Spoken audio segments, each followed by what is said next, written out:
Hi, and welcome to IntelliJ IDEA Conf 2025. We have a long list of amazing speakers for you today. You can find the agenda in the description below. All of the sessions will be recorded and released on the YouTube channel later. But of course, you can catch all of it live today. And if you have any questions for the speakers, you can ask them in the chat. Please also post on social media. You can find all of the links to IntelliJ IDEA social media also in the video description, and use the hashtag IntelliJ IDEA Conf on social media. And again, if you have any questions for the speakers, please post them in the comments, and we will try to ask them sometimes during the session, sometimes at the end of the session if we have time. And well, let's get started. First, let me introduce our first guest. You might know him from around the Java community. It's Sharat Chander from Oracle, who is shepherding our Java community, or has been shepherding our Java community for 25 plus years, I think now. Pretty close. Pretty close, yeah. Coming up on a quarter century. Yes. Later this calendar year, yeah. Perfect. It's interesting to think that I've been working on this one community, this one technology for so long, but time flies, and here we are today trying to also celebrate 30 years of Java, which is great. So I'm so thankful that JetBrains and the IntelliJ team is starting off their 2025 conference by honoring this important milestone. It's humbling to know how long it's endured. It doesn't feel like 30 years whatsoever, but it's also important as we celebrate the technology and the community behind it. We should also thank those whose shoulders we've stood on for so long. And I'd like to first begin by saying thank you to Simon Ritter. I hope he's watching right now. But if I know Simon, he's probably helping a large collection of developers somewhere online in the world, very selflessly. But Simon was my Sherpa, my mentor for these past 25 years. And so much of the story about Java that we're going to tell today is a lens through his vision, his story, that I'm just trying to do my best to share with everyone. So Simon, if you're out there, thank you for giving me the inspiration to be here today. And this presentation is partly for you. Perfect. But, you know, we had mentioned Java being around for 30 years. And it started a long time ago in a galaxy far, far away. I mean, so many of us started Java, whether it's 1 year or 5 years or 10 years, at a point when it felt right for us. But for many of us, we started almost towards the beginning. Now, I haven't been around Java for 30 years, but you know, for 27 years, it's pretty close to the start of the beginning. And I was trying to do the math in my head just now. I learned Java 1.2 at university. What was the first Java version that you used? Me personally, it was 1.1. Oh, okay. So that was an interesting journey. And you know, my personal journey with Java started when I was in telco with Verizon. We were starting to see the shape of the world change to mobile, going from handsets to mobile, and you know, Java helped solve that. And here we were at Verizon, trying to learn about this four-letter word called Java. And you know, for many of us, this was the environment we lived in. Now, if anyone had a setup in their enterprise with old CRTs and mainframes and workstations, we can be friends, because this was the world we lived in. We lived in an environment where devices and equipment had CPU constraints, memory constraints, power constraints, and trying to create applications to give this hardware utility was very complex. And We had to use a collection of different programming languages in that era. I think sometimes we take it for granted just how productive and easy development is now for so many of us. Yeah, with all of these great tools. With its great tools and the ecosystem around Java and the language itself and the platform. But all of these languages had utility in their own special way. But what made development so challenging is when you think of the sea of architectures and the sea of deployment models and equipment, there was just no way to really have one cohesive language that could target multiple devices very easily. And they sometimes say that in technology, there's this moment of serendipity when a light bulb goes on and someone sees an opportunity. And that's what really happened at Sun. Now, for many individuals, people remember Sun as a high-end server company, high-end workstation company. But there were some pretty smart people there that also saw this serendipitous moment that we can do something better when it comes to a programming language, when it comes to a platform. And some people might recognize James Gosling and the other individuals that sort of started this, but they were actually equipped to go and focus on something that they found purpose in, that they felt could really revolutionize the world of software development. And yes, it did start behind a green door. That wasn't a mythical story. Now you're giving spoilers for your presentation. Should we maybe get started with that? Or Sure, why not? Can we add your presentation to the stream then? Oh, it's already there, so. We're good to go. Okay, let's go. And so, as we were saying, a lot of what happened in Java did happen behind closed doors in a hidden room in the Menlo Park campus, literally taking on the first instance of Java. The effort was defined as Project Green because, like we said, it happened behind a green door. Right. Very creative naming convention there. But this was the place where a lot of smart people gave attention to try and create something of greater utility. And that's where James Gosling and his team actually developed what we initially knew as Project Oak, or the Oak programming language, because literally there was an oak tree outside of his window. Again, a lot of people think this was a myth. This was actually a true story. But what was the early roots of Oak? It really meant to be focused as being a architecturally neutral language that was object-oriented, could have dynamic language and multi-threading, a lot of things that we kind of see in modern programming development as we in the world we live in today. And this was all the foundational structure of the concrete that was poured to make Java what it is. And so what type of applications did Java first aim to address? Yeah, so that's an interesting question. And so in that era, we take it for granted again, like how easy technology is in the world we live in terms of how we are immersed in devices all around us. In that era, the notion of smart devices was just starting out. And so there was this concept of this device known as the Star 7, which was meant to be a multimedia box to control the multimedia world around you with a touchscreen interface, which in the 90s, a touchscreen interface with activations on a screen, with agents running across the screen to power and enable other devices was revolutionary. And so Java was really attempting to power these smart devices, the Star 7, to basically interact with the media world around us. And so very, again, CPU constrained, power constrained, memory constrained devices was initially targeted. And people can use the QR code on this slide to actually look at the initial demo of what the Star 7 looked like, to actually see the interactive agents on the screen that an end user could interact with. That was all programmed in Java. And that agent is actually someone we all know and love, which is Duke. So the interactive character on the Star 7 that an end user would interface with or interact with to give controls or commands to other devices was an agent. And so this agent, initially known as Fang, actually took on the name Duke. And we still try to figure out to this day where did the Duke naming convention come from? And so, Duke is neutral. Duke is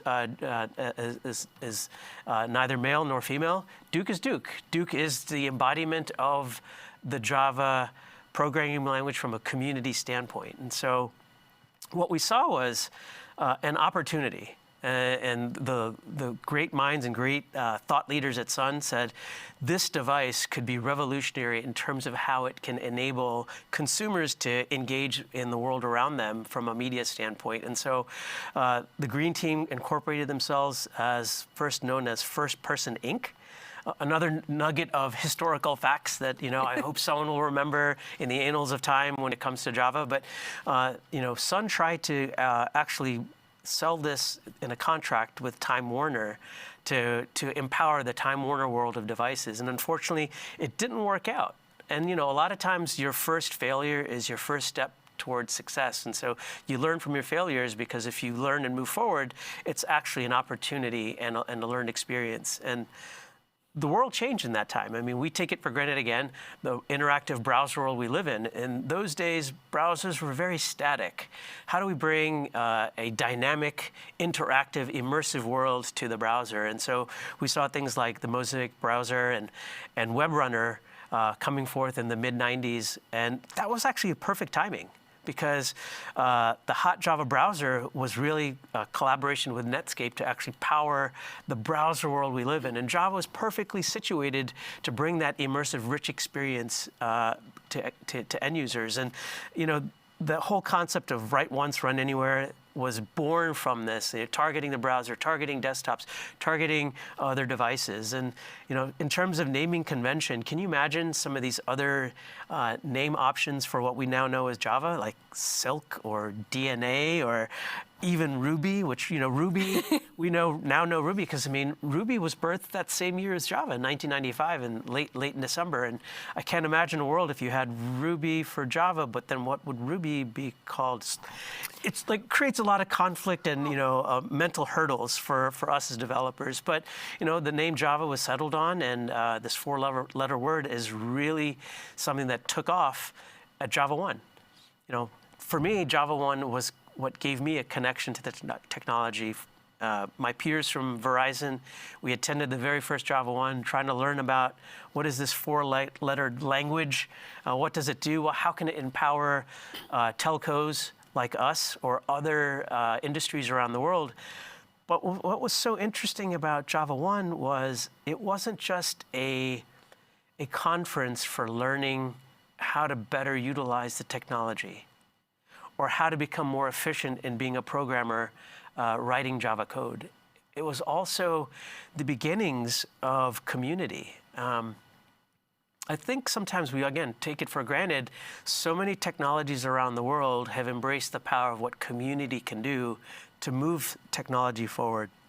And there were some really smart people at Sun on the Java team that realized that as much as great talent that we have in-house, getting the input and feedback of the end users can actually make the language and the platform move forward faster and be more enriched to meet the needs of use cases and best practices in terms of programming. And so we look at what those early initial devices where Java was running on. Again, Java was very well in terms of targeting devices with limited CPU, limited memory, limited power. We saw things like the early generations of Kindles was running Java. Blu-ray players around the world, powered by Java. The first generation of feature phones, and a lot of people who are probably watching are like, well, I have a smartphone in my pocket. Like, well, our generation, we didn't have smartphones. We had feature phones, which was very limited in what they were capable of doing. But the first step moving towards a smartphone environment, or even the Palm Pilot, like your daily interactive, planner to get by, which is all now done on your smartphone. Or even more importantly, we're all probably carrying a smart credit card in our wallet, or multiple cards, or smart watches, or smart devices. It's probably running Java card technology inherently on the card. So it's amazing in terms of the breadth of use cases that Java has had since its early inceptions.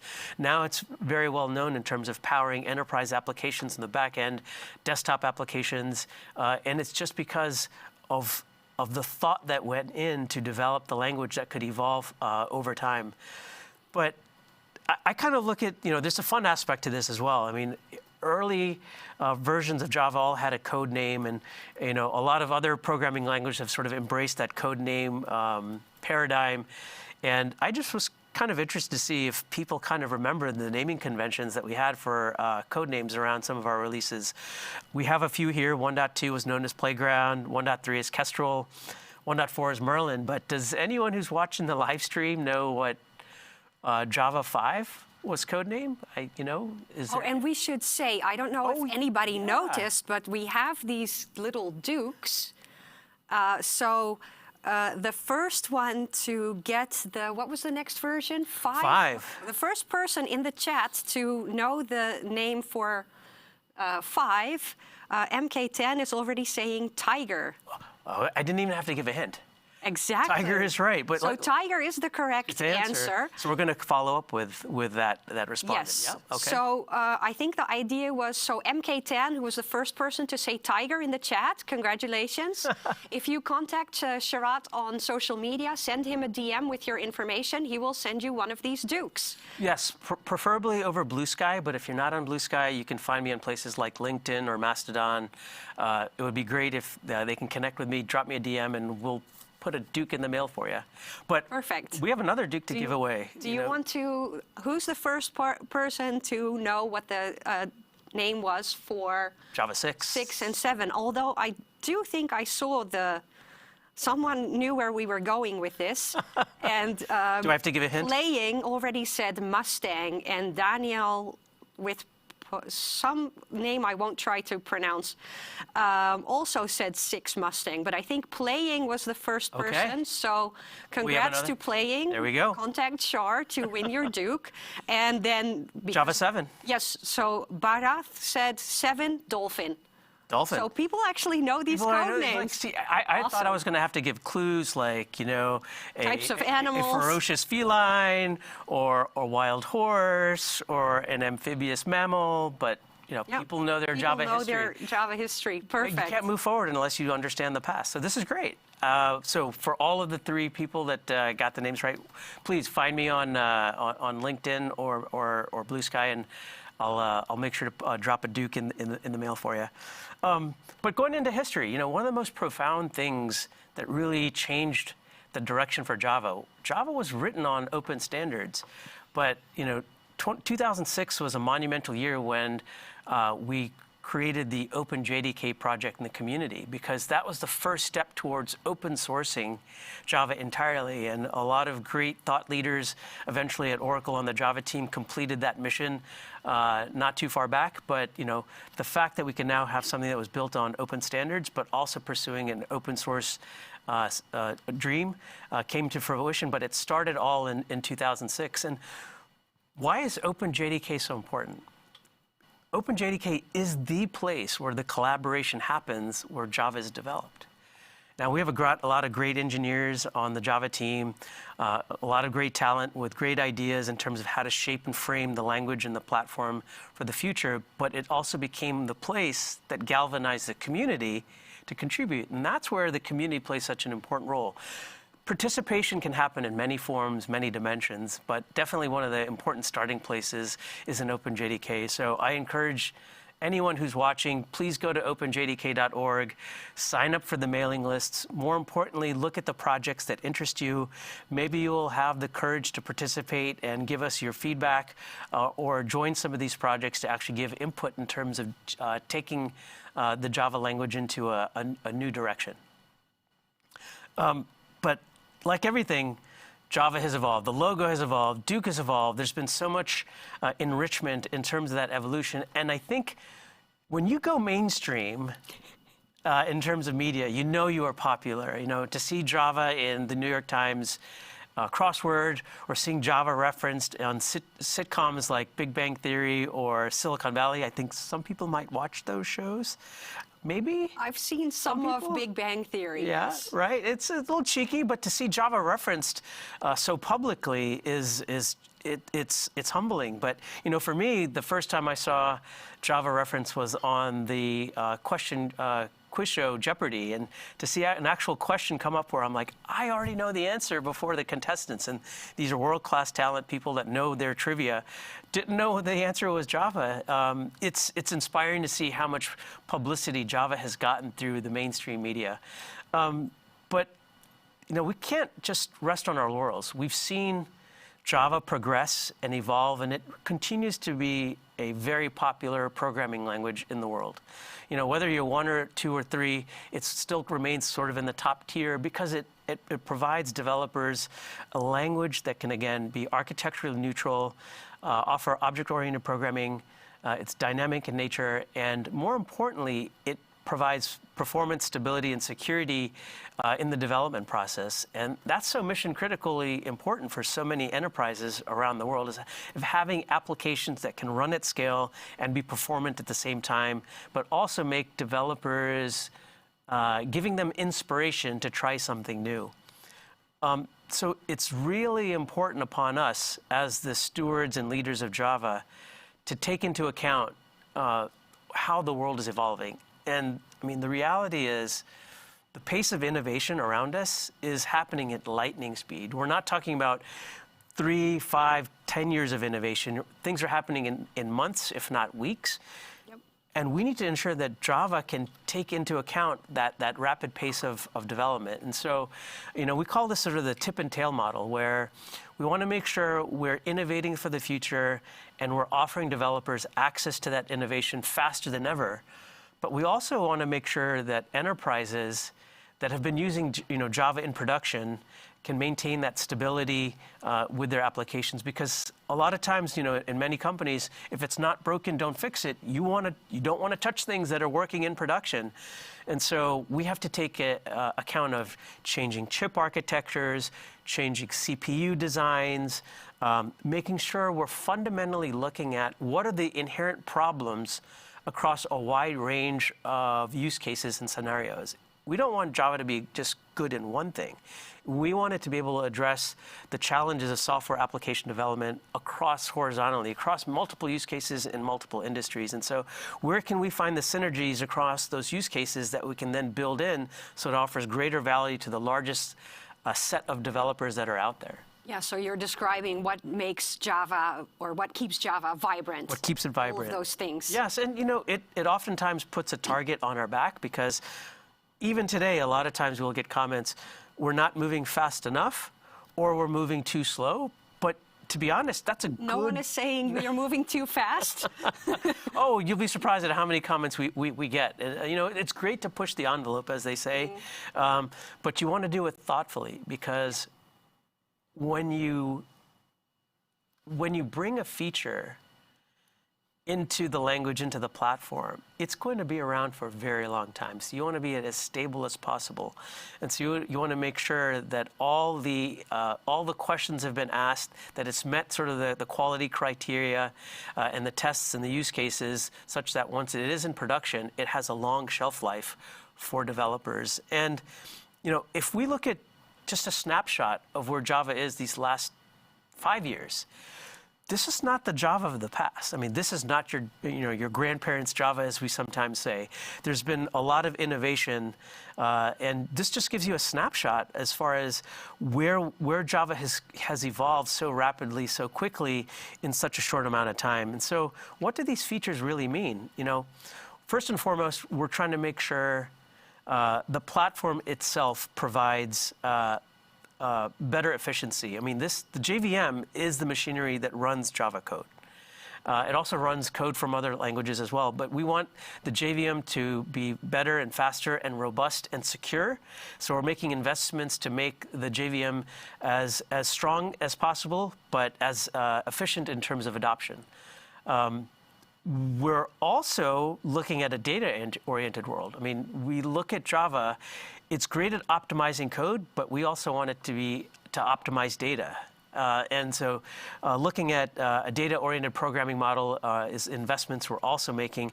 But we're also trying to make sure it's not just good for big apps, but scriptable prototypes, things that students and teachers can use.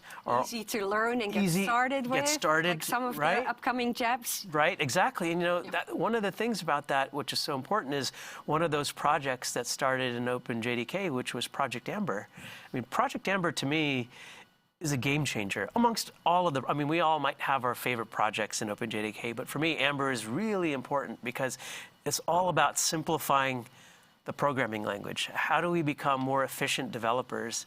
And that's important because if the code is more writable, readable, and maintainable, it's going to save everyone a lot of time because I think all of us at some point have inherited someone else's code base, and understanding how it was written, why it was written, making it more efficient can be very complex. So if we can inherently make the Java programming language less verbose, more approachable, it can accelerate adoption, especially with students. Yeah, I agree. But also, like you said, with maintaining code bases that have been around for a while. Long time. And the people who wrote the original code aren't around anymore, so you can't ask them why they did the thing they did. Right. Which might have been a very valid choice at the time, but with what you know today. Now, maybe doesn't make sense anymore.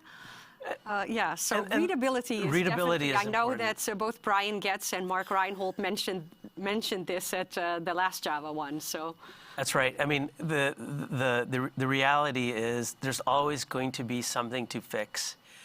Going back to something we mentioned at the beginning, there's tens of millions of Java developers, tens of thousands of enterprises that are running Java in production, hundreds of thousands of use cases that are all different, that are all going to need some level of maintenance or evolution. And so anything we can do to simplify the language, but also introduce new productivity features that can accelerate innovation, highly important. And another dimension of this is security. First and foremost, we need to make sure the language in the platform is protecting developers from future threats. And so we continue to introduce features that ensure that the language allows you to develop very secure applications for the types of application use cases that you're targeting. And so performance, stability, security, productivity, a lot of P's there and a lot of S's, but also innovation. Yep. Those are some guiding, North Stars for us in terms of how we develop Java. We actually have a question from the chat that says, what do you mean by code is maintainable? Can we elaborate? Sure. Yeah, so when someone has inherited a project from something that's been developed previously, you want to ensure that that's still running in production. So you want to maintain its ability to be as valuable as it was when it was first developed as it is today. So maintaining that means ensuring that it still has application utility as new features are introduced. So making sure that it keeps running, making sure that you can make code changes that you need if you do need to add changes. It's kind of like keeping your engine in tune. You want to keep that engine running as performant as possible, and maintaining your code base is an important dimension in that. And we as developers can't kick that can down the road. So anything we can do to make the next person that inherits our project or our product or our code base simplifies the development process, because eventually, if you neglect that, you're going to inherently create technical debt. Yep. Which. Yeah, so we can kick the can down the road, but that's going to come back and bite us in the behind. Yeah. That's a polite way of putting it. Yes. That's for sure. That's right. And besides performance, security, a high value with the JVM in terms of efficiency, the world around us is also changing, and so we look at hype curves. We try to be very thoughtful in terms of how we develop the language, in terms of the use cases that are in front of us. But as we're now seeing, AI is becoming a very popular approach, and we also want to ensure that Java is a first-class citizen when it comes to generating code with AI or integrating models into existing apps, being able to take features from Java to simplify that. Kind of going back to our thoughtful evolution, what we're trying to fundamentally do is look at the challenges across various use cases that we can then introduce that have commonalities and synergies across many types of application development. And AI is just another one of those spaces that we need to ensure Java is a first-class citizen. And we actually have a session with Lize Raes later today on AI and LangChain for J. That's right, and she has a great, a lot of great content. It's great to see her here presenting at IntelliJ Conf as well. But she also has a lot of great content online that talks about Java and the AI space, and we're looking forward to seeing her doing some great things here on the Java DevRel team, focusing on AI and Java. Yep. Great plug. So Lize, if you're watching, hello. We'll see you soon. So everything that's gone into ensuring the language and the platform stays robust from just an innovation standpoint is time well spent. But for me, what's really accelerated Java into being able to evolve with the ever-changing, rapidly changing technology environment is we changed our development model. For so many years, Java had this notion of being available every 2 years. Sometimes there was delay. It would sometimes span to 3 or 4 years. And when you start targeting specific features to a specific release, well, we all know what happens when you start developing multiple features in parallel, and you have a feature that's binded to that release. It slows down the development process if you have 9 of those features done, but one still needs extra time. It's slowing down the pipeline of innovation that oftentimes developers miss out on. And so by introducing the 6-month release cadence, what we did was we reduced the latency to get access to features that are already done. Again, high quality criteria. We only ship features when they're ready. And if something is not quite done yet, well, guess what? The next release train is only 6 months away. And this is a way to accelerate your development because you're now not having to inherit hundreds of features in every release. It's much more manageable because they're given in bite sizes with incremental innovation, which makes it much more approachable to go from release to release. So if anyone is still on something older than Java 8, time to migrate and move up the chain. At least try to get to 17, maybe 21. Yeah, and also the ecosystem is moving that way as well. So Spring is now targeting Java 17. That's right. And another thing that I really like about the shorter release cadence is that also you are now including preview features so that people can try those out and give feedback to the Java team on how you're using that and what is working for you or what is not. And sometimes things also change then between the releases. I'm so happy you said that because, going back to the early years of Java, it was a technology that we pushed out to developers with very minimal opportunities for what we would call direct feedback. We would get the feedback after things were already in production, but now we're including the ecosystem in allowing them to participate with us by sharing their experiences before something is ready so we can fine-tune it. You mentioned preview features, which is great. From our side, we view preview features as something that's done, but we just want that last bit of feedback. And so sometimes some features will go through multiple previews until we get it right. And it goes back to what we said. We don't want to make something standard until it's done because it's going to live for a very long time. But what I also love is we also now have early access builds available, which means you can start testing out the next version of Java before it's even delivered. We just shipped. People are working on it. Exactly. And for those of you who are using IntelliJ IDEA, which I hope is everyone, you can actually now download early access builds from IntelliJ IDEA. And there will be a session with Fabio Niephaus from GraalVM later. And hopefully he will actually show you during his demo how to do that, and that you can also download the GraalVM early access builds from inside IntelliJ IDEA. I think it's great that you have that as a mechanism within the IDE because we just shipped Java 24 this past March, but already there's early access builds for Java 25, which ships in September. You can start playing around and testing to see what that's going to do in your environment and start preparing for the release in advance. So the next LTS release is also Java 25. And so folks have to also prepare for that as well. So I think the 6-month release cadence really helped accelerate adoption at an ever-increasing pace than ever before, which is it's great to see. And we appreciate all the feedback. You know, there was a time where we thought, is this too fast? Is this too slow? It seems as though the developer community around Java has really galvanized around the 6-month release cadence. So we appreciate that reinforced perspective. But all of this has really led to an amazing renaissance. So these past 10 years, 12 years of Java has really accelerated Java to places we never thought it would go. 30 years of innovation, as we've talked about. It continues to be one of the primary choices in enterprises and for developers. But what's so encouraging is to see a very rich pipeline of features available now. Again, going back to OpenJDK, I can't stress enough how important it is for developers to not just use the technology, but to understand how it's being developed.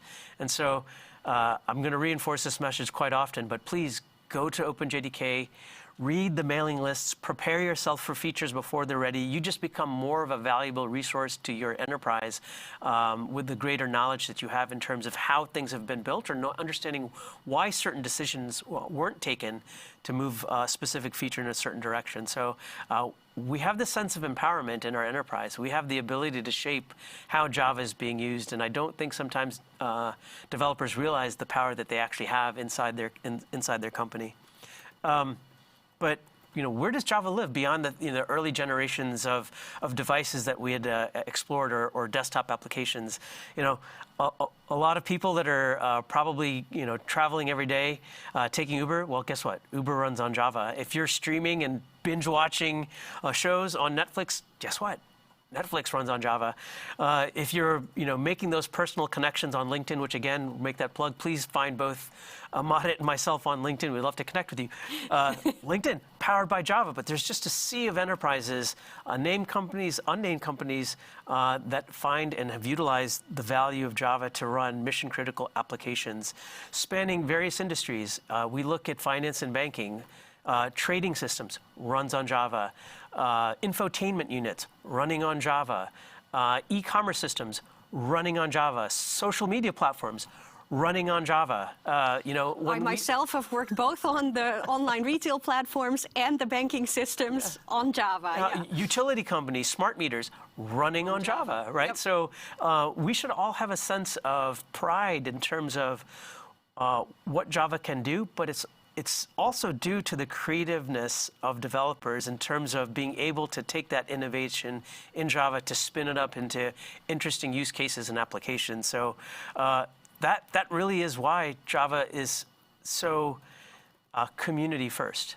I've been using this mantra, not of my making. Kim Bannerman, if you're out there and watching, she coined this phrase, people first, technology second. And that's really the spirit of what Java is all about, is the people. You can't create something of value until you understand what it is that people can do. What do they inspire to do? What are their fears and concerns? Where are they trying to be creative? We need to take that into account as we develop Java for the next 30 years and beyond. And so as much as we invest in Java from the Java team at Oracle, we want the community to join us, bring their inspirations and ideas to help shape that future. Yes, so can you tell us a little bit more about the community and how they can get involved? There are a lot of great foundational programs that are in existence that we need to continue to water and nurture to strengthen those roots. Again, OpenJDK, please come there. Java Champions program, by the way. These are independent developers who are either helping other developers become greater experts at using Java, but they're also community leaders who help bring and galvanize developers together to talk about use cases and best practices and fosters this spirit of inclusion because everyone should be able to have the opportunity to be part of this Java ecosystem. And so Java champions, for all of those that are watching out there, thank you for the thankless work you oftentimes do. I think I'm sitting in front of one right now. Yes, so Marit, yes, thank you. Thank you. Anton is also in the chat asking if there are any other Java champions in the chat. And I think that we have also around here another chance to win a Duke. We do. Because the question is, what was the first Java user group in the world? If you know the answer, post it in the chat and you can win one of these Dukes. I'm I kind of wonder curious. if anybody knows. I wonder if anyone I don't knows. think that I know. But this does give me an opportunity because I think I forgot at the beginning. We want to also thank our 50 community partners who registered for this event. And hopefully some of you are watching with your jugs. If you are, maybe let us know later because right now they are answering the first jug. So someone is saying San Francisco, someone is saying New York. What did I say? What was that second one? The New York Java Special Interest Group. We have a winner. Who is that? That is the winner. Oh, well, that is Alex Vinal is the winner. So let me say congrats. Alex, thank you for that answer. Very few people know that the very first Java user group, 1997, was the New York Java Special Interest Group, or we call it the Java SIG, which is still running still active to this day. Awesome. And it was actually a drug that I visited and was literally helped launch sort of my career into the Java space. So we also have present Johan Hutting, who started the latest Dutch Java user group, which is Jug Noord. But I also see a lot of people asking Jug ? So Jug stands for Java User Group, which will be a group active near you, hopefully, or if not, you can start one, that actively promotes Java and organizes, for example, meetups and other events. I know the London Java community also organizes on conferences, for example. Yeah. There's some very active Java user groups around the world. It's not about the size of the group, it's about the value of the conversation that happens. And so there's over 370 Java user groups around the world run by volunteers who find purpose and passion in Java. And it doesn't take anything. I mean, anyone can start a Java user group. They can contact me, again, off of any social platform that I'm on, if they need ideas as far as how to get developed, how to get started. But some of the best ways to start a Java user group is to look at the existing groups that are out there. I mean, the Sul Java user group in Brazil, over 40,000 members actively promoting Java in Latin America. The Garden State Java user group in New Jersey, very powerful. Chicago Java user group, very powerful. The Netherlands Java user group, extremely active, and we'll talk about some of the programs that they have been doing. The Taiwan Java user group, the Japan Java groups. I mean, there are user groups probably on in every location close by, in proximity to you. We don't have a Java user group in Antarctica yet. If anyone is really daring and wants to start one in Antarctica, and we cover all the continents. Then we cover all the continents. Awesome. Then we can say there's a Java user group on every continent. But really, these groups are important because that's where you share best practices. That's where you share ideas. That's where you share use cases, and that fostering of conversation really motivates us to be better. Yeah, you can also meet people who are using Java maybe in a completely different context from you, who might have completely different problems from the ones that you're having, or might have the same problem but in a different context, and you can learn from and with each other. I do have a question from the chat. Do you know a jug which comprises 3 countries? Which sort of implies that maybe there is one? 3 countries? Someone's putting me on the spot. Does that mean I lose my Duke if I don't know the answer? So if Jörg wants to say whether there is a jug that comprises 3 countries, we would love to know. I would love to know, because maybe I haven't been keeping account of all the active jugs around the world. We should ask Michael Simons. So let me do that later. Thanks. Yeah, but you know, you will find Java champions, Java programmers, interactive at these user groups. Very important place. And it's also a great place for students to come and learn and immerse and shadow people that have been in industry in the for a long time, because you get to experience the types of conversations and use cases that you'll end up seeing once you enter the workforce. So we encourage students to come and participate in user groups. The Java community process, again, another important entity that's all about ensuring the integrity of the Java specification. But we also partner with Oracle Academy, which is creating Java curricula for students and professors, where they can just take that courseware and immerse that into their university setting. We also partner with Oracle University for the official Java certification. I think there's a little over 1 million certified Java developers that have passed the Java certification. I myself passed the first exam at some point. Yeah. So you know, we're also keep refining that Java certification with newer releases. So all of these are foundational. All of these are ways for developers to participate. It doesn't always have to be through just from a coding dimension. And it's important we celebrate all of these groups. You know, in the past 6 months, we've seen 4 new Java user groups in Ghana, Bolivia, Nagpur, India, and in Finland. So great for all of those volunteers in those locations that have established. I have a suspicion who started the Finland one. I wonder who that was. Was it Marcus? I think it was Marcus Haleberg, yes, for sure. So Marcus, thank you so much for that as well. Yes, and the answer, by the way, is that the Jurech Germany covers Germany, the Netherlands, and Belgium in Aachen, which is right on the border. So, thanks for that tidbit. Well. I'll have to update. Do we have an extra Duke to send to Jurg, maybe? I think he deserves it. I think we can manage that. So, Dirk, DM me, please. Send your info to Sharat. And we'll get that, Duke.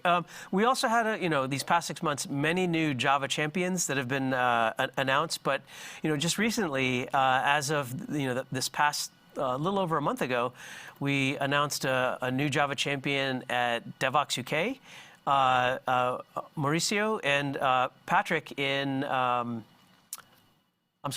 Patrick in DevOps UK and Mauricio in JCon. Something I don't recall. very, very close, but Yes. in the last two events, and it's important that people take time to go and find Java champions. So please visit dev.java. You can learn more about the Java Champions program, but more importantly, connect with them, because these are the individuals who I even follow to find inspiration and who have been educating me for so long. So for sure, find them and connect with them. More importantly, we were talking about user groups and events. And so people first, technology second. Events are a great way to find like-minded individuals that share similar purposes and passions as you, or more importantly, have ideas that you might be able to find synergies in to bring into your enterprise. And so we are so lucky in the Java community to have such a rich collection of conferences. I think it's over 30, maybe 40 Java conferences. We're just showing a small snapshot of some of the ones that I've had an opportunity to attend and present at or participate in. We just brought back Java 1 this year. It was great to have that live conversation with a focus group of developers. But probably around the world there are Java conferences, let alone Java user groups, that you can go attend in person or participate online. We were mentioning the Netherlands Java user group. They have 2 great conferences twice a year, once in the fall with JFall in kind of like October, November, but they have an event coming up a day after tomorrow. Oh, this week. J-Spring it's in this week. Utrecht, Okay, it is here this in the week. Netherlands. Yeah. So my colleague Anton Archipov will be speaking there. I myself will also be hanging around. So if you're at JSpring, come find us. The week after is DevOps Poland, where also Anton and I will be. I have 2 talks there, but also I love. One of my favorite things about conferences is hanging out in the so-called hallway track, which is where you get to meet people talk to them. Be Be inspired by what other people are doing, discuss maybe what you just saw in a talk, but also ask questions to the people who are actually working on the technology. I see also Karl-Heinz is hanging out in the chat. He's one of the contributors to Maven. So, you know, I've met him at several German conferences. So if you have questions about Maven, for example, go find some Maven contributors, find Spring contributors. You can always ask me questions about IntelliJ IDEA, as people do. Just this morning, I got a message from someone who asked me at GeekCon last week or the week before, asked me a question, and I answered him, and he's like, oh, that actually solves my use case. So, and I really enjoy like this being actively part of the community and meeting new people and you know, seeing friends who live all over the world. All over the world. For me, the community is like, it's the people version of Wikipedia. You have your connections to go and ask questions, to learn from, but to also share with and update. And so that human dimension is what's kept Java so vibrant. I mean, the range of ways developers can participate through OpenJDK, through speaking at conferences, being a volunteer to host a Java user group, running hackathons. These are all dimensions and vectors in terms of how we can all be better at our craft. And, you know, it's a testament to how the longevity of Java for 30 years. We've seen some of these other Java conferences that have been celebrating important milestones. Devoxx not too long ago celebrated 20 years. JCon just a couple of months ago celebrated its 10th edition. And GeekCon celebrated 15 years. That's right. And JFall as well celebrated an important anniversary just not too long ago. 20 years last year, I think, or the year before. And I think DevNexus will be celebrating 20 years next year, if I'm not wrong. So, you know, as long as Java has been around, these conferences continue to succeed because of the value it brings in terms of bringing the technology and the people together and then blending them into a useful situation. And it goes beyond just conferences. You know, one of the great things I like to see now are these unconferences, so unstructured events where it's more discussionary and less classroom oriented. It's literally like a hallway track all the time. Great to see JAlba and JCrete, JChateau, JSail, just a few of the Java unconferences that are happening. In fact, JAlba just completed. JCrete is coming up this summer. JChateau was earlier this year, and I think JSail is coming up in June. So a lot of great unconferences that are on the horizon. And for people who don't know what an unconference is where the people who attend the conference or unconference actually build the program together. So instead of there being a list of scheduled talks, you can propose your own sessions. I would like to tell you about this project that I've been working on, or this new technology that I've been studying, or in fact, I am struggling with something, who can please help me? And you can do stuff together. And it's a very collaborative experience. Where you're literally designing the material, program live in person. So there's literally no safety net or vetting in advance. You're taking a risk to propose something that might not get the votes to be presented, and it does put you out there, but you don't know until you try. Yes, and I've also seen sessions that then ended up being hallway track, you know. Maybe there's only one or two people who are interested, but you can have your conversation over coffee or dinner or whatever. So all of those foundational programs, all of those conferences, all of those unconferences, it's important that those get attention, that they're invested in, that they maintain the strong roots that they've developed, because those foundational programs have now allowed us on the Java team and the Java developer relations team to bring forward new programs and channels that developers can tap into. And not too long ago, we launched dev.java, something I mentioned earlier, which is... Siva actually, my colleague Siva posted the link in the chat earlier. Thanks, Siva. So thank you.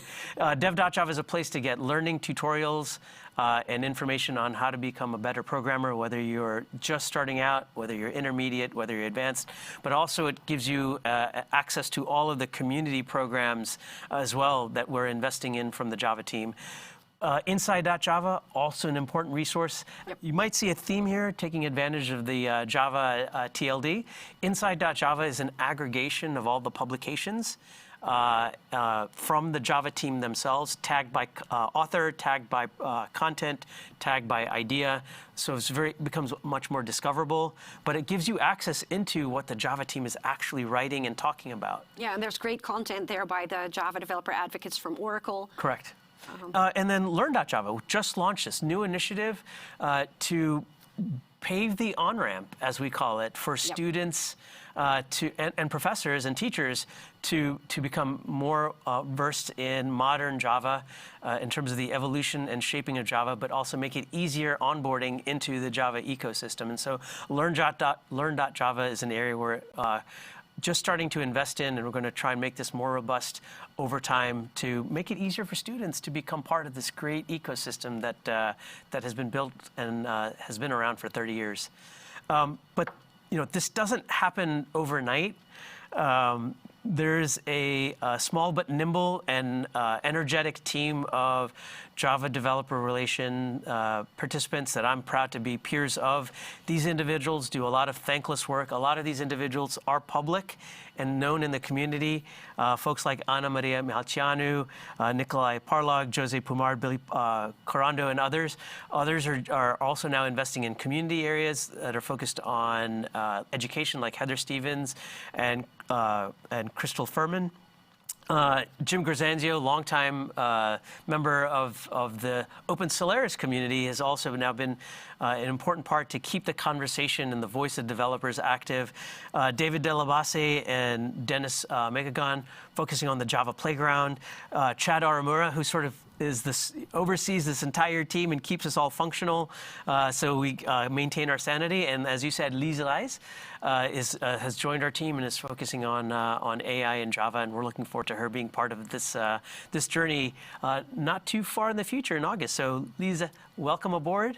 And it's important we also recognize people that have been contributing to Java for 20, 25, 30 years.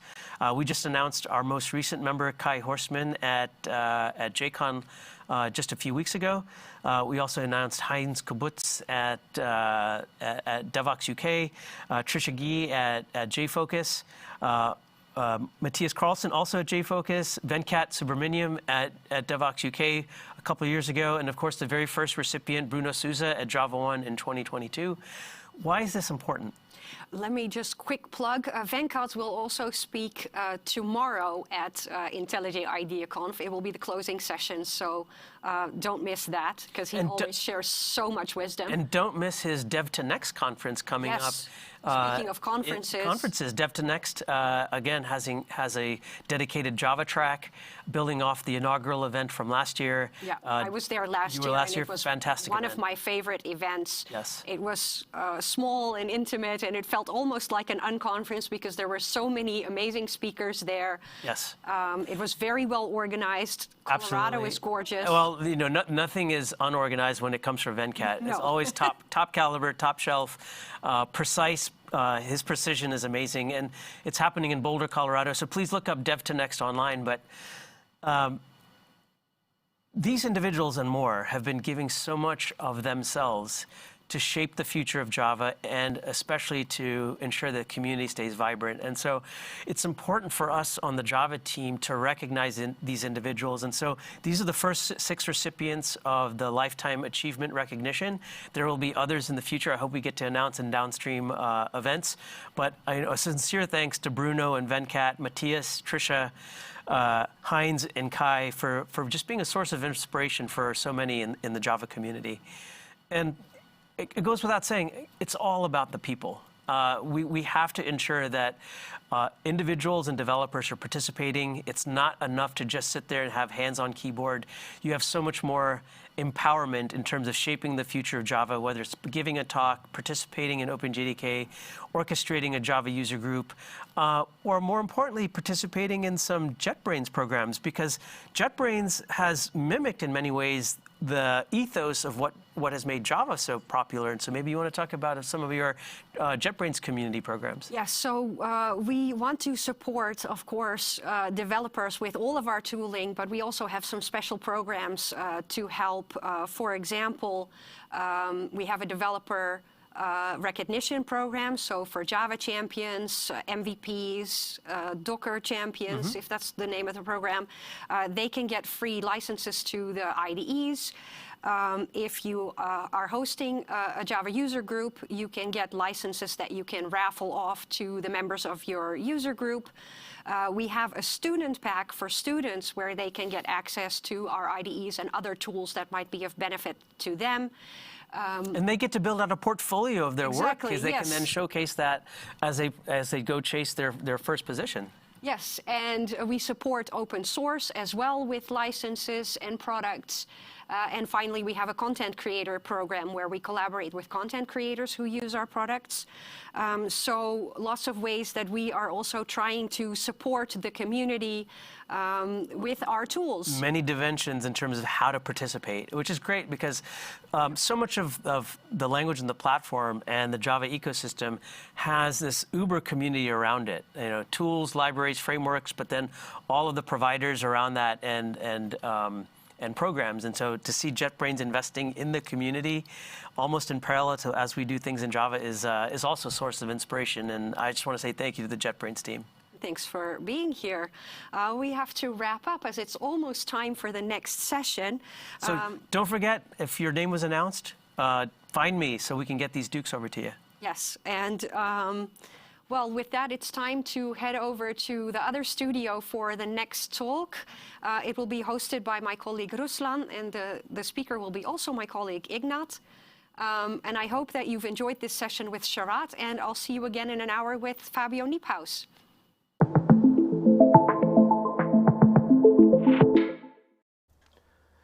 Hey everyone, and I am really happy to introduce Ignat. But before that, I wanted to hijack the whole stream and tell you something more about the programs we do have, because one program wasn't mentioned, and this is a program for universities and teachers too. So if you are teaching and you want your students to use the professional grade tools which they will use at work, well, reach out to us too, and we will help you with that. So again, I see there is a lot of people watching us, and not everyone still clicked the like button, so do that, so YouTube algorithm would show our stream to more people, and more people would be happy watching us. Also, check the description under us, and follow us on social media, share your opinions or comments on social media about the conference, and let's go to the next talk. Ignat, developer advocate for Kotlin server-side, right? Yes, correct. I love Spring. You probably don't see it on my notebook, but I actually have a sticker that says Kotlin Heart Spring. Yeah, yeah. And today we're going to talk about Kotlin notebooks for Spring developers, which is kind of interesting to hear because that's something new. Correct. So yeah, hi everyone. My name is Ignat Beresnev. I'm a Kotlin developer advocate at JetBrains, and I'm going to tell you everything that I know about Kotlin notebooks. And while I still have the attention of all the Java developers after the keynote session, which was all about Java, by the way, and I loved it, I want to make a quick note. Even though I already said Kotlin like 5 times in the first 5 seconds of the presentation, this is for Java developers too, right? So, or any developer that uses IntelliJ IDEA, for that matter. You don't need to have Kotlin in your code base to apply what I'm going to show you today. And the second part of this talk will actually be more about Spring. So this talk is also for Spring developers. So I encourage you to stick around and give Kotlin notebooks a chance, even if you don't like Kotlin as a language itself. You know, I'm an ex-Java developer, so I know it can be a touchy subject because we may have something unique to offer. And a little hook, maybe to encourage everyone to stay. Do you ever find yourself using evaluate expression to run some code? Not for debugging like you're supposed to use this feature, but since it has access to the code that you have injected, right? Just, you know, using some services, some repositories, getting the data, exploring it. I hope I'm not the only one doing this. And hopefully you can relate. And if you can, then again, stick around until the end and I will show you a better way of doing the same thing with Kotlin notebooks today. Okay, so this is where the talk actually begins. Kotlin notebooks have actually been out for a couple of years already, but you might have missed that in 2025.1, IntelliJ IDEA 2025.1, it became a built-in feature, and not only in Ultimate, but in Community Edition too. So you might have noticed the new Kotlin notebooks file type. But if you're like me, you might be looking at it and thinking, oh, well, yes, I know Jupyter notebooks, I know this concept from Python, and there's something for data science. What good is it to me? And that's, I think, the major reason that I slept on them. I saw them there, but I didn't even try them because I didn't know what I could do with them.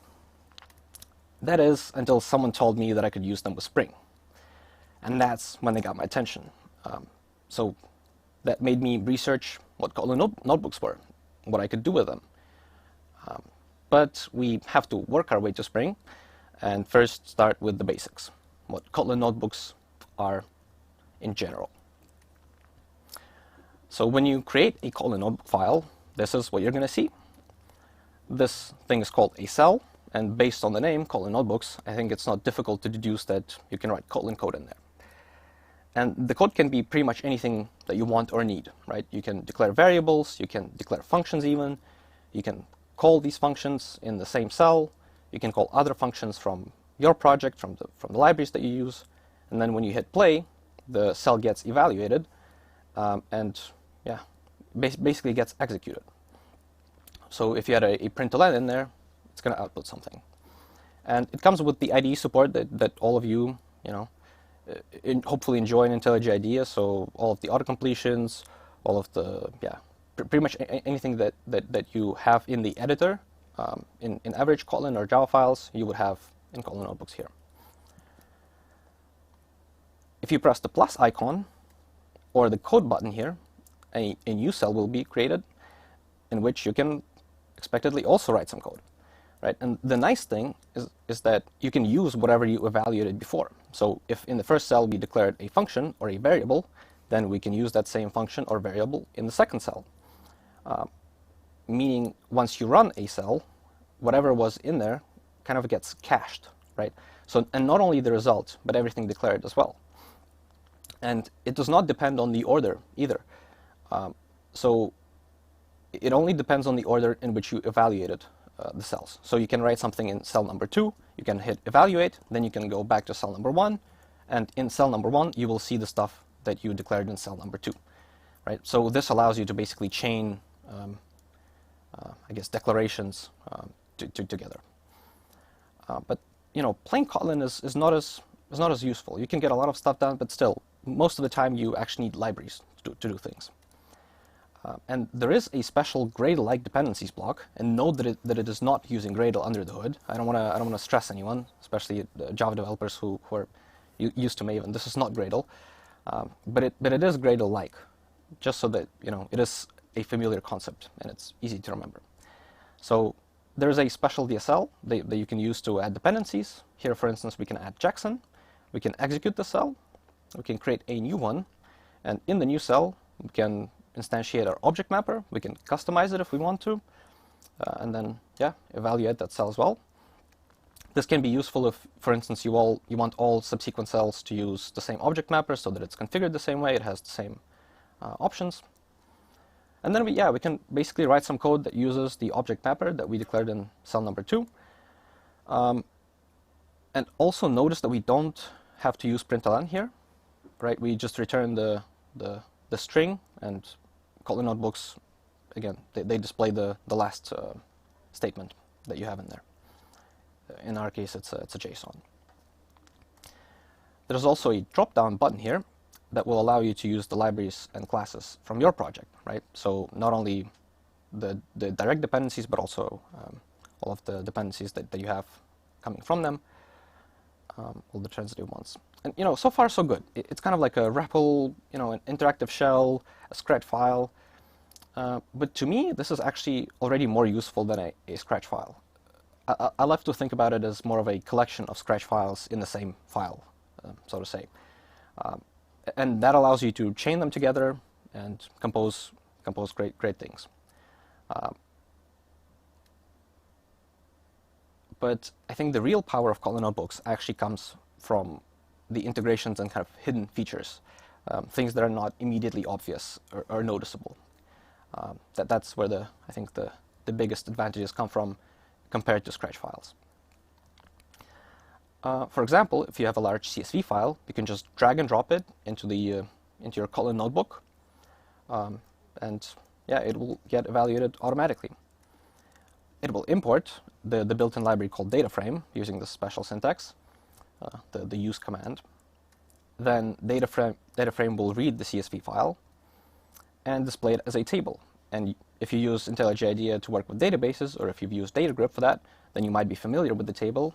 It's not quite the same, but it looks the same.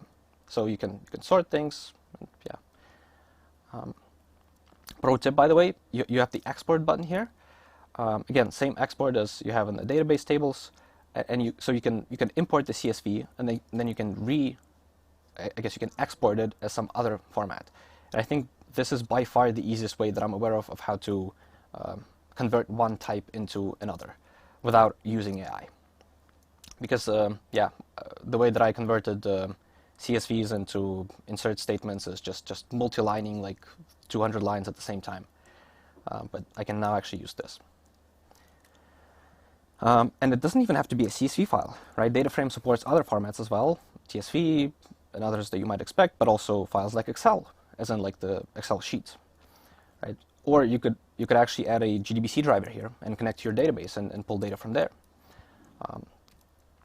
Either way, once you have the data, you can of course play around with it. For instance, we can get all titles from the US. The dataset is, by the way, a collection of Netflix titles. Right, so we can filter all titles from the US. We can group them by release year and pivot by type, pivot count by type. So we want to get count for each type individually. There happens to be only 2 types, movies and TV shows.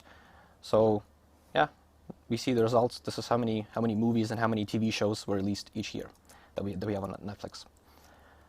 And I'm not really going to go into the details of what this data set is or which other functions exist. I think you kind of get the point of what you can do with DataFrame.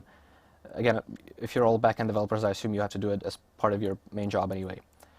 Right? So the rest of the API you can hopefully explore yourself and get things done. But more about integrations, another way to visualize data is with Candy. It's a plotting library. You can learn more about it if you go to kotl.in/candy, which reads as kotlin/candy, or you can import it into your Kotlin notebook using, again, the special command. And honestly, I'm not going to pretend like I know how to use this library beyond like the very basics, but I still want to show you what it can do in case you actually need it, and I'm sure you can figure it out. So I'm gonna show you stuff from the documentation. Candy is essentially a Kotlin DSL for plotting things, right? So it starts with the plot block. And in there, in this particular case, we say that we want a bar chart, where x-axis is going to be the type, and y-axis is going to be the count. Again, same Netflix dataset. You can optionally make them pre-tier and add descriptions, and this is what you're going to see, right? So this will be generated as the result of executing the code that I showed you in the cell in Kotlin notebooks in IntelliJ IDEA. So you will actually see this in IntelliJ IDEA in the output. If you weren't impressed with the bar charts, you can do some advanced plotting like this, or you can do a heat map, or you can even do 2 charts at the same time, whatever they are. And there are many more that are built in. Again, you can go into the docs to find out all about them. Moving on to the next thing, so if you weren't impressed with Candy, we also have Let's Plot, which is, again, kind of like a plotting library, but it's more advanced. And it is apparently based on the book, The Grammar of Graphics, which just by the name and looking at the cover, I think already tells you that it's something difficult. And yes, it is. So in your notebook, you can, again, use the use command to add it. And apparently, with Let's Plot, you can build a choropleth. It's the word that I learned when working on this talk. Apparently, choropleth is this map thing. And if you manage to learn the library and write all of this code, which looks scary, you can actually generate a plot of sunshine hours in different cities, which is also kind of an interesting infographic. And all of these things are not static images, by the way. They're actually interactive. So you will be able to interact with them in the IDE or export it somewhere else, yeah, and have it run like that too. So this is another example built by Let's Plot. I think this one is just a demo that is like car themed. And I feel like I might be losing some of you now, so I'll stop at that. I think we kind of understand now that, yeah, Jupyter notebooks and Kotlin notebooks are actually indeed useful for data science. If you have large data sets that you want to explore or plot things, yeah, great. But I guess the main point that I was trying to get across is that all of this is now built into IntelliJ IDEA starting with 2025-1, meaning you can build charts, you know, in IntelliJ IDEA. You don't have to build a custom front end with chart.js, because, yeah, again, if you're a backend developer like me, it's gonna take a while. Some of you might say, oh yes, but you know, we have Grafana and all of these other tools that can already do these things. And yes, you're right, but you know, Grafana is there and you need to host it, you need to maintain it, you need to export the data to it somehow. And again, you need to learn how to use Grafana as well. And IntelliJ IDEA is right here at your fingertips. So next time you need to explore a large data set or build a chart to impress your manager, you know, try using Kotlin notebooks. That they're free and they're right in front of you. And I want to show you one last use case for vanilla Kotlin notebooks, and after that we will go to Spring. So the use case is exploring REST APIs. So I play World of Warcraft from time to time, and there are actually in-game auction houses that players can use to buy or sell items. And when a player wants to sell an item on the auction house, they have to set the price, and they have to set the price themselves. Nothing is suggested, right? So and it can be any number. And sooner or later, I think someone is bound to mess up and set a lower price than the item should be valued at, either accidentally or maybe because they didn't know what the true value was. And me being a developer, you know, I wanted to write a tool that would take advantage of that would help me get rich, and you know, so that I could analyze the auction house data and find good deals. To my surprise, Blizzard actually provides REST API for querying the auction house, right? So if you want to explore the data, you can use this get function and get the data. But what would the usual steps be for that? Well, you would need to set up a new project, add dependencies, Spring, whatever else. Then you import the data, and then yeah, you typically want to save it somewhere because there are rate limits, and if there's a lot to export, yeah, you want to save it somewhere, and then you may want to visualize it somehow, even if it is just by looking at the database, but still even setting up the database. So it's like a lot of hassle just for this one tiny tool that you want to write. And it just sounds like a lot of work. But here's what you can do instead. So first, you import, using the special use command, you import Ktor client and data frame, which adds a variable with the name HTTP, and you can use it to make requests, right? So we can call the endpoint that I showed you and add some parameters. And after making the request, we can use the special function called deserialize.json. And let's evaluate the request and see what happens when we look at the response variable that we just got. We start seeing all of these different properties, right? So, and if we actually look at a random auction house item, we can see that it has the item property, the ID, the bid, buyout. This looks like something that the API of the auction house would return, right? But if you paid attention, we didn't actually specify the data objects anywhere. But we have them here, right? So what happened was that Kotlin notebooks, they made the request, they got the response, they looked at the JSON, they analyzed, and they kind of came up with the schema on their own. So, you know, if some properties were present in some items but were missing in others, basically they realized that the property was nullable, and they marked it as such. So we have the schema without having the data objects declared anywhere.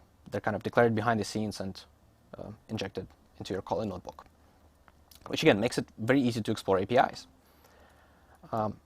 We can return the Spring representation of one auction house item, which again just dumps to string, but it's not as convenient to look at, right? Especially if I want to find correlations between multiple items, or I want like to have a list as I have in the game.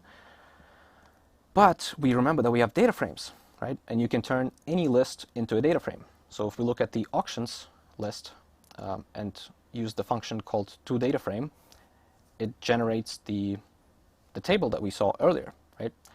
Same table that you can use to export the data. Again, you can sort things. You can transform the data the way that we also did before. You can plot it, build charts. You know, all of this cool stuff. Yeah, right here. So this one notebook pretty much became like the whole tool that I needed, right? I could run it from time to time. You could even have like a while true loop in there that would rebuild the chart automatically, or maybe, I don't know, send you a notification somehow to tell you that a good deal is there to get. The other cool thing is that we're not actually wasting any requests. If you look at the code, we're actually calling the response variable, and normally if you were doing that, you would be making the request again, right? But since the results of cells are cached, we made the request once, then we got the data, and we have it right here, right? So we can work with the data. Even if it changes, the data, for us, it still stays the same, which can be useful sometimes. And we're not making any requests, so we're not hitting the rate limits. We're not wasting, I think there's like an API limit on how many requests you can make per hour, which is also good. So yeah, going back to the promised Spring integration, right? Finally. The Spring integration is kind of experimental right now, so I know that it's bound to change. There was a talk from like 6 months ago, and I think it's already a bit outdated, at least to a degree. So for up-to-date instructions, you can visit kotl.in/notebook Spring. And I know that one of you will mess it up and either add an S or forget the hyphen, right? So all of these should work. But yeah, in essence, what this will tell you is that you add the Kotlin Jupyter Spring Starter dependency to your project, then you run your project, and then you create a Kotlin notebook, and then you select attach to running kernel, and you start evaluating code. At the moment, there's also an intermediate step. I think you have to enable a registry flag in IntelliJ IDEA, but hopefully we'll get rid of that soon. What it does is it basically starts the backend inside of your backend, right? And if you're wondering if the Kotlin Notebook's backend has started, you should see a logging message, something like Kotlin starting Kotlin REPL engine. And then the notebook inside IntelliJ IDEA just acts as a front end. So whenever you're trying to evaluate something, it will send the request to the backend within your backend, and it will get evaluated, and then the result will be returned to you. So what this means in practice is that you have access to all of your repositories, all of your services, the whole Spring context, right? So you can all of that is auto-completable. You can have access to anything. You can again call it if you want. You can get beans, and not the ones that you have kind of created by you. I mean, actually the whole Spring context, right? As you can see in the table, we have more than 900 beans available in the context. I could get any of them, call them with any parameter. And for those of you who are over 30, yes, it is like JMX, but I think it's much better. It's much more convenient to use, much more versatile. You don't have to have any additional tools to, again, apart from IntelliJ IDEA, which you hopefully already use. So if you weren't paying attention before, but now you are interested, the instructions are at kotl.in/notebook-spring. And I shared this with a friend. I told him that, yeah, Kotlin notebooks can connect to your Spring app. And his reaction was this, right? And this, again, might also be your reaction. Because it's a nice technical demo, it's a nice feature, but it isn't immediately obvious what you can do with it. And what I found is that once you know that this is possible, once you know that you can actually do this, at first you forget, but then when you work on some tasks, in the middle of the task you might remember it and think, oh, this is where actually Kotlin notebooks could be very useful. I wish I could do that now. At least that's what I found myself thinking. So hopefully over the next week or so you will hopefully think of use cases on your own specific to your project. But I don't want to wait a week, right? We want to figure out what we can do with them today.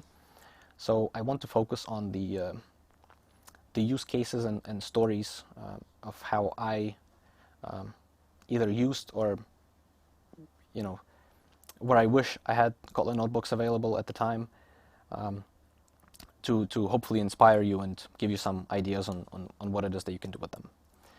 Right. So instead of me trying to press you with a bunch of other technical demos. So what good can you do with Kotlin notebooks in a Spring codebase? The first story will be about Caleb's.io. It's a website that I was working on. It's a Kotlin multi-platform library index where each library has a separate page. And the problem was that the libraries typically don't have any short and informative descriptions, right? Because the description that you have that is published to Maven Central, they're either copy-pasted from one artifact to another, or they're entirely missing, not null, but an empty string. Maven Central actually lets you pass, or they're just 3 words. Whereas I wanted the description to be indexable, I wanted it to have keywords, so something that's like, I don't know, like 20, 30 words, maybe a couple of sentences. And I couldn't get it from anywhere. It literally doesn't exist anywhere. But the libraries actually have very nice readmes, right? Library authors put a lot of effort into it. So, and I imported for each library, I imported the readme from GitHub. And what I wanted to do was basically feed the readme to ChatGPT and ask it to generate the description for me. So yeah, that's the result. I actually did it. The feature was implemented. And at the time, I didn't have Kotlin notebooks. But if I did, here's what I would do, right? So in my code, I have I did a simple AI service that basically has the one function that's like ask AI. It accepts the system and the user messages and the temperature we will cover a bit later. And the implementation is using like a 1-year-old version of Spring AI, which I highly recommend. The code might be outdated because I know that Spring AI has just had their first 1.0 release, GA release. So congrats to the team. I really love the project. Do give it a try, especially with Kotlin notebooks. So all I needed, I have the service already, right? So all I needed was the prompt to generate the short description based on the README. And if I had Kotlin notebooks, then I would just connect from them to my Spring app. I would, use the AI service, basically like a web version of ChatGPT. I would ask it questions. I would have my prompt in here. I would inject stuff into it. Things would be very easy, right? However, I didn't have Kotlin notebooks back then. So at first, I actually used the web version of ChatGPT, right? I tried to refine my prompt using it. And I encountered the first problem of where's the temperature parameter, right? You remember the temperature parameter that I had in my service? Well, it's hidden away from you if you're using the front end. And the temperature parameter is important because it is basically like it sets the degree to which ChatGPT hallucinates and gives reproducible answers. With a low temperature, if you ask who the mascot of Kotlin is, it will always say Kotlin koala. So 9 out of 10 times it will be something related to a koala, right? Reproducible, it's incorrect, but it's at least consistent. With a higher temperature of 1, the answer will be always different, and it will always be something cat-like.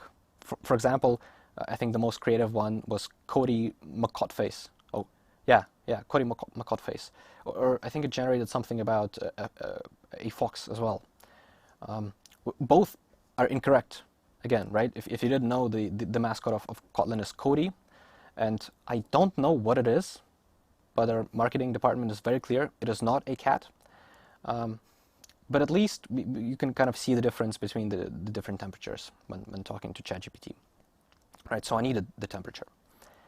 And the second problem that I encountered with the web version is that the prompt actually needed data from my backend, which wasn't easy to get. So I needed to write a prompt that would use the README of the project and some additional data as well. And I tried to copy paste it from the database into the web version, but that got annoying very quickly, right? Because you refine the prompt on one project and you think that it works well, and then you try some other project and you find some corner case that wasn't covered, or maybe because again the results are different every time you run them, they're not consistent. It might not reproduce with some, but reproduce with others. So a lot of corner cases to cover, which means a lot of testing, right? And copy pasting stuff manually from the database, yeah, tedious. So what did I do? I created a debug controller with the debug parameters for the prompt and the project path, and it basically just called my AI service, right? And I didn't find anything easier than calling it from Swagger UI, because again, I cannot do front ends.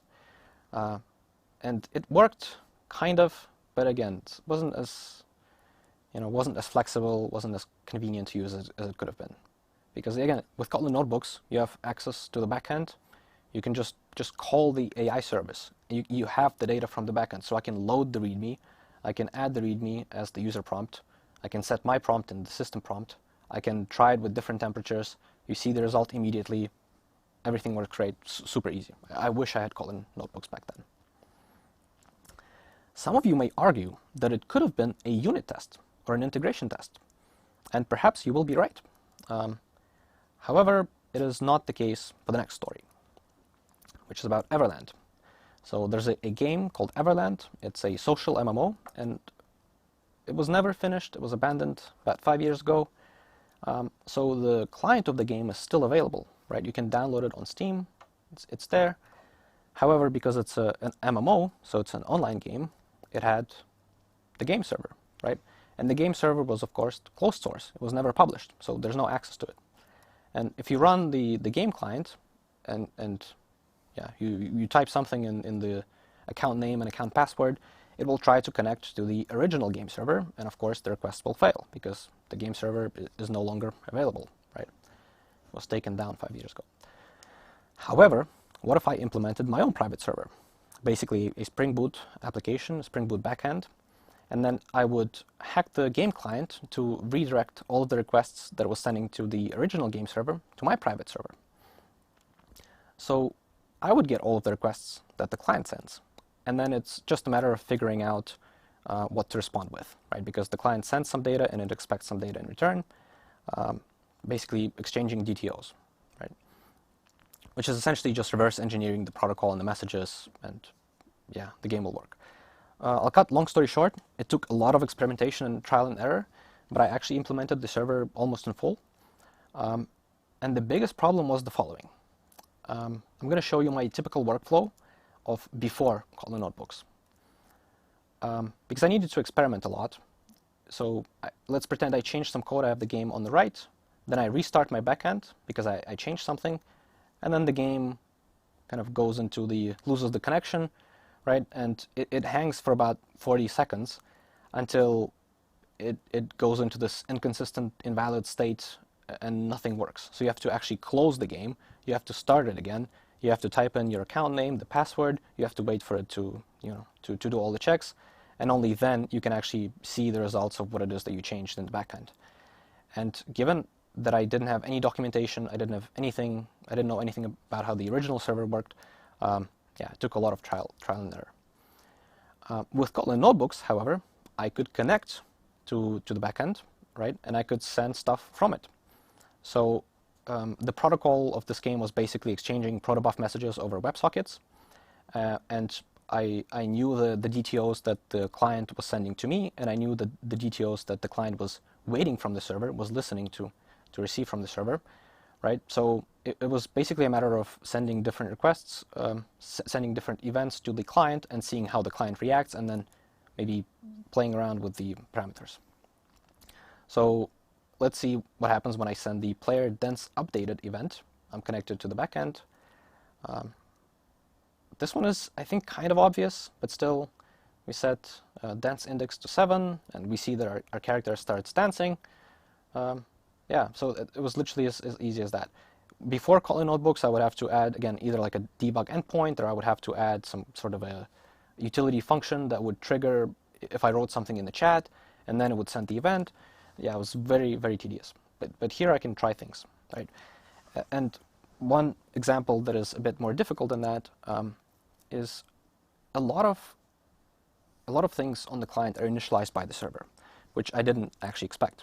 In particular, the most painful area was the doors, right? So you have the interior buildings that you go into, and you go into the interior buildings through the doors, and the doors were returned by the server. And of course, I didn't know the locations of the doors because I didn't have access to the code of the original server, so I had to literally guess where the doors should be and which types of doors, which again, a lot of trial and error, right? And the way that you spawn doors is you need to send an entity joined event that is wrapped in the wrapped entity state of type door, which has the direction facing south and the specific coordinates, and then you have a magic number, data ID, which not even in enum, right? And all of these are protobuf messages that the client expects. So it took me a while to figure this stuff out, and we can see what actually happens when we try to execute this with data ID that we have.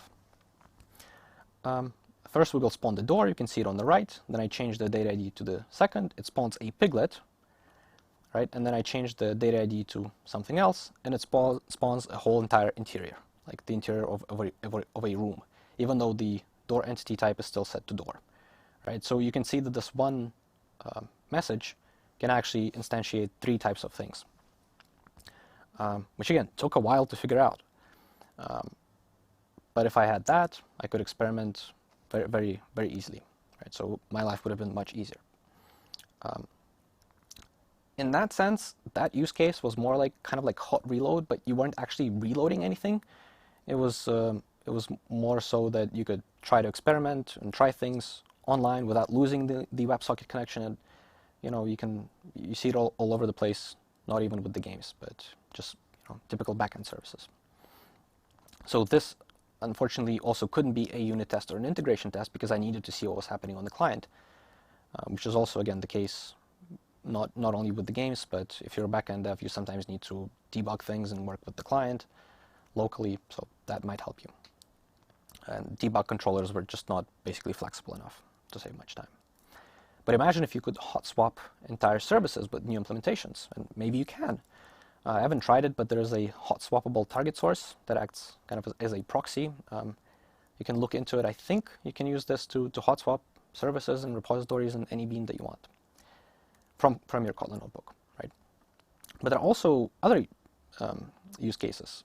For instance, you could use Kotlin notebooks in testing, right? You could replace in-house tools, like maybe your admin control panels, right? You can use Kotlin notebooks to maybe add currency, or if I don't know, the designers added some new items and you want to try them in the game, you could also use Kotlin notebooks for that, to kind of give you an initial loadout. And some of these things could potentially be just like SQL requests, like adding currency might be as easy as incrementing some number somewhere, but if you're changing stuff in the database, it's still stuff in the database, right? If you have caching on the back end, then the caches might not pick up what you changed in the database. But even if you don't have any caching, if you change something in the database, there's no guarantee that the client will see it, right? Because the client actually needs to pull data from the backend somehow, which in my case, I needed to send an event back to the client, but maybe, I needed to notify it that it needed to fetch it somehow. Either way, like when you have access to the actual backend, I think it's much easier and more bulletproof. Some scenarios that you can describe in Kotlin notebooks, write the code for them, could be somewhere between end-to-end and integration tests. So on one hand, you have the real app that is running. Nothing is faked, nothing is mocked. You have access to the data that you might pull like from your production, or maybe if you have like a pre-prod instance, because again, you can also deploy these to your test or test environments, not only locally. So you have the real data on one hand, but on the other, you still have access to the services and repositories and all of the internals, not just the controllers, right? So from that perspective, it's not quite an end-to-end test, but it is close to it. And it's not quite an integration test, but it is also close to it. It's somewhere right in between. And maybe you could have these scenarios as part of your, I don't know, pre-deployment checks or pre-release checks that you run like once every 2 weeks. You could also use Kotlin notebooks to help QA reproduce problems, right? Some bugs, they require the backend to be put in some specific state that might be difficult to reach just by pressing buttons on the front end. You could use Kotlin notebooks to maybe set some, I don't know, like some atomic Boolean flag in your code base, or do something that makes it trigger the scenario that QA need. The other examples are about working with the data, right? So initiating external messages. For instance, if you're waiting for Kafka messages to come to your backend to start doing something, and the Kafka message is supposed to come from another backend, from another service, with Kotlin notebooks, you can basically pretend to be that service, and instead of receiving the Kafka message, you can construct it in the Kotlin notebook and pass it to the handler, the message handler, and kick things off from there. Likewise, you can initiate internal messages, right? So if your service needs to send a message somewhere, and it's just difficult to trigger, you can, again, from your Kotlin notebook, you can, send some messages to the Kafka topics. Yeah, very easy. And you might argue that you can send messages to Kafka topics from other tools, which might be the case if you are sending JSONs that are not difficult to construct by hand, human readable. But if you're, for instance, sending protobuf messages or some other binary representation, it is much easier to construct the DTO, like the object itself, in Kotlin code and send that, right, without having to worry about serialization. You could also peek at messages, right? Kind of be the man in the middle. Maybe read from one topic, so subscribe to one topic from your Kotlin notebook, get messages from there and redirect them to another topic, right, and save them somewhere. You could also use this to maybe replicate some data or enrich it. So you get a message, then you add some additional fields to it, and only then you pass it to the repositories. Or yeah, again, you connect to one backend and to the database of another backend, and you pull data from one into another. I also know that some of the database schemas that many backend developers have, it's very easy to get lost in them. There's like foreign links upon foreign links, and everything is an ID. And to find the line that you need to change, you have to go through like 5 tables, just following the IDs, right? Whereas working with entities is actually much easier, right? Because the entity kind of already handles all of the links for you, and it pulls them all in one place. So from your Kotlin notebooks, you can work with entities that you understand as a human, instead of going into the database and figuring out how things are stored. And on the same topic is, like some data is optimized for storage, not necessarily for being able to read it. For example, if you're storing JSONs in a database or something in binary, looking at the data in DataGrip or IntelliJ IDEA, you won't understand much. Whereas maybe if you connect to it with your Kotlin notebooks, then you will. There are also markdown cells, right? So like a much smaller use case, but you can maybe write documentation from your Kotlin notebooks. You can share them with your colleagues, right? So all of the Kotlin notebooks are files, which means you can commit them. There's also a share button in each notebook, and because the format of Jupyter notebooks is supported by many tools, if you upload your Kotlin notebooks to let's say GitHub, they're actually rendered like natively, like Jupyter notebooks. And not only do they render the markdown code, the markdown text, but they also render the code and the results that you got. So it can be used maybe to showcase how to use your library, or to reproduce some scenarios, some bugs, and share them with your colleagues. You can also take advantage of caching, which is a use case that wasn't obvious to me until somebody pointed it out. Remember that each cell kind of caches the result, right? The declarations and the result. So what you can do, again, while connected to your backend, you can load some data in cell number 1. Then you can, in cell number 2, you can trigger something that would mutate that data. Let's say you start the cron job or something that does maintenance, right? It changes the data.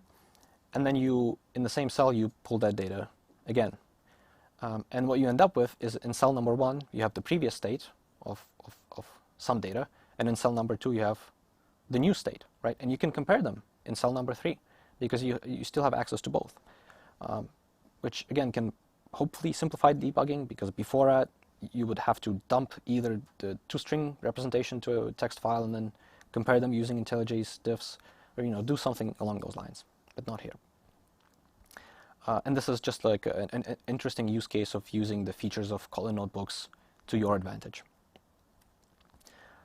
You could visualize meter registry, right? So all of those charts that I showed you, you have access to the metrics of the application. If you need some, very quick graphs, yeah, you could do them from Kotlin notebooks. So there are many creative ways of using Kotlin notebooks.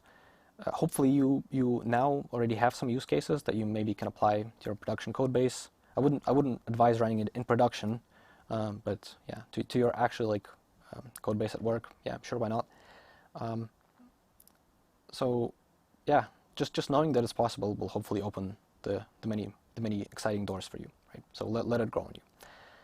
The nice thing about this is that it is also 100% Java compatible, which means that if you have, and this is a pro tip for my fellow Kotlin developers, if you have an agnostic colleague that is a Java developer and they're agnostic about Kotlin, what you can do is you can write Kotlin notebooks, and they're in Kotlin, and you can do things with them that are not possible to do without Kotlin notebooks, right? And you can share it with the colleague, and the colleague will be impressed and he will want to use it as well, which means that he will have to use Kotlin. So it's basically like one foot in the door, and once he starts using Kotlin, even in Kotlin notebooks, I think it will also grow on him over time, and maybe the next step would be adding Kotlin to your production code base. So it's kind of like a way of using Kotlin at work, even if you're not allowed to use Kotlin at work, because it is just a tool in this sense, right? So you're using IntelliJ IDEA. You're not really kind of using Kotlin, right? It just happens to be in Kotlin. And yeah, just to prove my point, the example that I showed you in the beginning, that code base was 100% Java, right? So there was zero Kotlin in it, not even the build script file, so because it uses Maven. Yet it still works perfectly well with Kotlin notebooks. So yeah, just one foot in the door. You could also impress your manager with the charts. I'm sure they'll like it. However, if all of that sounds too good to be true, perhaps maybe it is a little bit.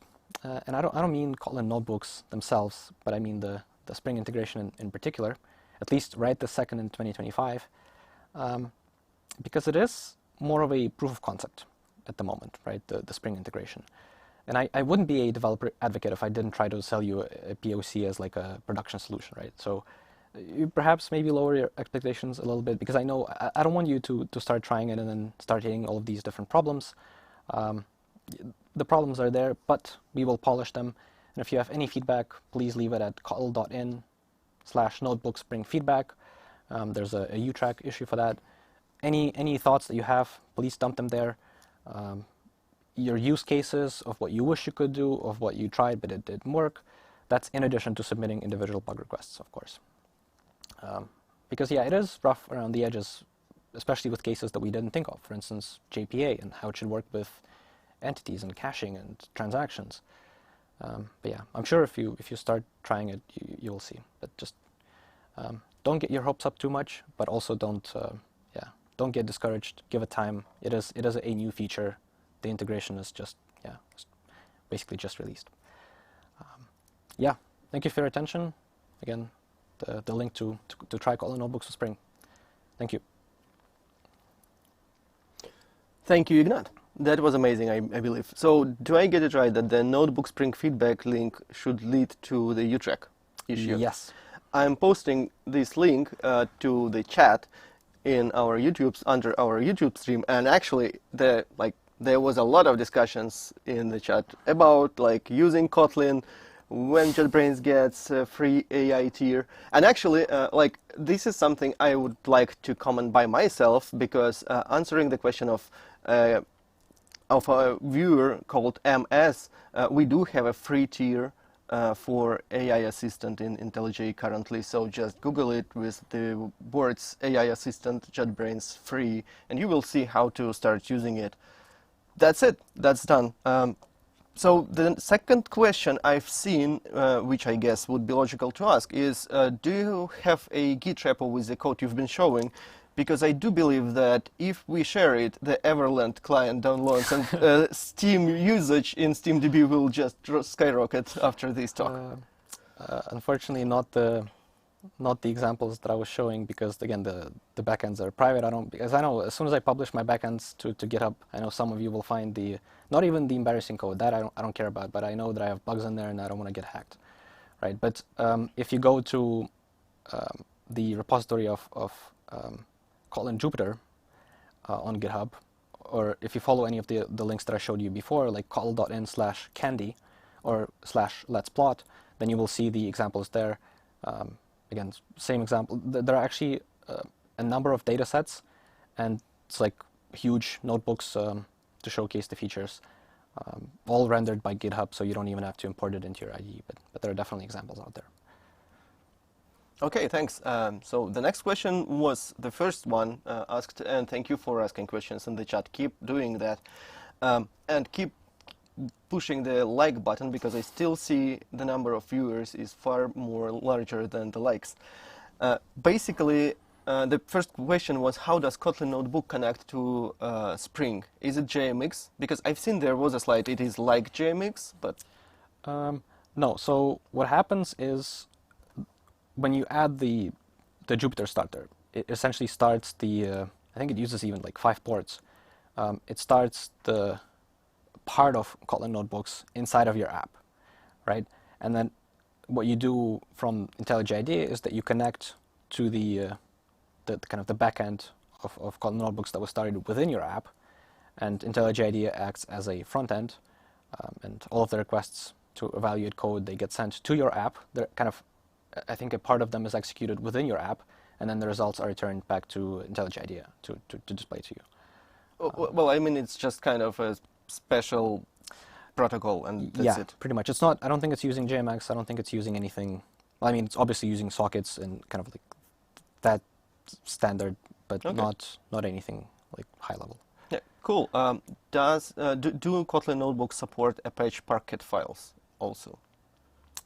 I actually had to Google it, and this is some kind of CSV type, CSV-like files. So the answer is we currently don't know. Feel free to reach out to our support team or anyone, or keep asking. We will try to find it out during the day and answer in the chat. So stay tuned with us. The next one is, well, that's kind of a long question, so I will be reading it pretty slow.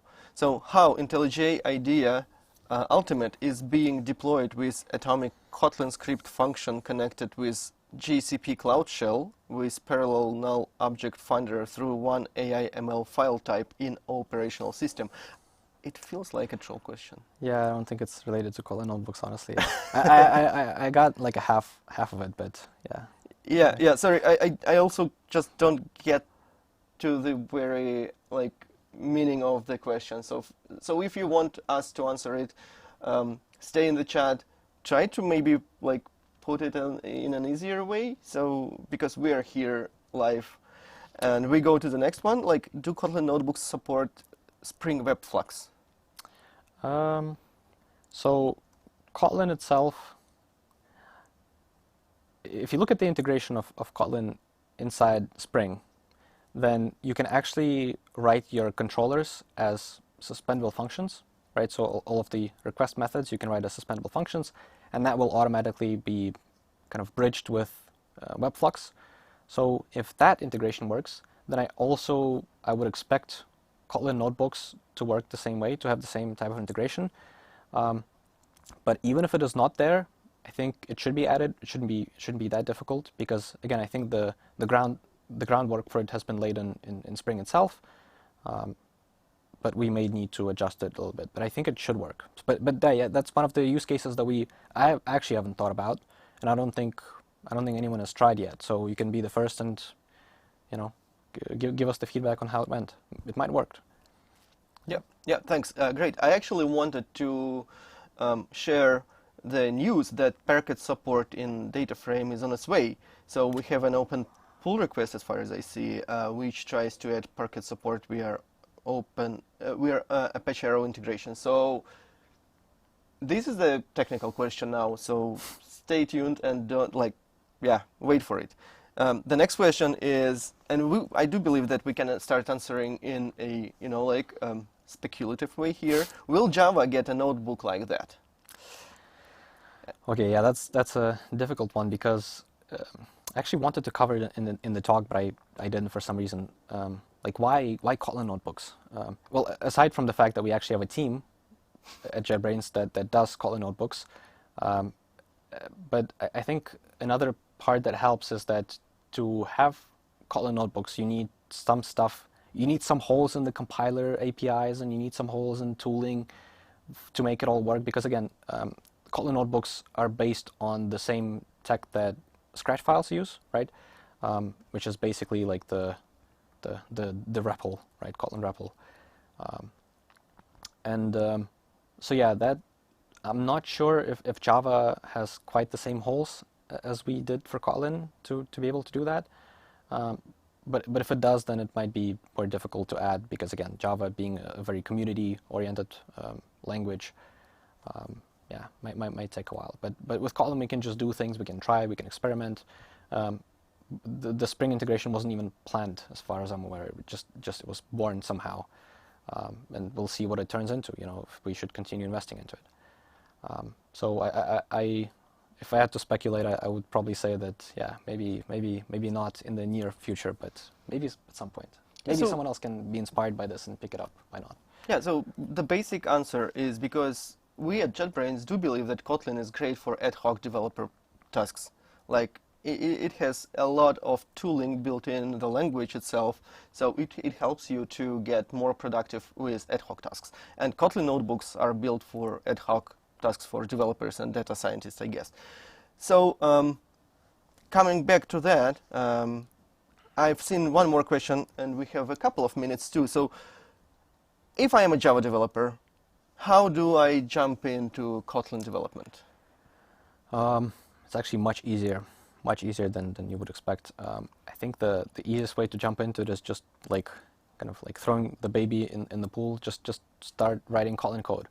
Right? It's not as difficult as it may seem, because if you're switching to another language, most of the time it means also switching the ecosystems, right? Everything around the language, not only the language itself, but everything around it. The dependency management, all of the concepts, the problems, the IDE, tooling. Whereas with Kotlin, it's everything around Kotlin is literally the same as with Java, right? You get the same IDE, you know how to use. You get the same build tools, Maven, Gradle, whatever else. You can even use Java core from Kotlin, right? So all of the collections, queues, concurrency. You don't have to use coroutines. You can just use, JMM. Same guarantees, same everything, and you can have it alongside your Java classes too, right? So it's only the language that you have to only basically the syntax and maybe some constructs that you have to learn. And the best way to do that is just to maybe you go to kotlinlang.org, you do a couple of tutorials, maybe Kotlin cons. But then what I would recommend is starting out with unit tests, right? So you don't have to add Kotlin to your production code base right away. You can add it to your tests, maybe the unit tests of one module, and then nobody really cares about the tests, so you might not even get any pushback from your colleagues, right? You can even introduce it as like, hey guys, I found this new testing framework. Can I please try it? And tests can be fun to run with Kotlin too. If you look at projects like CodeTest, which are basically very DSL oriented, they kind of, not everybody likes them, these features, but they showcase at least the language design that Kotlin can offer, right? So yeah, that would be my advice. Add them to as unit tests and just start writing Kotlin code. Yeah. So now we are second foot in the door, right? Yeah, yeah. After that, it's like your colleagues will, if your colleagues can ignore Kotlin notebooks, I don't think they can ignore unit tests. Sooner or later, they will have to change something in there. And again, like, it's difficult to explain about Kotlin. There's no one big selling feature, right? It's a bunch of small, like, features or like, nice things about it that kind of make up the whole picture. And then once you have that whole picture, basically, yeah, like once you have the second or third, third foot in the door is, yeah. Okay. Anyway, yeah. Well, that's a teamwork. Yeah, That's what we call a teamwork, right? Yes. So there is a question about the upcoming features and future like development of Kotlin notebooks and the roadmap. So do you have anything to share, or we should just ask our product manager, who is currently monitoring the comments, answer that? Should probably ask him, but at the same time, yeah, I think it all. We want to, I think, look at the feedback, because again, like, there are so many use cases with Spring specifically, so many different code bases, so many different integrations that for us, especially like the Kotlin notebooks team, not having to use Spring all the time, they might not know about all of the corner cases and ins and outs. So some work is still planned based on the feedback that we already have, based on feedback from developer advocates and internally. But still, it would be great to hear if there are any major problems, something that's, I don't know, showstopper, critical issues, and then we would, of course, prioritize that. Yeah, and now we have 10 seconds. Everybody is heartbroken because you said nobody cares about tests. And you stay tuned with us for the next session with Marit.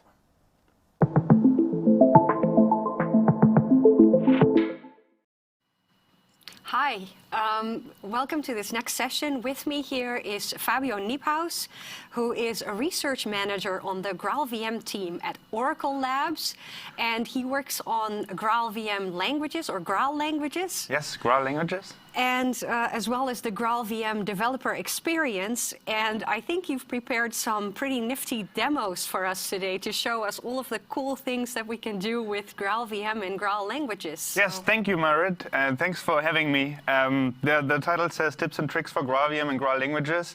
I want to show some new stuff that we have unlocked in IntelliJ, collaborating with the fine folks at JetBrains. Right, so, and I'll do most of the presentation in the IDE.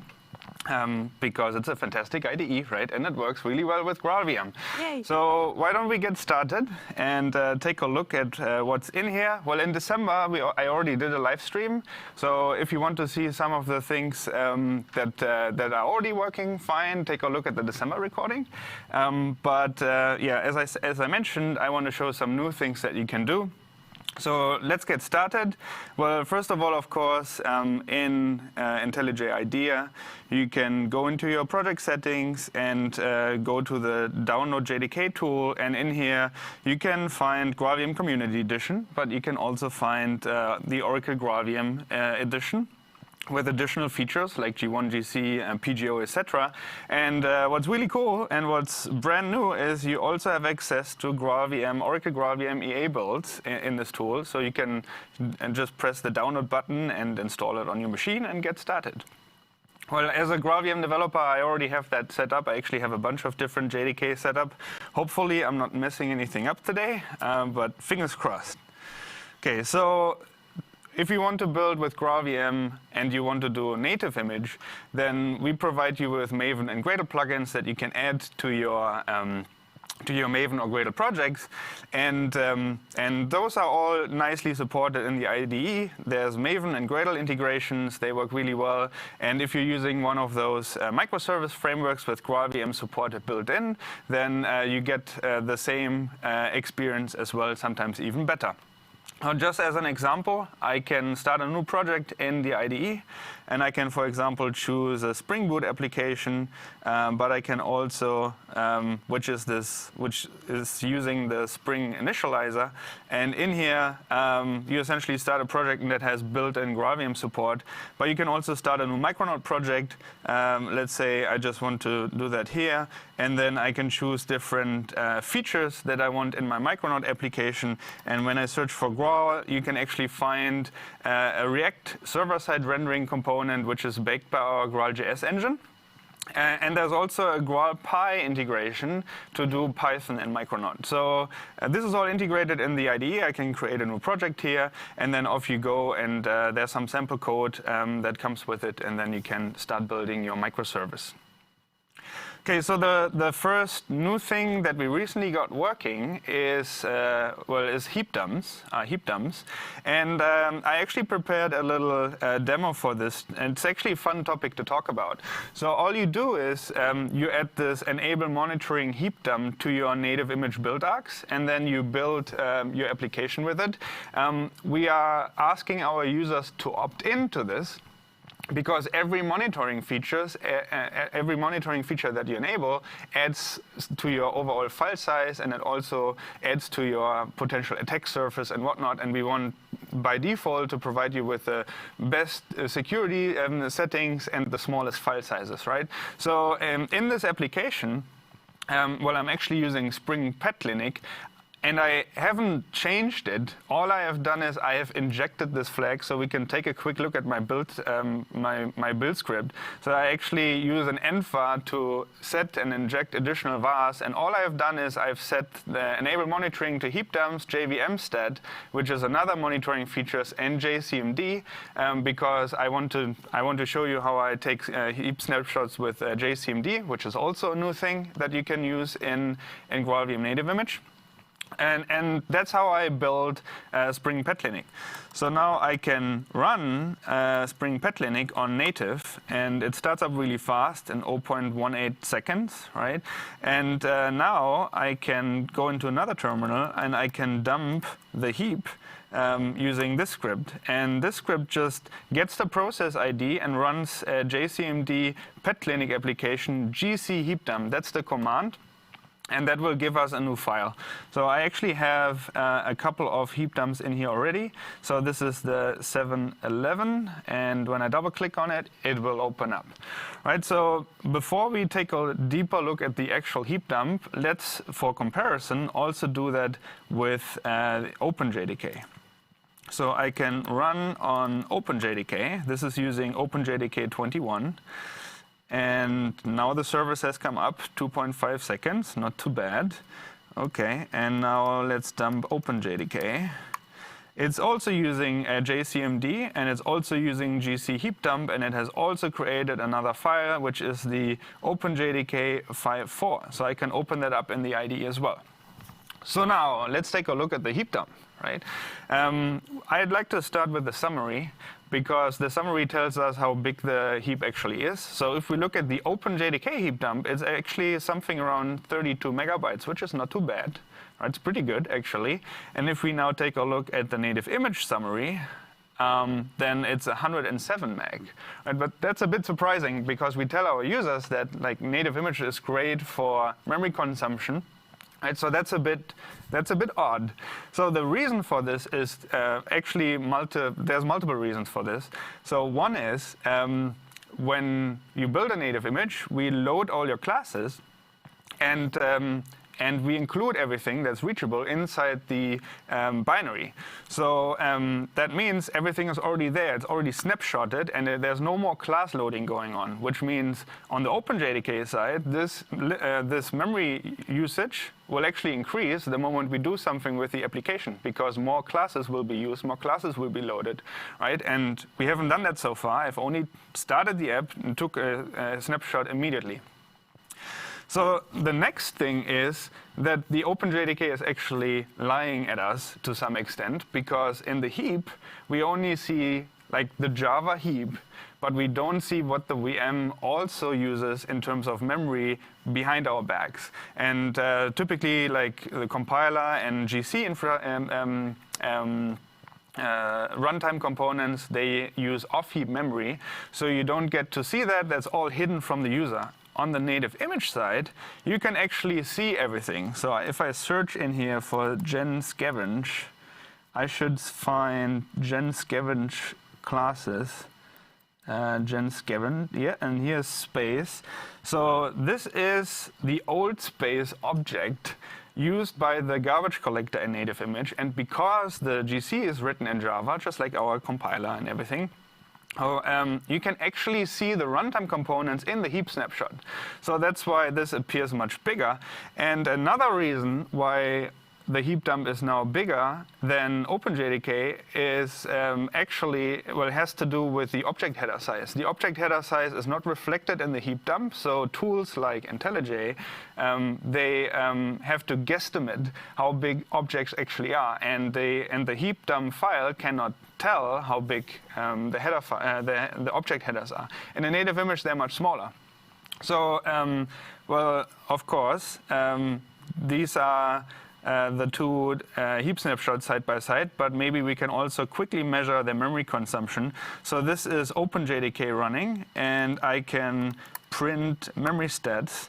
So this is running Spring Petlinic PS, and we are at around 500 megabytes, right? So that's how much the process takes. And now if I run the native version of this service again, and I run the same script, we actually see this is running on BinJava, and this is running the native version, and the native version only takes 170 megabytes, right? So even though the heap dumps seems to be bigger, appears to be bigger, the total memory consumption is actually much smaller, and you get to see much more in your image. So yeah, so let's go through the key takeaways of this. So I already mentioned the native Petlinic appears to be bigger in terms of the heap than OpenJDK, because all the reachable types, they're already loaded at build time, and there's no more class loading, right? Then the heap dump also contains the majority of runtime data structures that are in OpenJDK maintained off heap. HProf format does not contain information about object header sizes, so that's typically inferred. And the total memory consumption, for example, the RSS value is much smaller in native than OpenJDK. So one thing that we want you, like users, to do is to be able to just use any Java tool that you want and typically use, including IntelliJ IDEA, the same way for native. Right, and here's just an example where you're a bit surprised by the result, but it all makes sense if you think about it. Right, so yeah, those are the heap dumps. And do we have any questions regarding heap dumps in the chat? So there was a quick question on whether you are using the early access or the stable version, because you're showing us some new stuff that you all are working on. Right, so heap dumps, they've been supported for a very long time. We recently fixed a bug that essentially caused a failure in IDEA. It was on our side and got resolved, but the JetBrains folks also resolved it on their side. So if you're on the latest IntelliJ, you can use an older GraalVM with heap dumps, or if you're on an older IntelliJ, you can use the latest GraalVM EA build. I think for this one, I have used the latest GraalVM release, which is 2401. Right. Okay. So that has the fix. Okay, cool. Thank you. Okay, so let's move on to the next section, which is debugging. So there's actually a lot to talk about debugging. In December, I showed GDB debugging. And while that is the source of truth, it is a bit surprising to Java developers and also feels weird, right? We're asking Java developers to not use a normal Java debugger, but to use GDB instead. And that sounds a bit crazy because that's an operating system debugger. So we have gone to great length to support Java source level debugging. So in GDB, you see Java sources, and you can even interact with the code. But it's a really sharp knife, and we really don't want you to have a bad debugging experience. So what I want to show you now is actually a preview of a new feature that, that we're currently working on. It's support for the Java Debug Wire Protocol, in short JDWP, debugging with native image. So, well, the way this works is, again, you have to add a flag to enable and include JDWP in your native executable. And then you can launch an application with debugging options, and then you can attach a Java debugger, including the IntelliJ IDEA debugger. Right, so I was looking for an interesting thing to debug, and actually I remembered that Thomas, my well, the GraalVM project lead, he had a very good submission for the 1 billion row challenge. He's a very smart guy, and he actually teamed up with 2 more people in this challenge, which was amazing, and they eventually won the challenge. And they have gone, well, they have done talks about their submission at different big conferences, but I thought maybe I could just go and debug the program and understand a little bit what they're doing using our new integration. So I have checked out the 1 billion row repository maintained by Gunnar, and I have only already opened Thomas's submission, and I have compiled it to native with the scripts that are in this repository, and I can run it. I'm using a smaller data set here, but at the end of the day, this is really just a startup problem, the 1 billion row challenge, which is why GraalVM native image performed so well, right? But here's the result from the binary. I just ran the calculate average Thomas Wittinger image, and that's the result it has calculated. So now what I can do is I can also run in debug mode. And the way this works is I only have to set now my JDWP options, and to some of you this should look very familiar. This is launching the JDWP server on port 8000, and it's in suspension mode, right? So, and here's a cool thing about the latest terminal integration in IntelliJ IDEA. I'm using the preview 2025 that they have launched, and it has detection for this debugging output. So I can just click on attach debugger and attach my debugger, but I also want to set a breakpoint. Conveniently, I've already done this. So this is the calculate average Java file, and this is the main function. And on the first expression or if condition, I just set a breakpoint. And now when I attach the debugger, I'm attaching the IntelliJ Java debugger to the native image. Right, and now we can go and debug through this program. So what we see is, well, IntelliJ tries to be helpful and show us the first argument. There is no arguments. There are no arguments. So, and this is one of the first tricks that Thomas and the team have decided to do. They're spawning a worker. So I can step in here and we can look at how the command is being built up for the worker, and then it's starting a subprocess. I don't recall 100%, but I think the reason was that when the process terminates and the big measure data needs to be unmapped from the process, that will take some time, and that time is spent in the operating system, and time is precious in a competition like this. So they decided to spawn a sub-process to do all the work, and then just report the result back, and then do the offloading in the sub-process. So the time it takes to offload the data is not actually included in the time to run the main process. So this is one of the first tricks that they pulled. So they're just running this now, and then they transfer system out to it. And now when I resume, nothing happens because I don't have another breakpoint. But I do get another debugging session because now we can debug the worker, right? So I attach the debugger again, and we're back. We're now in the sub-process. And now I'm stepping over, actually, because now the first argument is worker. And we can see how the program works. So what they've decided to do is use the number of available processors to create a number of threads to do most of the work in parallel. Right? And here's something that you cannot easily do with the GDB debugging. You can just change the value here, and we can continue with 8. Right? So this is all like normal Java debugging, and it seems like I'm debugging on OpenJDK or Hotspot, but in reality, I'm just debugging a native image. Right, so I can even set a breakpoint here to the end, and we can go over, and this should have printed the result. Here's the result. Fantastic. Before I stop the debugger session, though, I want to show you something, because this gives us the debugging experience from the native image perspective, and we can actually see it in here. Here's another thing you cannot do in GDB debugging easily. We can evaluate expressions. So if I do a system out and evaluate that, we get the print stream. So this is the print stream object that represents the output of the program. So when I do system out print line, it will print the result as we've just seen, and that's there. What do you think happens if I change this to in?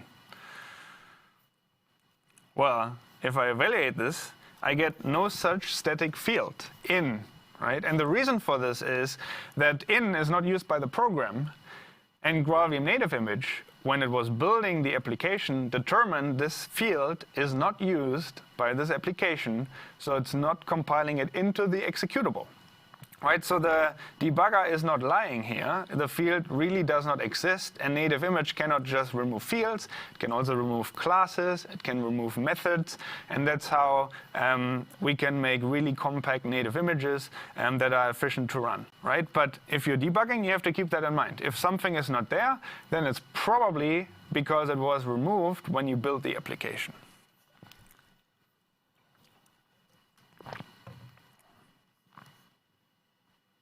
Okay, let's go back to the debugger, press resume, the program terminates, all good. So let's go through the key takeaways of this. Well, we already have GDB debugging, and that works on the Java source level. Now, in the future, we want to allow our users to use JDWP-based debugging, which is the normal Java debugging experience. And for that, I haven't really talked about how this works, we're actually sticking a small Java interpreter into the native image. Or we embed a Java interpreter in the native image. Why do we do that? Well, JDWP sends Java bytecode across the debugger and the debuggee. And in a native image, we no longer have Java bytecodes. Everything is compiled to native ahead of time. So we need to put an interpreter into the native image to be able to interpret the JDWP commands, and it also knows how to control the native program execution. Right? So it can change the program behavior. So that's something that we couldn't do with JDWP and with GDB, but in JDWP this is all fine. Now it sounds like the Java interpreter adds to your file size. Well, actually the interpreter is really small. Maybe it's even smaller than the GC. It's just a couple of kilobytes. It's not so big as it would sound. What is a bit bigger are two additional files that you get, which is a metadata file. I can show you in my target directory. Here's the image file. That's the native image. And here's the metadata file, which is needed it's used by the Java interpreter that we embed so that it knows how to invoke and run methods at runtime. And then there's a third file, which is this lib svm jdwp dylib. That's the actual JDWP server implementation that we load into the process. So technically, you can deploy this file and keep the metadata and the dylib for yourself. The moment you need, and when you need them for debugging, you just put them next to the file again, and you can debug. Without these two files, you cannot debug the native image. Right. Well, this all sounds really cool, but there are some limitations, and I actually made sure that we have them documented. So if you go to our website, you will find everything you need to know how to use this. Please note this is a preview feature. I encourage you to try it out and give us feedback. We do know that some things don't work. Right, so you can read up on how the architecture looks like, and we have couple of things like the debugger follows the native image close world assumptions, right? We already talked about this. The system in field is not there. Certain data is not there. Dynamic class loading is not there. We are not supporting field watch points at the moment, and you cannot step out of the method where you set the breakpoint, because the outer method is actually native, and the debugger would need to de-optimize the code, and it's all really complicated. So there's still some work for us to be done, but I think this is already pretty useful. And yeah, as I said, I encourage you to try it out. Right. So are there any questions? No questions about this demo at the Okay. moment, so thanks. There was some comment about they would love to see GraalVM supported better in IntelliJ, but of course we are collaborating on that, as you mentioned. So work in progress. Yes, we're working on that. Eventually, hopefully everything will work at some point. And that's definitely our goal too. And we just need to keep pushing and move the two systems forward, right?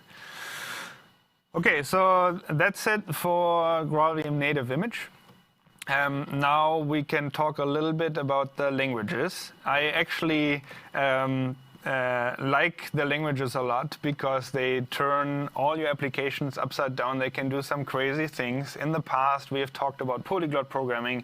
Well, I have to admit that is really crazy if you want to really do that. But what we really see in practice is that sometimes Java is not enough because there's other language ecosystems, and maybe there's just this tiny little thing that you want out of this other language ecosystem, and with our languages you can do just that. Right, and I'd like to show you GraalPy and GraalJS and GraalWasm in the next 30 minutes. So if you want, you can check out the GraalVM website, and in the Graal projects is GraalPy.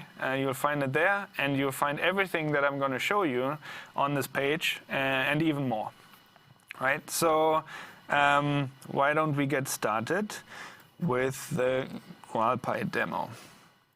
Okay, so what I want to show you is our new Graal plugin for GraalPy, which we have released recently, but we haven't talked about it really much.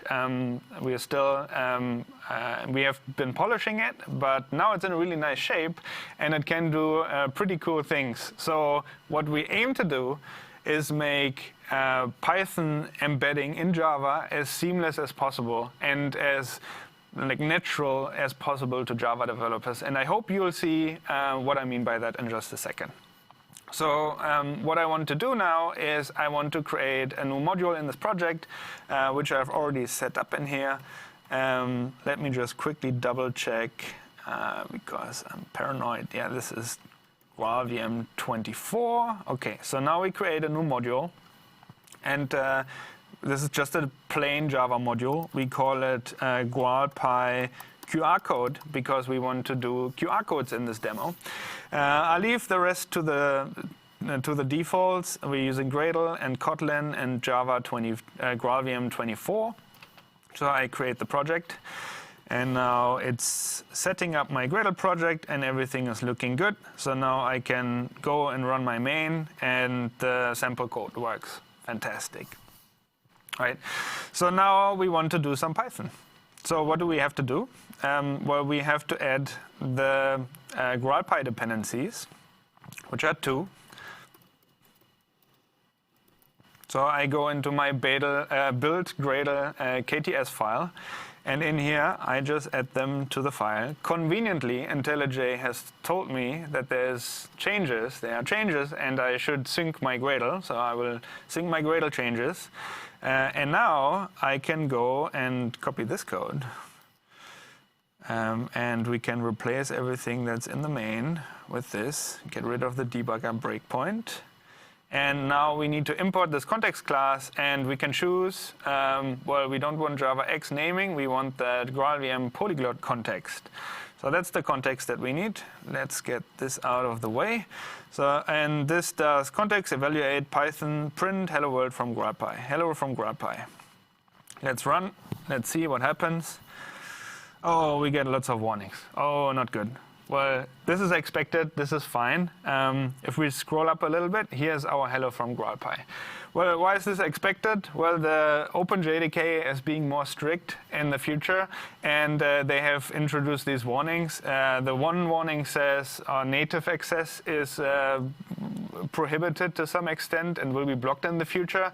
We will need native access to do anything useful in Python, because a lot of Python stuff is actually built in native code, right?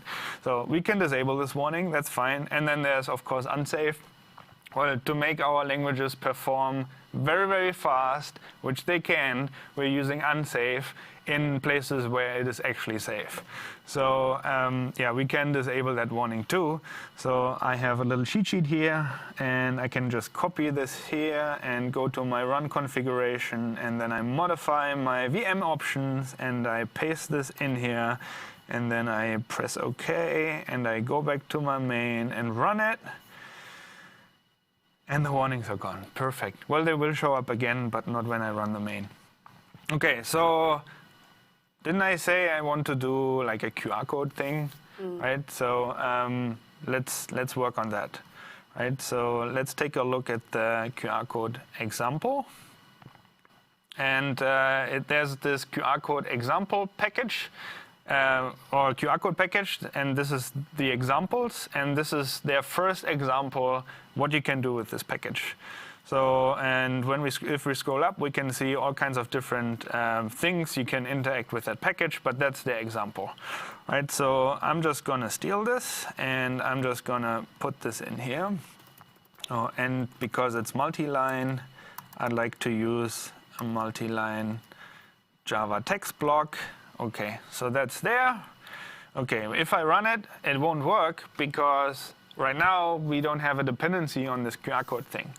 To declare the dependency, we can add the new Gradle plugin for GraalPy. This is it. And then we can add the dependency. So I put it right underneath the Java dependencies. So this says the GraalPy plugin has a new dependency, and it's actually a set of dependencies, and the set only includes QR code in version 8.2. I encourage you to also freeze the version. In Python, you don't have to do that.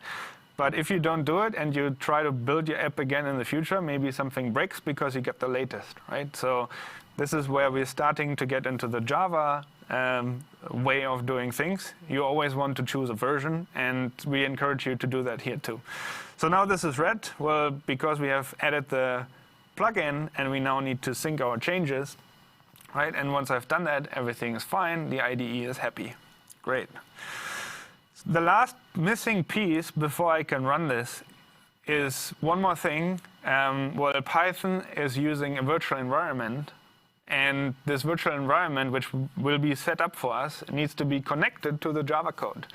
And the context crate actually comes from our language agnostic package, so it has no idea about GraalPy.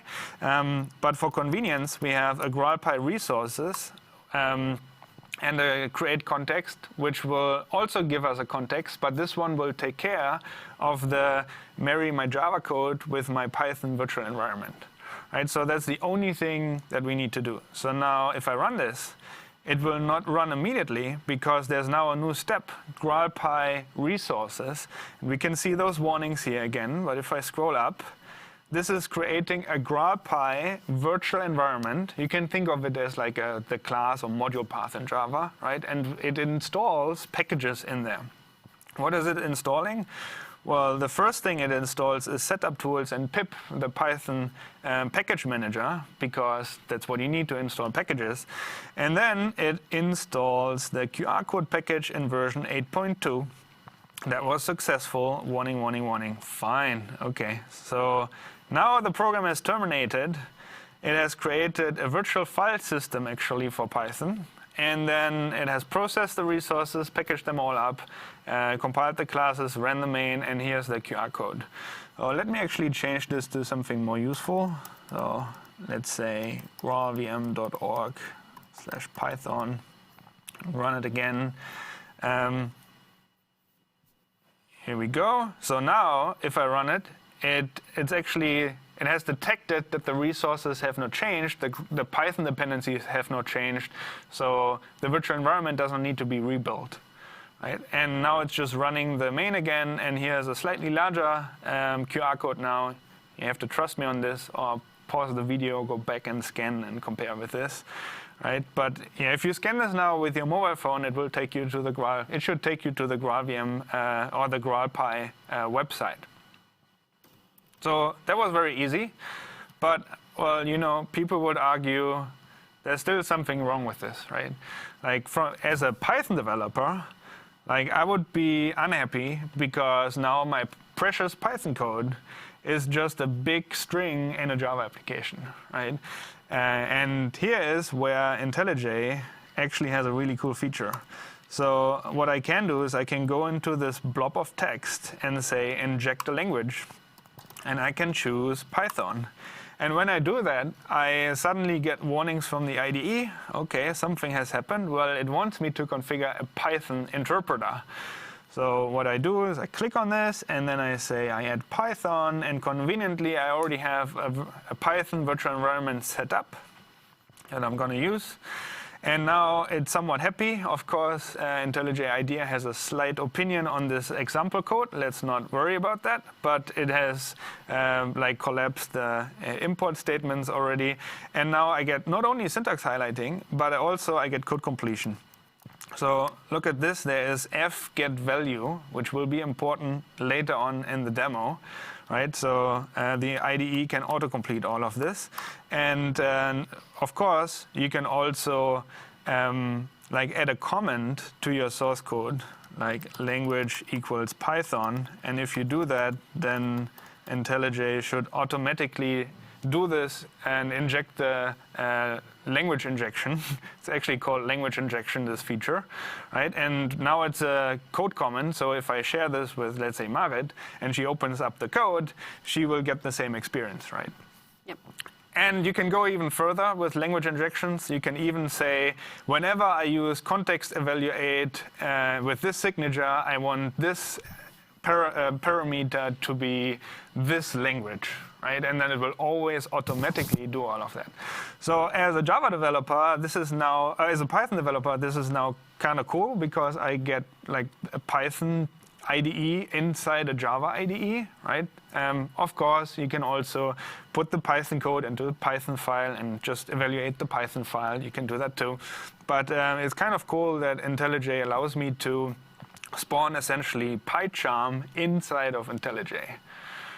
Okay, but as a Java developer, I'm still unhappy because there is a huge chunk of Python code in my Java application, and maybe we can do a little better because as a Java developer, you like type safety and all that, right? And you don't want to do the crazy things they do in Python land. Okay, so now let's take a look. I actually prepared some Java interfaces. So let me paste them in here. And these are Java interfaces I wrote by hand for exactly the code that we're using. And we're going to use these interfaces in just a bit. I should say that, well, I wrote them by hand.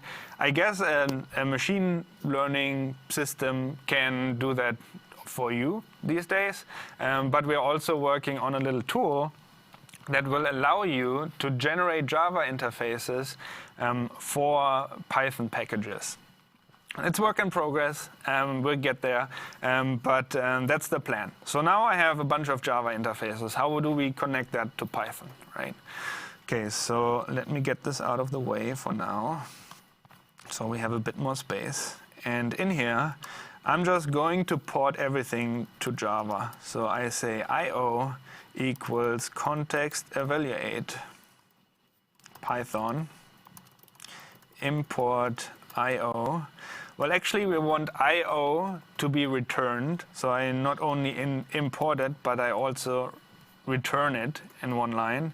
And IntelliJ now tells me statement seems to have no effect. Well, it does have an effect here because it's returned, right? So, but now if I do this, I still have like evaluate is a value. It's a guest language value. It's a Python value. But I want this IO interface, right? And for that, we have something really cool and super powerful. It's the as method, and I can do as a Java interface. And this is kind of crazy, because what it does is the framework will create a Java dynamic proxy for the corresponding Python object, and then from Java you can just talk to the Python object as if it was a Java object. Right, so now I have a handle on this IO module. So let me do the same with the QR code module. QR code module is QR code equals context evaluate Python import QR code return QR code as QR code module. Maybe we can get that out of the way too. Coolio. So we have everything we need. So now we can go and say QR code, a new instance. And Mara told me yesterday there's a cool feature for vars I didn't know about. So I can use that here to create a new inst var. So now, now I've got a QR inst var, and in that I can add data. And this auto-completion line feature is so cool. I can just auto-complete the whole thing, and it's fine. Same URL, same method. So now we do IO, string IO as var, and we call this F. Cool. And now we do QR print ASCII F. Cool. And now we could do fseek and we could do fread, but there's this getValue, and the getValue function that I've shown you actually returns a Python string. And in this interface, I said I just want a Java string, and strings are compatible, so that's not an issue. So I can just say getValue, but I also want to print this to system out. So I'm going to do a system out print, or should I do sout? Yeah. and then I do f getValue. Okay. So fingers crossed. Let me run this.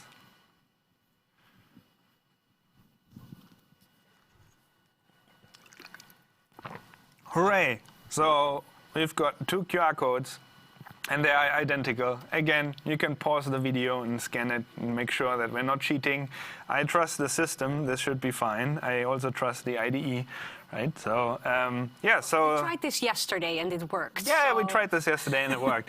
Yeah, but what you can see here is now you can remove the Python code, right? And you don't need to write Python code at all. You can do everything with Java interfaces, but you can also mix and match, right? You can also write a little Python function and expose it as a functional interface in Java and call it, right? So you can choose how much Python or how little Python you actually want to embed in your Java. And I think with this, that's a pretty cool example that shows you how we can hide all the Python craziness from you and still give you the experience that you know from Java with autocomplete, type safety, and so forth. And you can put this aside and put this in a utility, and then your users won't even see that the implementation underneath is using Python, right? And I think that's a very powerful thing that you can do. So let's go through my key takeaways here. Just before you do that, there was a question from the audience. What kind of Python version were you using, and which Python versions can you run with this? Right. So right now the Python version is always locked to the specific GraalPy version. So there's only one Python version that GraalPy version 24.01 or 24.2.1 supports. The version I was using is 3.11. In the upcoming release, the 25.00 release, we're going to ship with Python 3.12.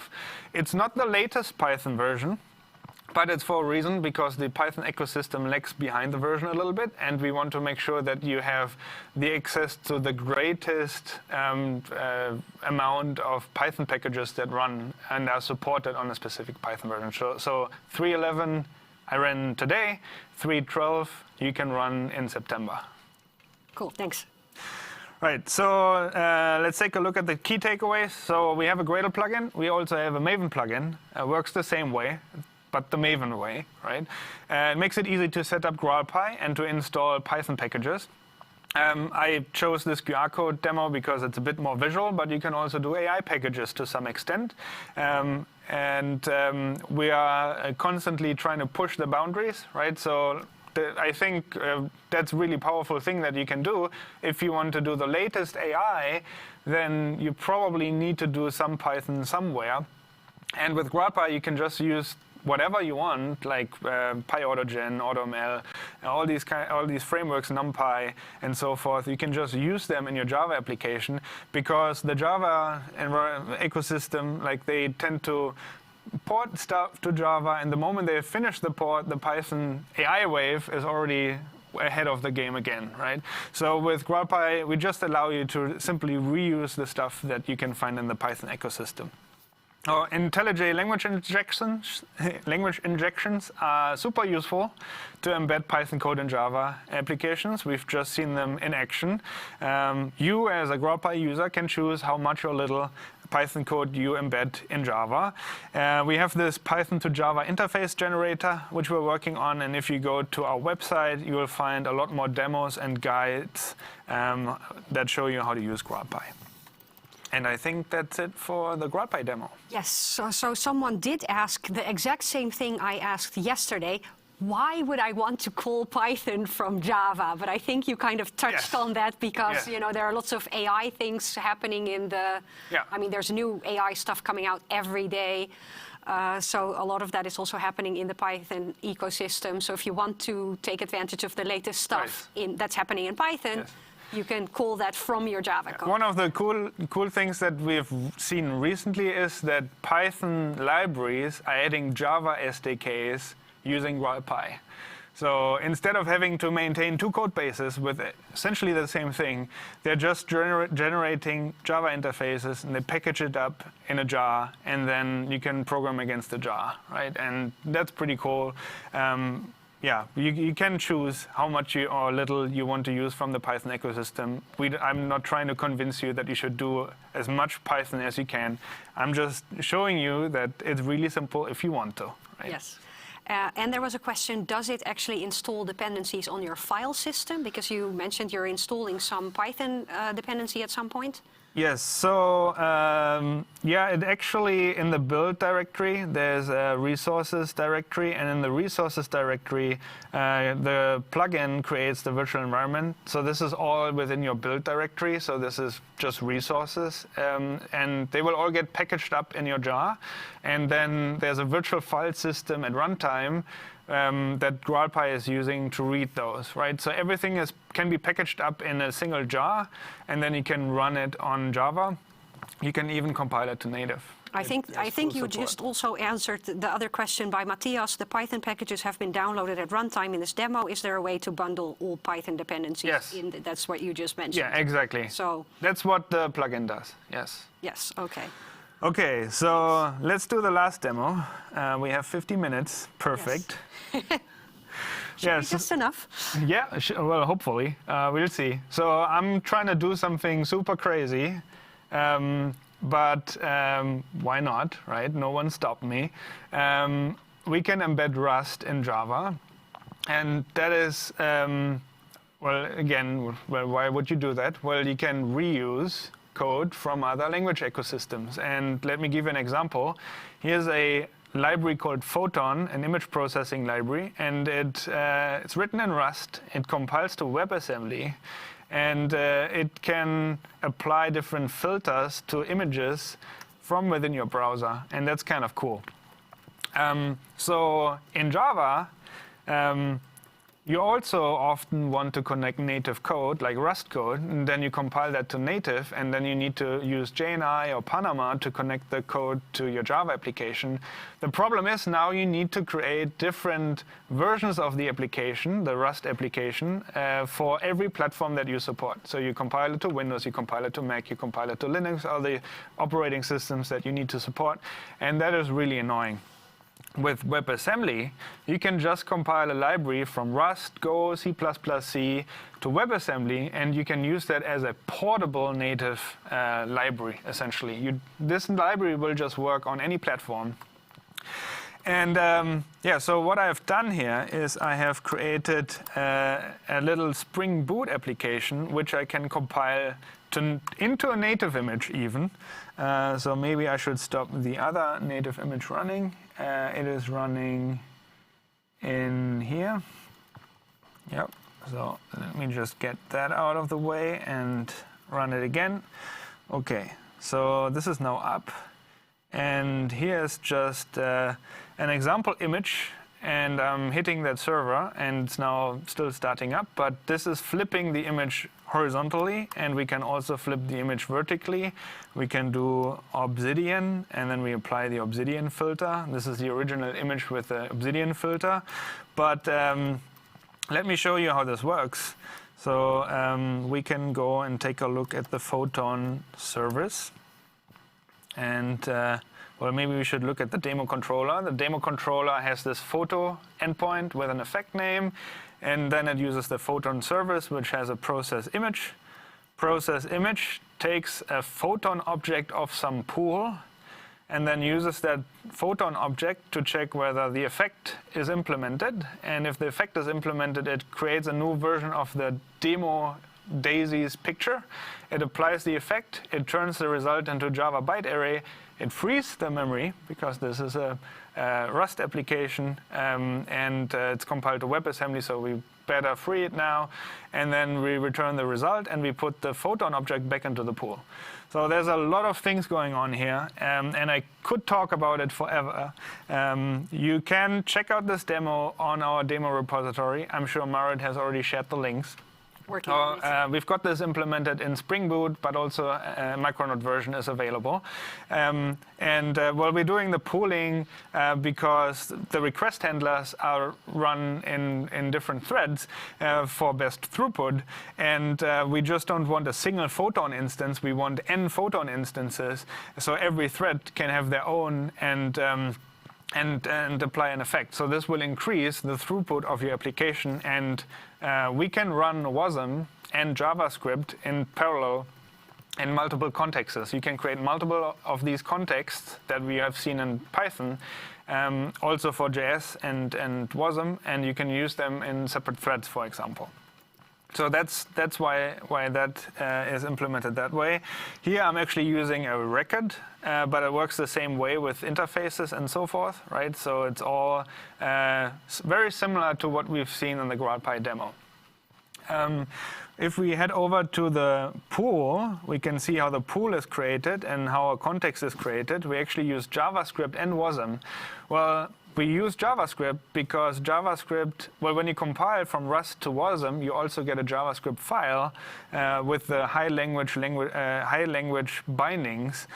So you can call in a browser, like in this demo that we've seen, you can call different effects directly. And the WASM ecosystem is currently still very much geared towards JavaScript. In the future, this will change with the component model. Interoperability will get a big leap in WebAssembly. But for now, like most of the interop can be just done through the JavaScript binding, because the JavaScript binding we can run on GraalJS. So what we do is we have Java Spring Boot communicate to WebAssembly using JavaScript. Right, so we have to set some options. We enable WebAssembly, and then we create a new context and evaluate stuff in here to initialize the module. So it's really no magic. What I do want to show you, and that's the crazy attempt, is we can try and debug this, because like the user just said, why would you combine Python with Java, right? Why would you embed Rust in Spring Boot? That's a terrible mess now, right? Like, how am I going to find a problem if the pixel is incorrect, right? And let me show you that that's possible and not so hard. So what I do is, when you dig into our APIs, you'll come across the engine, and in the engine I can set an inspect option with our inspector integration, and I can set that property from the outside using the debug property. I can set it to false or to true. So when I debug in native, the application starts immediately. and this is running target demo, the native image version of this application with -d debug, right? And now instead of the service coming up, we actually get a debugger listening now. I could copy this and open it in Chrome, which will show me the Chrome tools to do debugging, which works.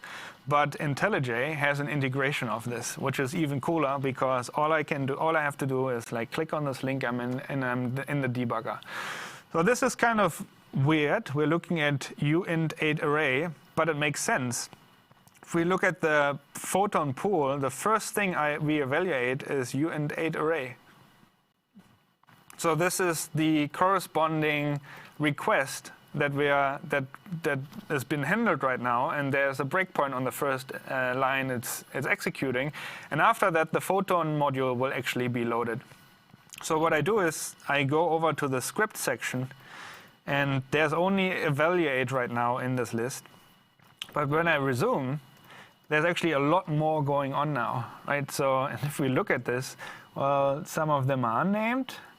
But if we look at the files, we get like Rust dependencies and Rust sources, right? So there's a lot of stuff going on in here. You can see that I've built Photon actually with debug information enabled. And we can see all the sources popping up in here. But let's go to the entry point. This is what marries the WebAssembly code with the JavaScript binding, and we can run that on GraalJS. That's what the pool is doing in here. It's evaluating that source. And then there is the JavaScript binding, which is this. And you can see I already put a breakpoint here. So, and here's a flip H. And here's the WebAssembly module. So now let me go in here and say flip H. And I'm not doing anything. Woohoo, it works. So we're in a debugger session in IntelliJ, debugging a Spring Boot application that runs Rust inside. We're right now in the JavaScript binding. Okay, I hope you can follow along. Well, this is the JavaScript module. And right now we have a Photon image with a wasm bindgen pointer. That's a pointer in memory. Pretty useless right now. We cannot do anything with it. And now here comes the crazy part. What if we could step into this? Well, let me try.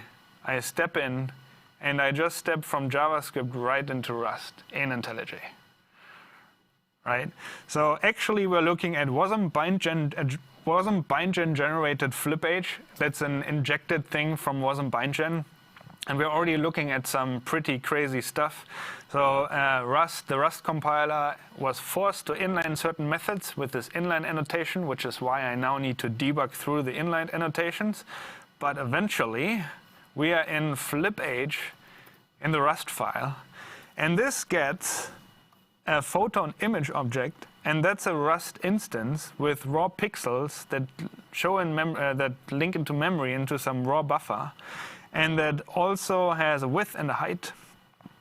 Okay, so what this does, this flip H does, is it reads the height and width. It creates a flipped image with the same width and height. And then it iterates through every single pixel. And it flips the pixel from the top left to the top right. That's how it flips it horizontally. So we can see every single pixel being flipped in here, right?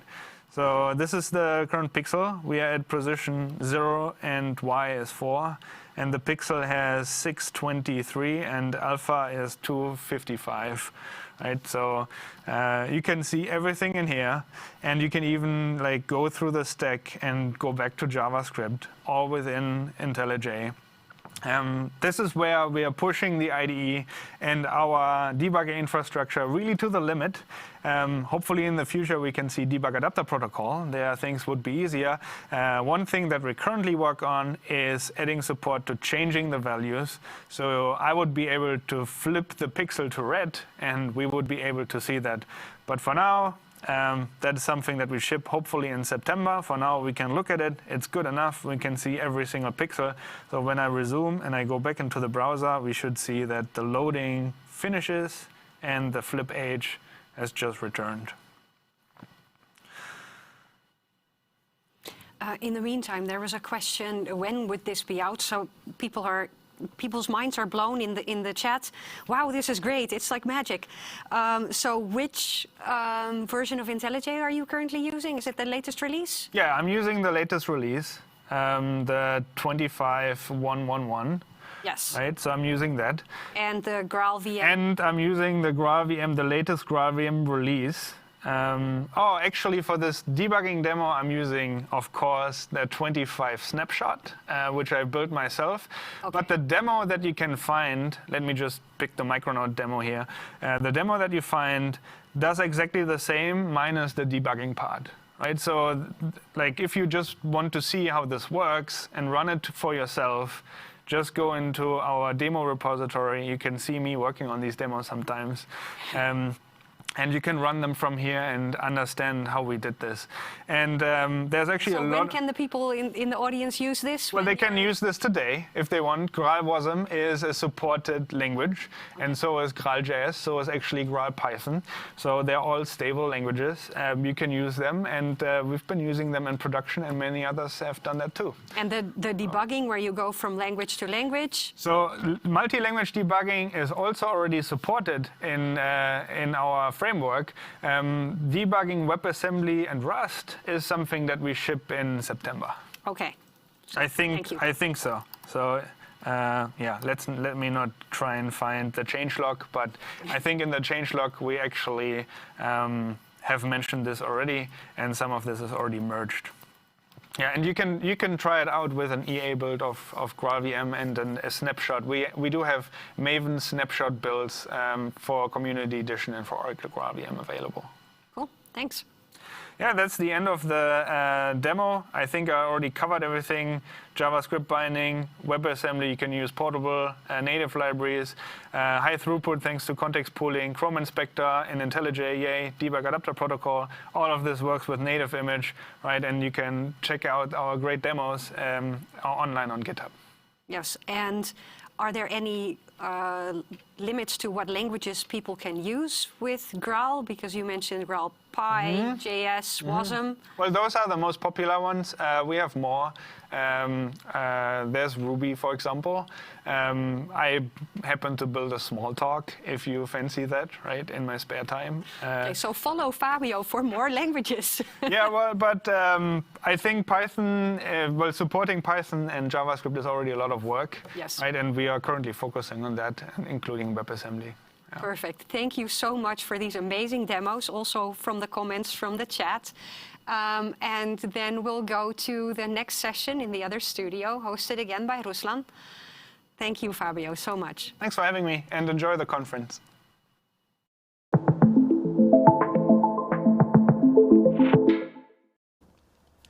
Hey everyone, thank you Marit.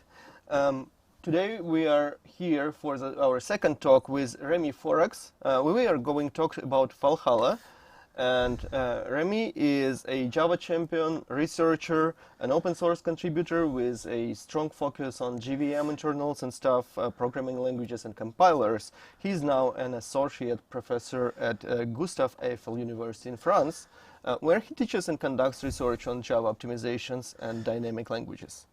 Do you need a couple of moments? Just a problem because I'm not able to project the slide. Oh, really? So we do have a minor ick here, so please give us a moment while we are trying to sort it out.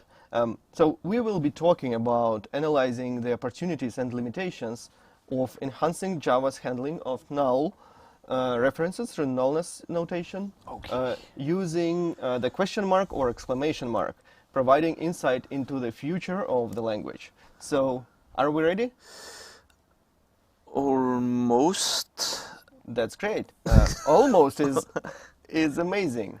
So while you are still getting prepared, let me ask everyone to put the like under the video right here. Yes.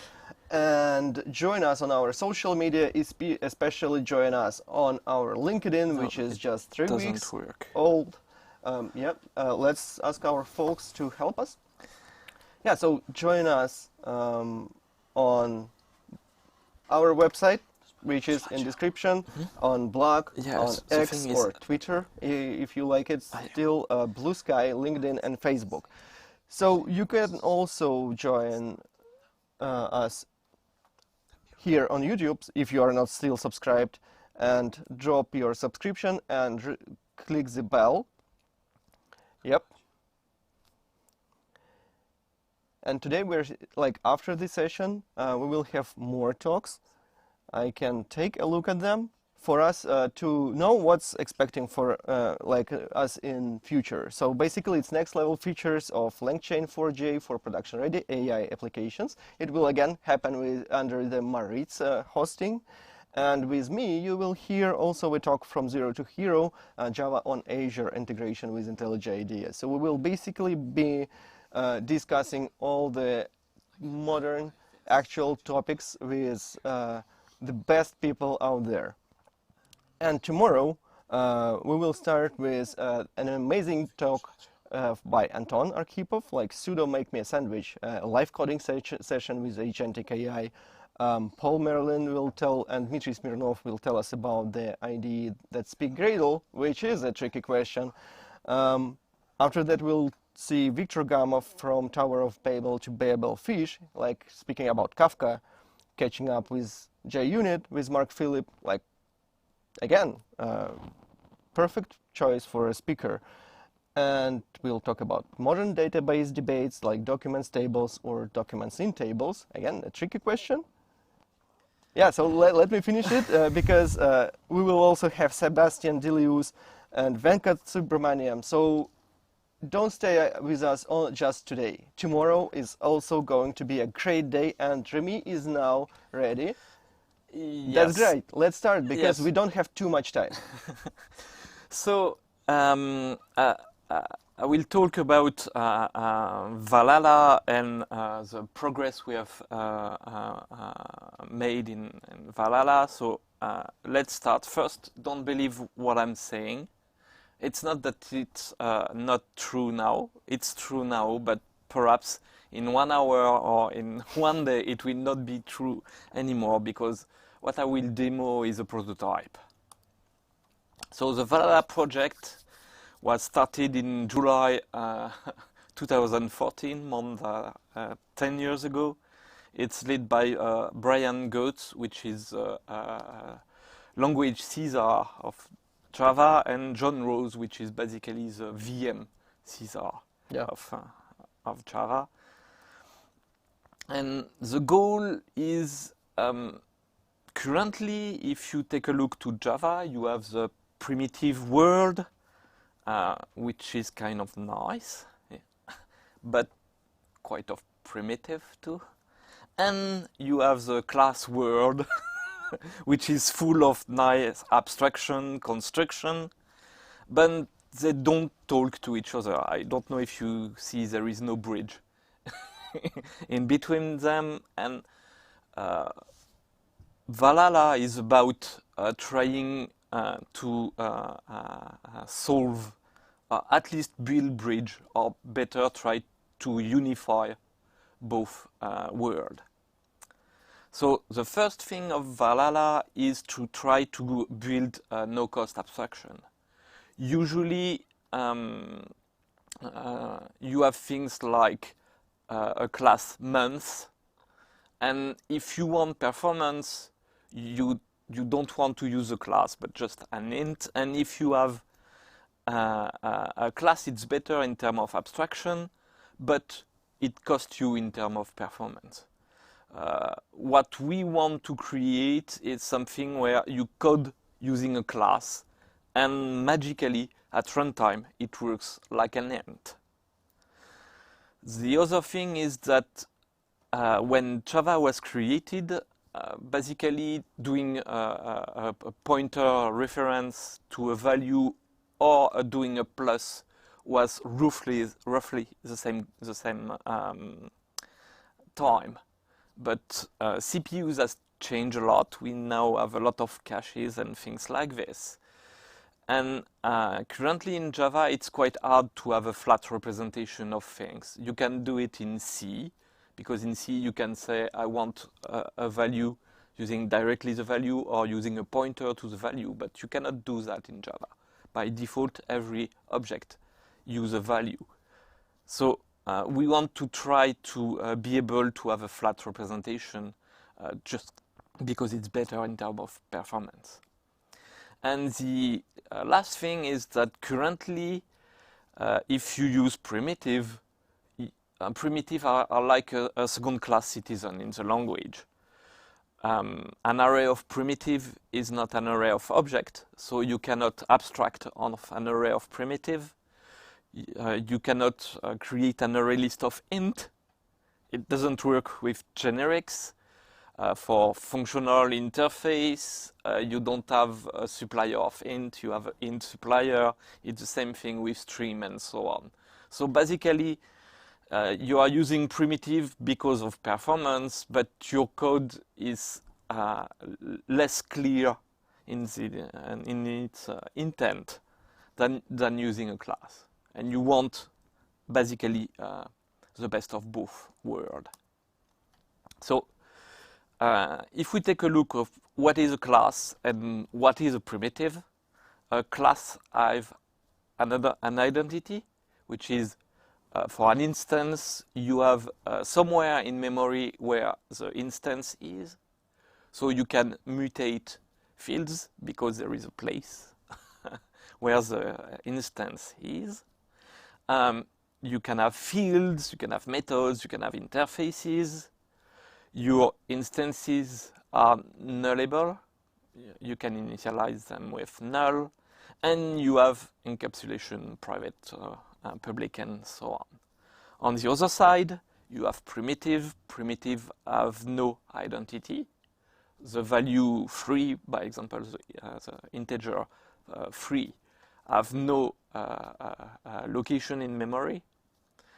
Basically, when you use a primitive, you don't use a pointer to it. You directly use the value, which what we call flatten on stack.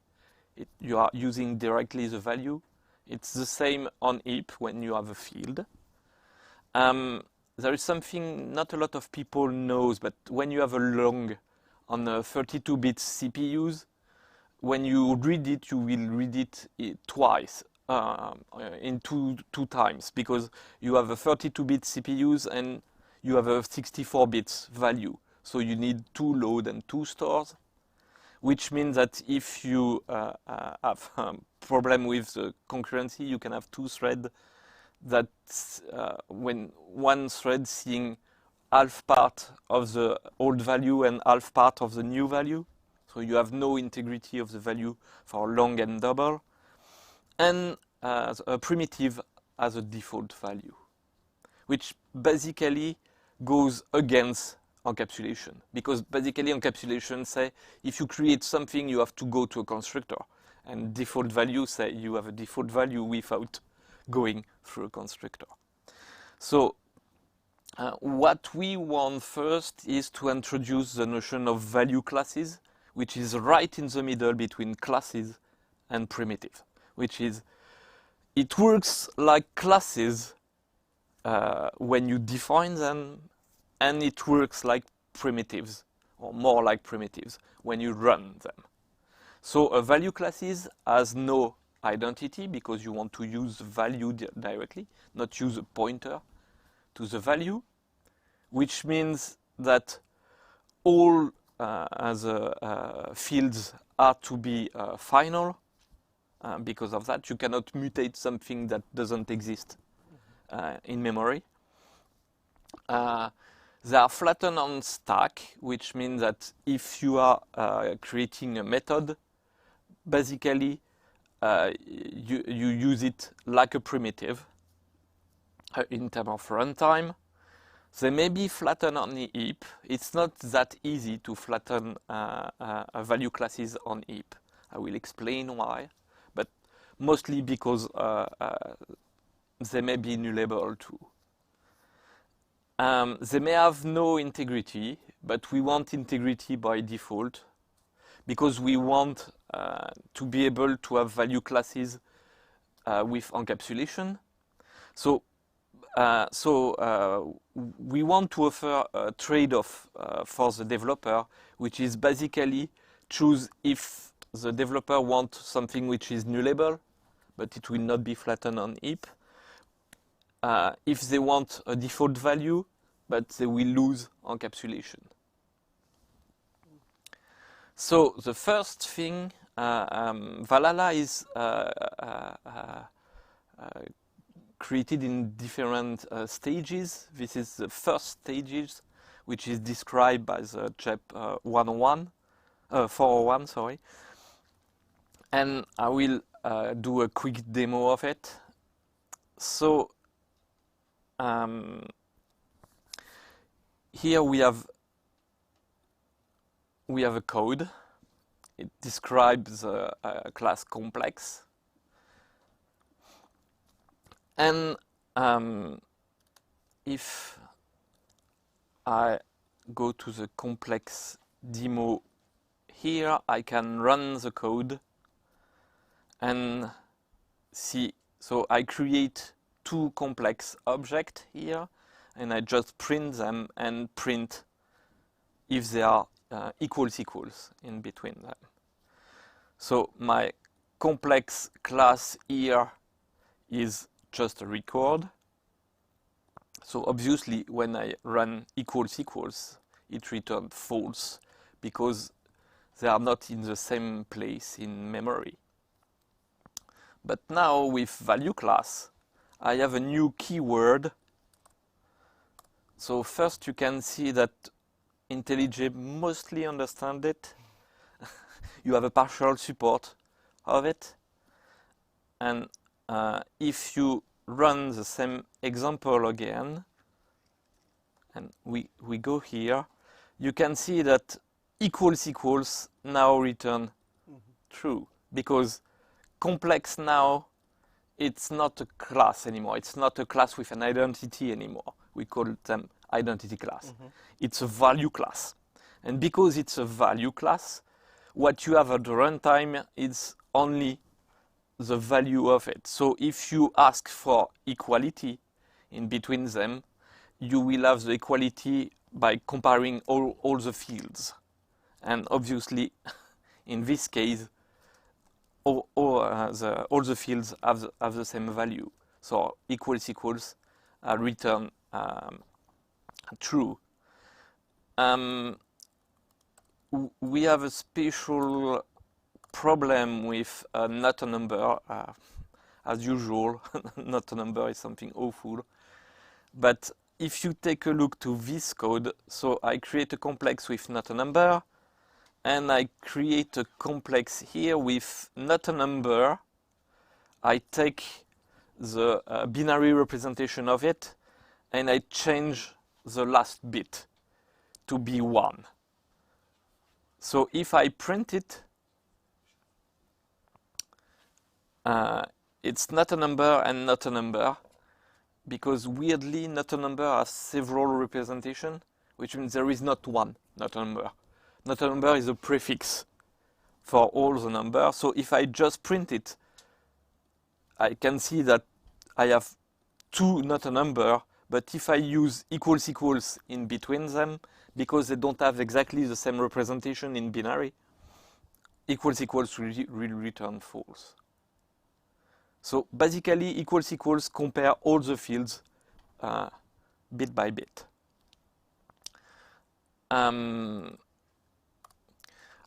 Basically with a value class, you don't have the class in memory, which means you don't have the either of the class in memory. So if you ask for the identity hash code, which is basically the hash code which is stored inside the header of an object, here we are in trouble with value classes. So in this case, the identity hash code of an instance of a value class will be computed by hashing the value of the fields. That's why you get exactly the same value for both C1 and C2. And there is another thing, which is if you try to synchronize of a value on a value class, you can see that currently IntelliJ warns you about it, and if you try to run it, you will get an identity exception saying we are not able to synchronize on a value class because synchronize require an address in memory, and with a value class you don't have an address in memory. You only have the value directly. There is no pointer here. So currently you can download the Valhalla build, play with it. If you take the latest version of IntelliJ, IntelliJ recognize most of the thing, most of the value classes. So you can already write program to test things. And please, when you test these kind of things, go to the mailing list Valhalla-dev at opengdk.org and report what you're finding, and if it works correctly, if there is something which is you find weird or something like this. We want feedback at that point. So we have now see the difference between an identity object and a value object. Basically, equals is different, and identity hashcode is different, and you cannot synchronize on them. Now the question is, why using a value class? And I have a small code here. I will just show. This is a way to compute a Mandelbrot image. And I have the version using complex class. So first I will not declare it as a value class. So I have a complex class, and this is basically the algorithm you use. You can see that I'm using methods and so on. And if I run it, basically it will take 600 milliseconds to run. And if I do exactly the same, but I change for having a value classes, it will be just faster. Why it's faster? Because at runtime, instead of using a reference to a complex, you directly use the value. So basically at runtime, what you are running is this code, the one that use two double instead of using a complex. And so this is exactly the same code, and you can see that it's far harder to just read this code compared to using the complex abstraction. So that's basically it for now. So using a GMH to run a benchmark, you can see that if you use an identity class, so a class without value in front, the performance are not that great. But if you use value classes, the performance are strictly equivalent to the performance of using directly the two doubles. So if you have value classes, there is no point to write a code using primitives that will be harder to maintain. This is the abstraction for free. So this is a guarantee of a value classes. If you use the value classes inside a method or on the stack, you have exactly the same cost as using primitives. So we have seen that a value classes has a different equals that compare fields, a different identity hash code that hash all the fields. Synchronize doesn't work. Weak reference doesn't work because there is no reference, so you cannot create a weak reference on something which is not a reference. And both will throw an identity exception if you try to use them on value classes. A value classes is final because it's not mutable. It has no address in memory, so it cannot be mutated. So you cannot subclass them, but a value class can implement any interfaces. It can implement any abstract classes you want, so things like Java long object, number, or record. That's why we were able to create a value record, because value works for value classes and value record, basically. The way it works is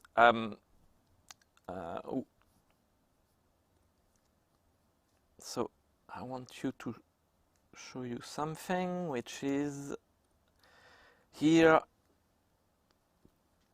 If I create a value classes, I must initialize the fields before calling super. The reason is if I were able to write this, so you may think it works, but if you run the compiler, it will not work, saying exactly that the field must be initialized before the call to super. And the reason is we want the value instance to be not mutable. But inside the constructor, you can see the mutation. So basically, by doing this, because in Java, this is only available at that point. So if you do the initialization before the call to super, you have no way to see the instance half initialized. So when you have value classes, basically if you write nothing, the compiler will automatically put the super at the end of the constructor, not at the beginning of the constructor, like an identity classes. And obviously you can make it explicit by just calling super at the right point. So yeah, this is a change in between the value classes and an identity classes. Obviously, we want to introduce the fact that you can initialize. Okay, so okay, it now works. So if I have an identity class which is not a value, it's written there, I can still declare that my fields are strict. Strict means they need to be initialized before the call to super.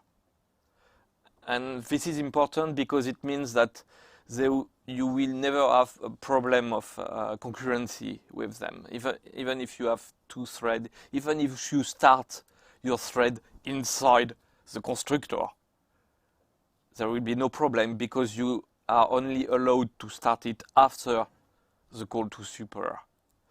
So currently, I'm using an annotation because this is a prototype. We don't know if we will add a new keyword or something else for it. If it's a value class, the compiler will add the strict for you. If it's not a value class, we have not decided on the syntax. Usually we prefer to decide about the semantics first and later talk about syntax when we know how it works, because it's easier to name something when you know exactly how it works. So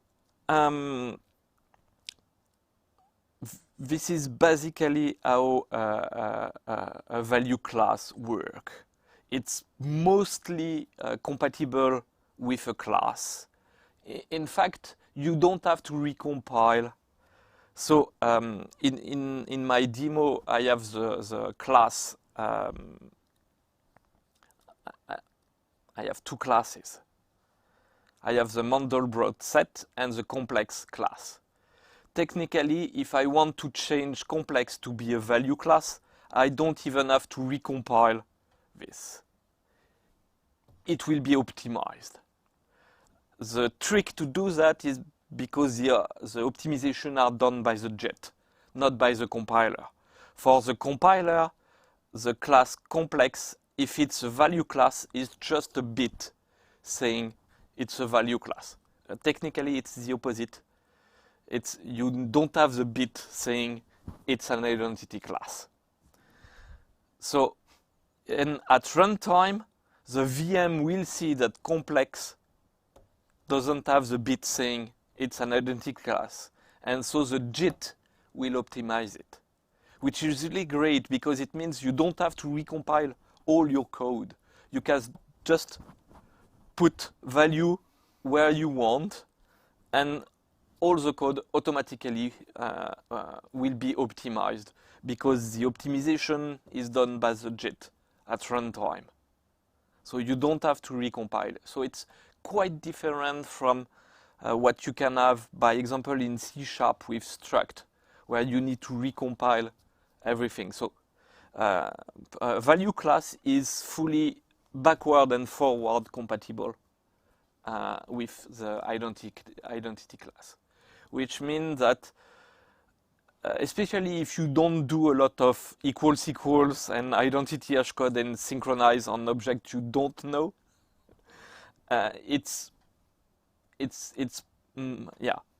apart those cases, it's fully backward and forward compatible. By forward compatible, I mean you can decide later that your value classes should be identity classes. Again, you just need to recompile these classes, not all the world that are using these classes. Okay, so this is a strict field initialization. A value class requires that all the fields are initialized before the call to super. And this is true for abstract classes too.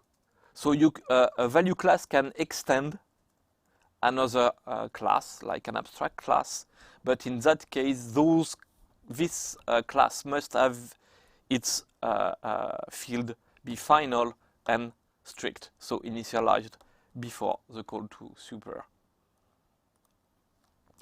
One thing that is done by the prototype currently is that all the wrapper like Java long byte, Java long integer, Java long, and so on are now value classes, which means that basically now when you use an integer at runtime, you don't pay the cost of the boxing at all. And this is true for optional. This is true for the result of map.off or set.off and so on. Because we have a backward and a forward compatibility, we can just declare old things that were created a long time ago. I think Java long integer was created for 1.1, so in 90 something. And now this is a value classes. And this is true for all the classes in Java time too, like month, year, local date time. Currently, if you use Java 25, the compiler will emit warning saying, be aware that those classes will be retrofit as value classes. So please don't try to do equals or identity hashcode on them, because the semantics will change slightly. So this is basically the current state of the implementation. Value classes can have fields, have no identities, they are flattened on stack, and they may have no integrity. They may be flattened on the heap, they may be nullable, and currently we have no way to define that the value class is as a default value. We had a way, but we just remove it because it was not quite right. So I want to talk about those two things that are in progress. So this is a stage 2. It will be delivered later, which is for if you want to store value classes on heap in a field, we have a problem with null. Because if you want to flatten the thing and only use a primitive at runtime, we don't know how to represent null. It's another value, and there is no place to represent null. So that's the question. We have a value record complex, we have a complex box that stores a complex, or we have an array of complex object, and we would like to optimize those at runtime and not use pointers, but use directly the value. It's quite easy if the size of the object is less than 64 bits. Because if it's less, by example here, it's 32 bits, so we have by example, 8 bits to have a Boolean saying it's null or not. And we can directly don't use a pointer for them. So this is an optimization which is not fully done currently in the prototype. We are still working on it. It's one of the roadblocks to have the value classes as a preview feature. And yeah, if it's less than 64 bits, it's quite. Why 64 bits? It's because if it's more than 64 bits, the CPU will have to do several loads or several store. And if you have multiple threads, you can see in between the things. And you don't want to be able to do that when you use object. If it's 64 bits,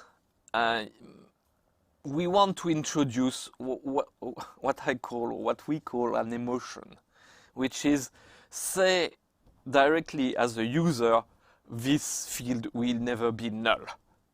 And the way to do it is just to use a bang.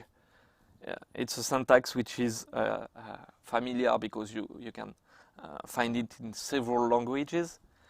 And so basically, the idea is if you put a bang here, and even if you have here a 64 bits, the VM can optimize because the VM knows that this value will never be null. And it's exactly the same when you have an array. You can use directly an array. So at runtime, if you take a look to the array of my double bang, it will be like an array of double. But introducing those bang are not that easy in the language. This is something we are currently working on it. So the first thing is if you have a bang here, the field has to be initialized before the call to super. Again, the field has to be to have a default. It's not a default value, but it must have a value before you can read it. So it has to be. It can be changed later, but you have to have a value at the beginning, so before the call to super. For an array, we need a different syntax because we need a way to say this is the default value. So currently, we don't have a great syntax for it. You have a to-do here. At some point, we will need a real syntax for it. Currently, again, those are implemented using method, and you just pass a parameter. So I want to showcase this, and I have this benchmark. So it's a GMH benchmark, and I have an array of 1 million ints. I have an identity integer, which is not a value class, and I have an array of this thingy, and it's initialized with 0, 1, 2, 3, and so on. And I have a value classes, and if I want to create, as I said, there is no current syntax for it, but we have a special method when you say I want to create an array of value integer of that length, and it will be initialized with this value.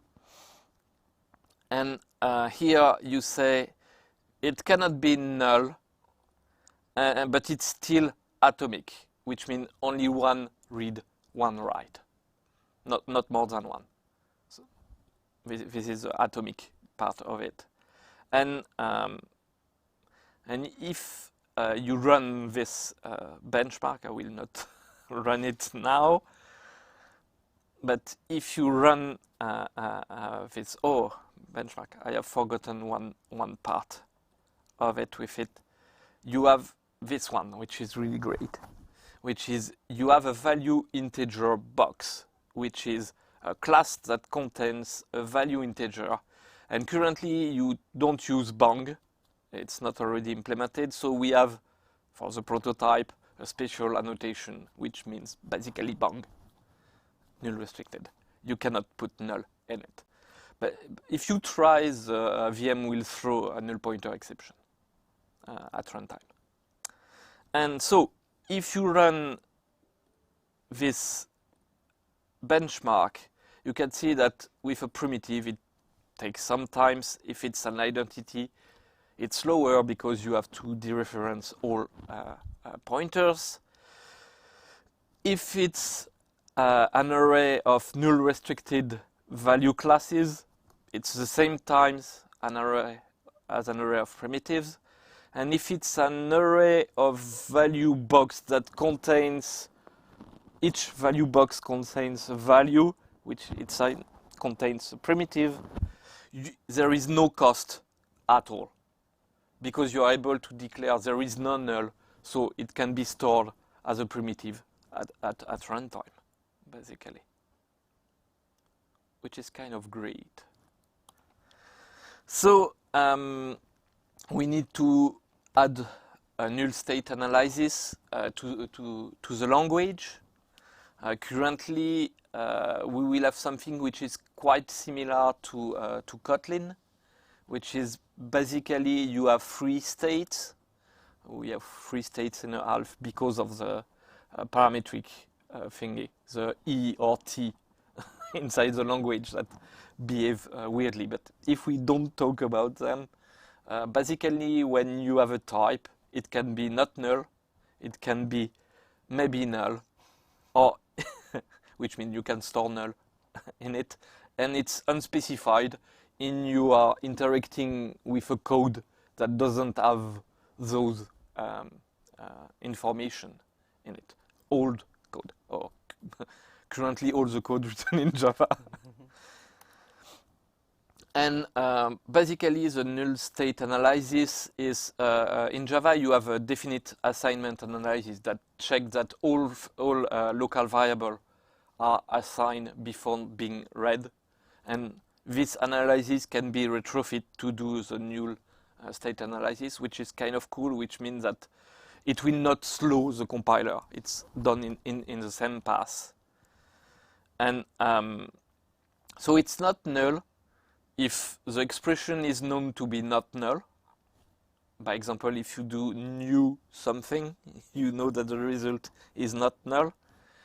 It's not null if above there is a null check or a call to a field or a method that will throw null pointer. So you know that below it's not null. Otherwise, it may be null in new code or unspecified in old code. Basically, unspecified is just there to avoid to have a lot of warnings when you interact with, let's call it legacy code. Now, is it like in Kotlin? Sadly, no. No. So first, the Kotlin semantics say the question mark and so in Kotlin, basically you only have question mark, and it's non-null by default. But this is true in all cases, but inside a constructor. But we can do exactly the same thing in Java, because we want to be sure that at any point, even inside a constructor, the field is never null, because we want to be able to flat it and to use primitive instead of a pointer.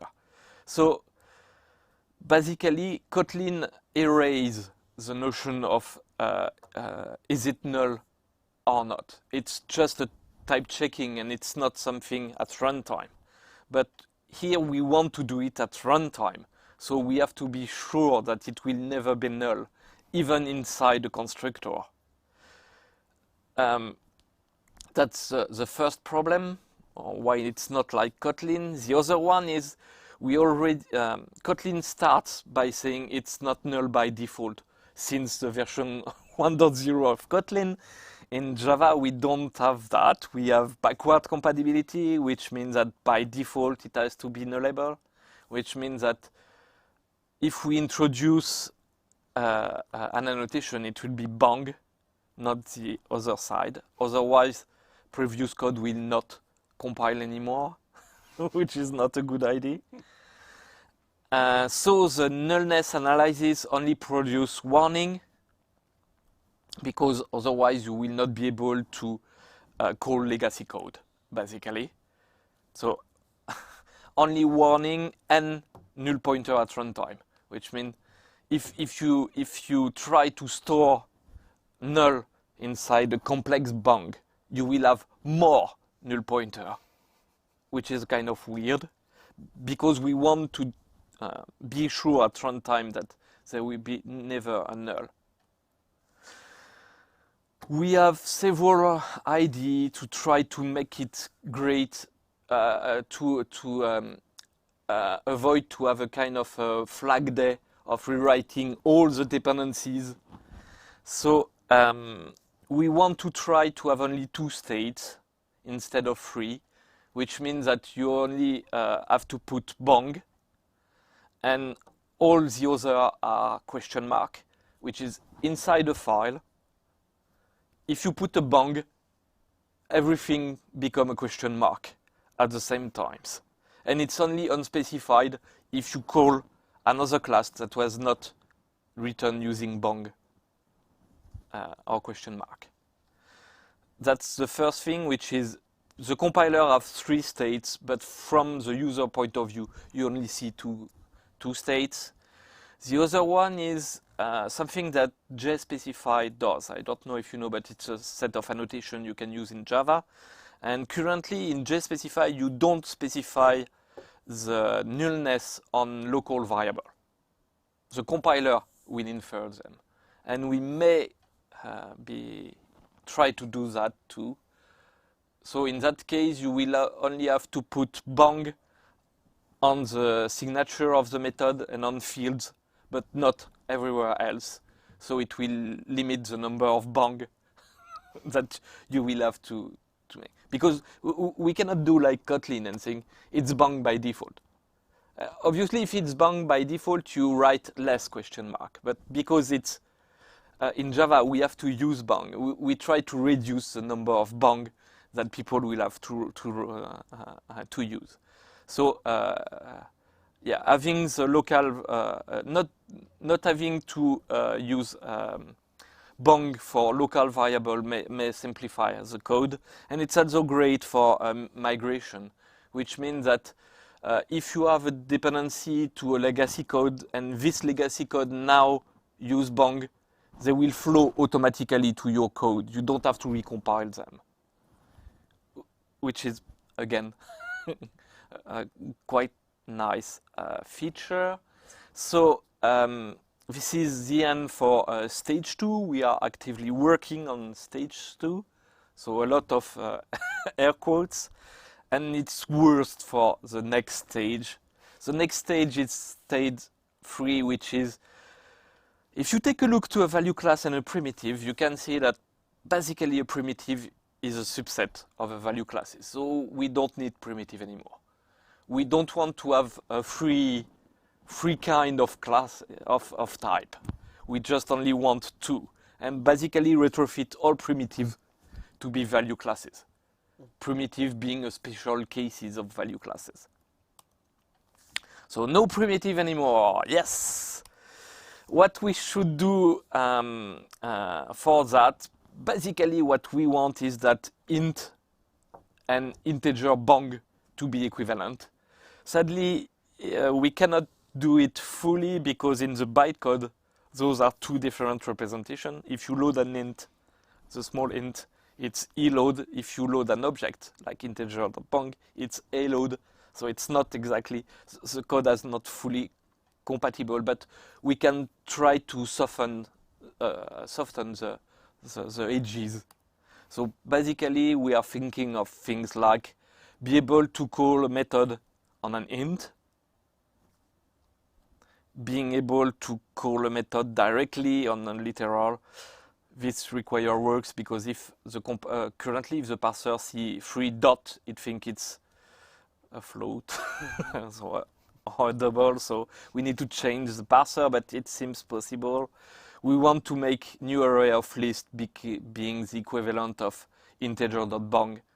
Because we have Azure, it's really easy. This one is really easy. At runtime, we want to be able to take an array of int and seeing it an array of integer bang. It requires some VM magic, but it seems possible. And we want to be able to override a method m that return an integer with a method m that return an int. So we will try to fix as many inconsistency we can. For beginners, when stage 3 will be released, there will be no difference between an integer bang and an int. That's basically the idea. So we need a way to specify how to define a default value on a value classes. This is the syntax we may use, which is basically you have an implicit constructor, which means it can have a default value. The default value is all the fields are zeros, because we can do a lot of optimization with that. So this is currently not supported by the prototype. It's in a later stage. And obviously, if you have value classes like myInteger, which have a default value, you don't have to initialize before the super, because it can take the default value in that case.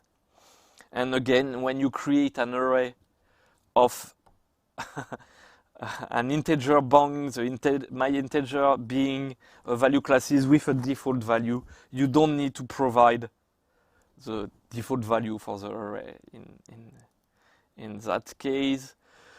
Currently in the prototype, you can also say I'm okay with several load or several store.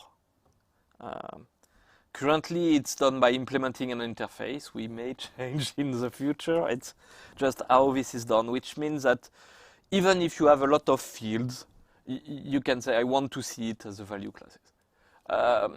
There is a kind of a limit, which is because when you do an equals and you have a value classes, you have to copy all the fields.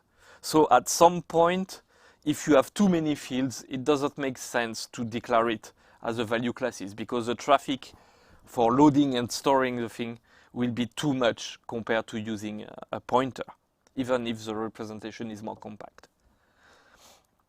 But currently we trust the user on that.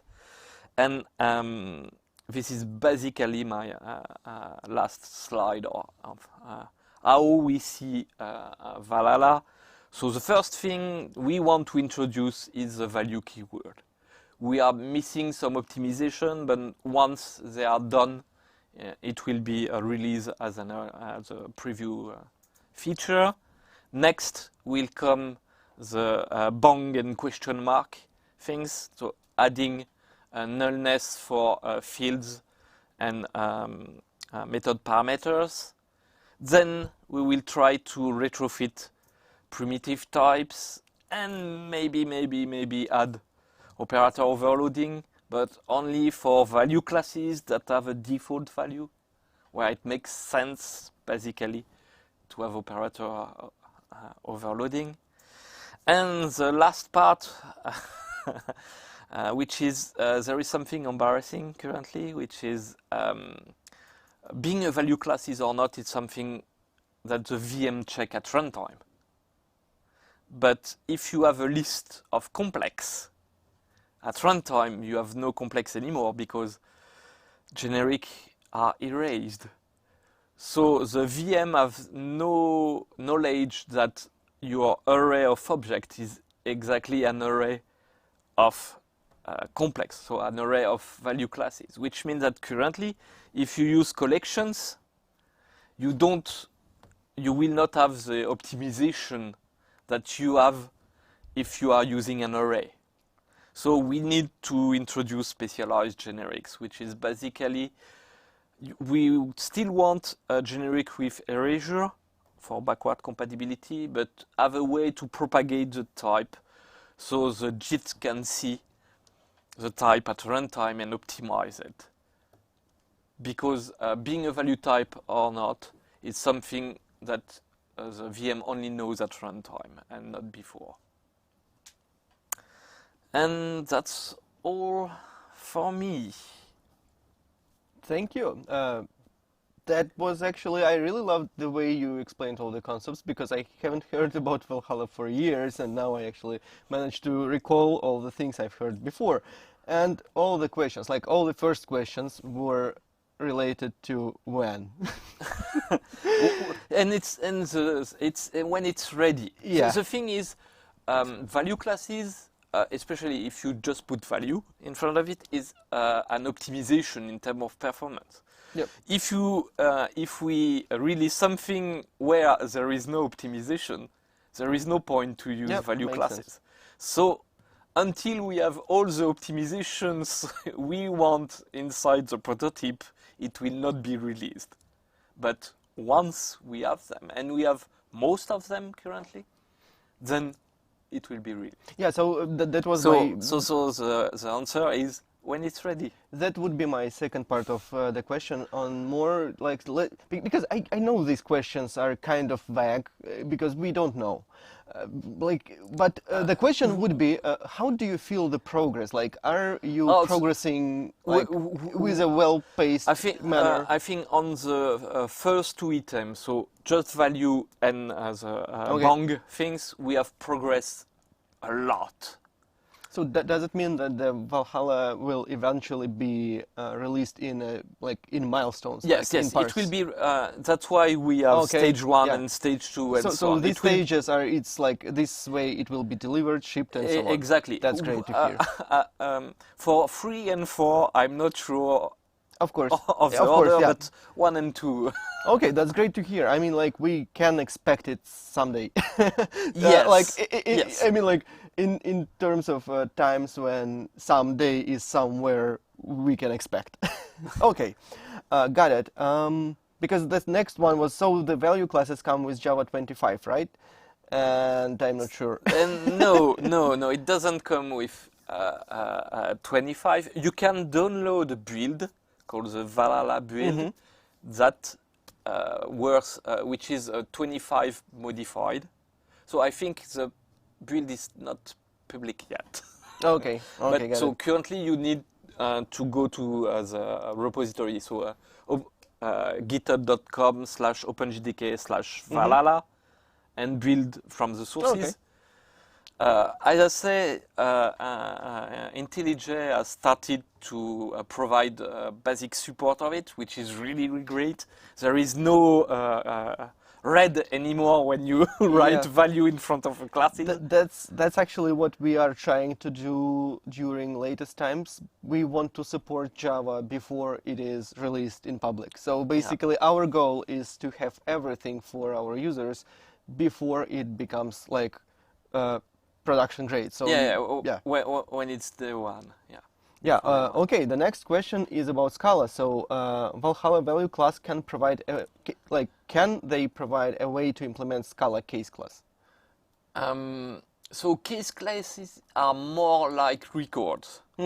So it's something which is separated. You can have a record and you can have a value record. So yeah, I don't know well what are the plan of the Scala people, but usually when you have new feature in Java, because it's not a feature in Java, it's a feature of the VM, they are quite quick to adopt it. So I think you will have some kind of value case class. Okay.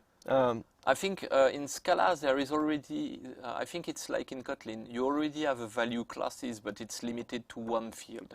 Probably. I am better with Java than with Kotlin because like,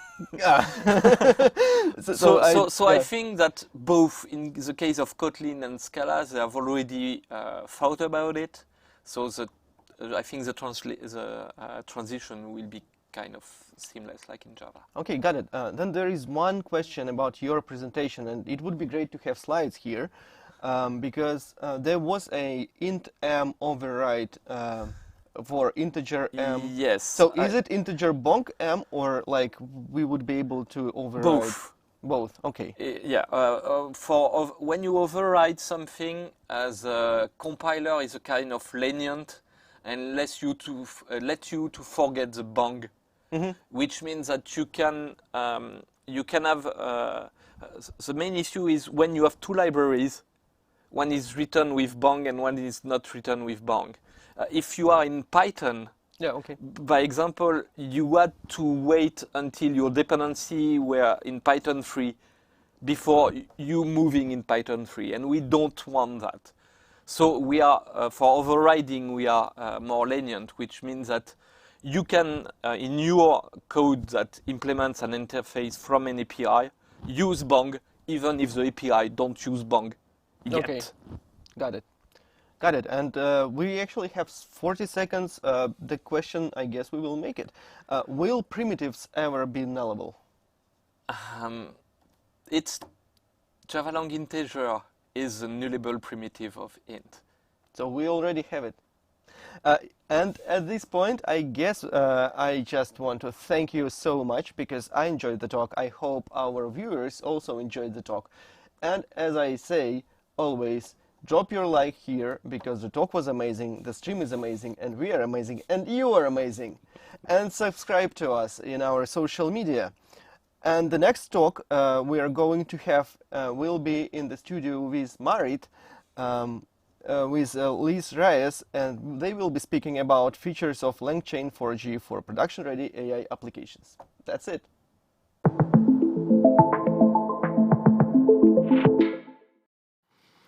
Hi, that was amazing, Ruslan. Welcome back to our studio. I'm joined here by Lize Raes, who is a collaborator at LangChain 4J and who loves inspiring developers with the use of AI in real-world applications. I've seen several of your talks and demos already, so I look forward to seeing what you have in store for us today. And also, as mentioned earlier in the talk with Sharat, you will be joining Oracle as a developer advocate in August. So congrats on the new job as well. Thank you very much. And well, take it away, I guess. Okay, thank you, Marit. So I'm here today to show you the next level features of LangChain 4J for enterprise-ready AI applications. LangChain 4J turned 2 in May and also released its 1.0 stable version. So that's why we're talking about these next level features. But I know that probably quite some of you have not used LangChain 4J in its basic version yet. So I'm going to do a quick dive into the basics. So I have you on board for the rest. So LangChain 4J, what it's all about, it's to connect to large language models mostly. Via API. So you don't have to care about data and the ML ops cycle there. You don't have to be a data scientist to use AI in Java if you're just going to use the existing models. So we allow you to super easily connect to anything from OpenAI, the people behind ChatGPT, to Anthropic, Claude, Gemini, Azure, OpenAI, but also local things like Olama, local AI, JLama. If you want to see what we support, you can just go to our repository, which is github.com/langchain4j. And if you scroll down all the code there, you will see, for example, our popular LLM providers that we support, the local ones, the commercial ones. All the documentation is there. The examples are there. And I wanted to show you at least a Hello World example. So if you want to get started, go to this examples repository of LangChain4j, look into tutorials, and just run through these. It's the fastest way to get started. So let me show you Hello World, what it's all about, actually. It's just very easy to make an object for a chat language model, which in this case, we use an OpenAI chat model. I'm going to set my key. I'm going to choose my model. And then I can start chatting with this. So we're going to say, running this, say hello IntelliJ Conf, and then see. It's not saying hello IntelliJ Conf because it's an LLM. It's saying hello IntelliJ Conf. How can I assist you today? So that's how easy LangChain4j makes it, and you can swap easily with all kinds of other models. Now that's the basics. Turns out you can do a lot more cool things with LLMs, right? You can give them specific instructions to behave a certain way. You can hold a memory for them, which you have to do because the models are actually stateless. Then you can also get extra information that they were not trained on in their context. For example, your company documents or the weather you go query via some API. So this is what we call RAG. We're going to come back to it to get extra information to your LLM. And then my personal favorite, tool calling or function calling. When you tell the LLM it has tools or function available, it knows when to call them with which parameters, and then we're going to run the code for it, and then it can continue with that answer. So that's this basic LLM with everything around it, and I'm gonna show you some code. So the easiest way in LangChain4j to use this is to make an AI service. It's a bit of a magic concept, but you're gonna see how it works. So the first thing is you declare what you want, and let me show you that right in the code. That's gonna be more fun. So an AI service works like this. You declare an interface. Like this one has two methods, a translate method and a summarize method. And then you can take whatever parameters as input. So for example, translate will take in a text to translate and a language to translate to. And it has an output a string. But the nice thing about this is that you can have any Java object. A POJO, in this case, a list of strings, and your LLM will kind of return this. Behind the scenes, we do a lot of JSON parsing and everything, but what you get is a real Java object to work on with. Why is this cool? For example, my favorite little demo here, we're going to go over it very quickly, is a date-time extractor, because I don't know if you like parsing date-time formats. Not so much, no. So that's why we made this one. I mean, it's a bit overkill to use an LLM for it, but it's very nice. So the text we're going to parse here is at noon, 3 days before Valentine's Day of 2025, Jane realized that John was more in love with his IDE than with her. And what do we want to do? We want to extract a datetime object from that. So we use this one that we, in this interface, declared, extract the datetime from.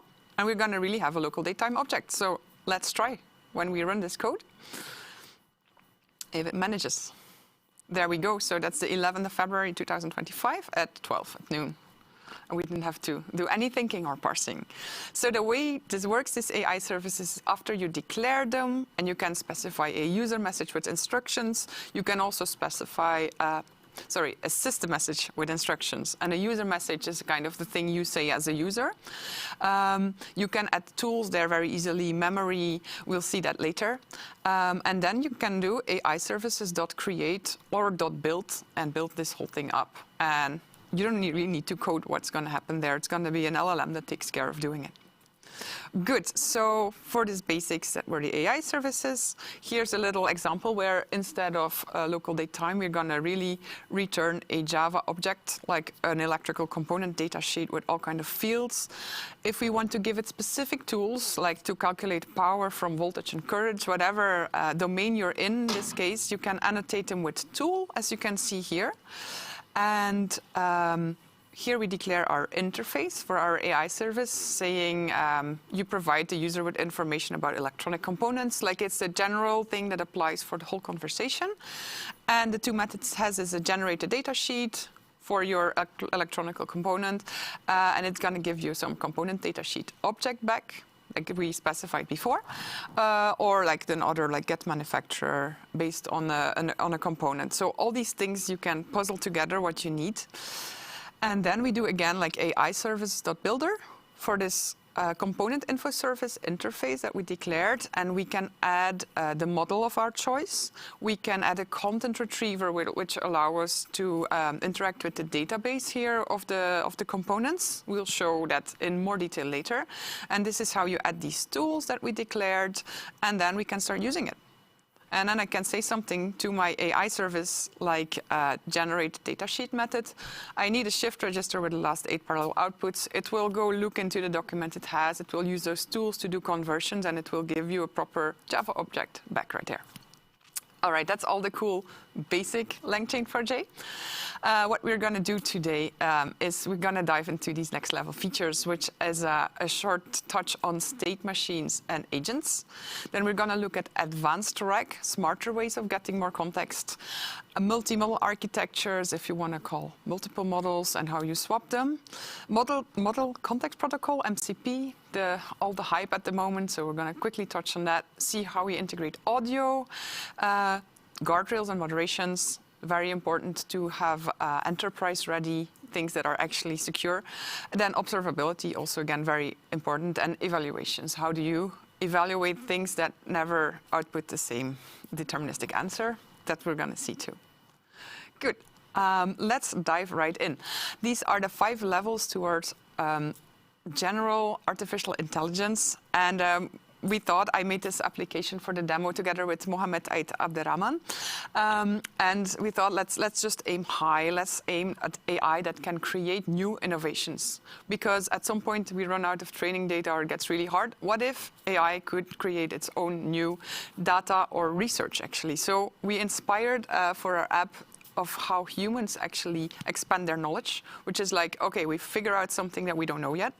Then we see what we already know, adjacent things. So that would be search in the literature. Then we're going to design an experiment to see how can we find new information, what do we need to test. We run this experiment. We analyze, we pull a conclusion, and then we're going to publish this. And then it becomes part of a new, bigger amount of existing knowledge or literature. So that's what we built with all these steps, but we did it for drug discovery, specifically antibody drug discovery. So a very quick dive into that.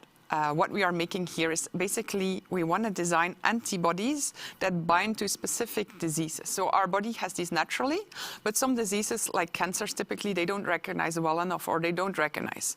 When they do recognize, it looks a bit like this. They go bind on the disease cell. And once they bind, they're like, hey, this one it's a disease cell, we're up for destruction.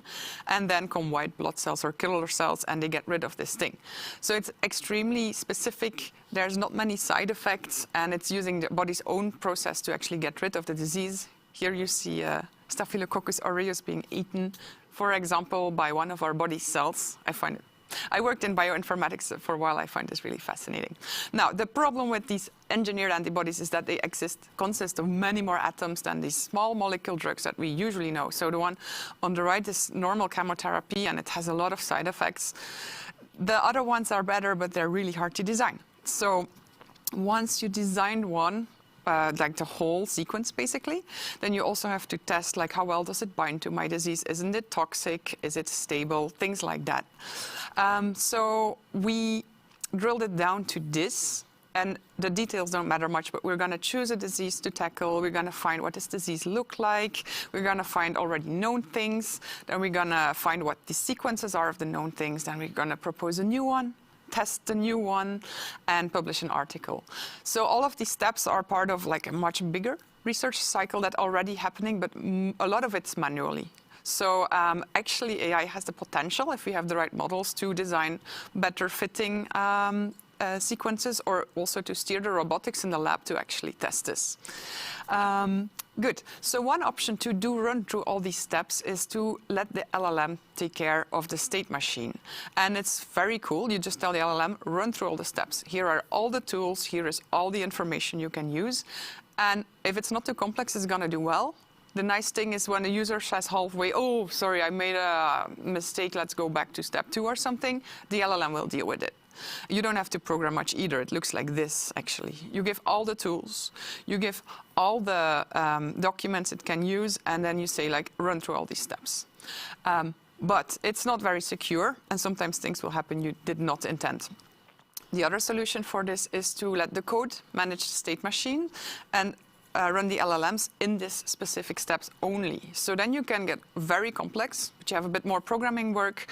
And below here is a diagram so you can understand why this sometimes is really important. This is a shopping assistant workflow, basically. And for example, you would want the user to verify the basket before the order is placed. If the LLM could place the order, you want to be sure that the basket is verified and not hopefully the LLM will do indeed this step before. So if the code does that, the LLM cannot change the order. Some things like calculating a total price, I don't want an LLM to do that either. They're not made for that, so we just want code, right? So then you enforce that step in code. And then once you place the order, that's like with your credit card info and everything, maybe we want human confirmation out there and not just say to the LLM, please ask the user for permission, because 90% of the time, yes, it will do, and 10% of the time it will just go ahead, right? If you enforce this human intervention here in the code, the LLM cannot get around it either. So that's the interesting part of the code state machine, and that's also what we did for our app. So I'm just gonna show how this conceptually works. Whenever a message comes in, depending on what step we're in, then we're gonna either call, for example, if we're in the define disease step here, we're gonna call the disease picker AI service that does only that. If we're in another step, we're gonna call the other one, and then the AI services themselves are gonna push us to the next step when they think we're ready in that step. We also keep state objects, of course, the step itself, and then the whole research project, which we're gonna fill while we go through these steps. We're gonna define a disease and solutions and how well they perform. So that's gonna be filled out on the way.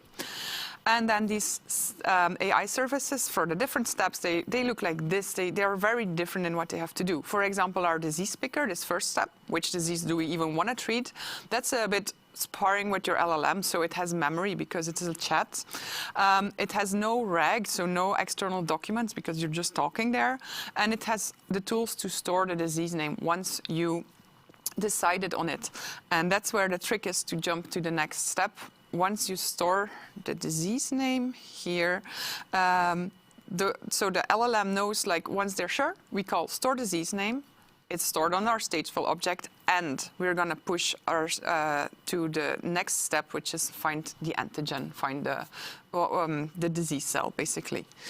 Step 2 is very different. For example, this is just going to output, let me look in the code, the disease name, and then afterwards the sequence. So it has tools to find the sequence. It has RAG, so it can look into the scientific literature that we give along, because it has to go search, but it has no memory because it just has to do its task. It's not, I don't have to talk with it. Once it knows the disease name, it can go on and do this by himself. So that's how we built up these different AI services.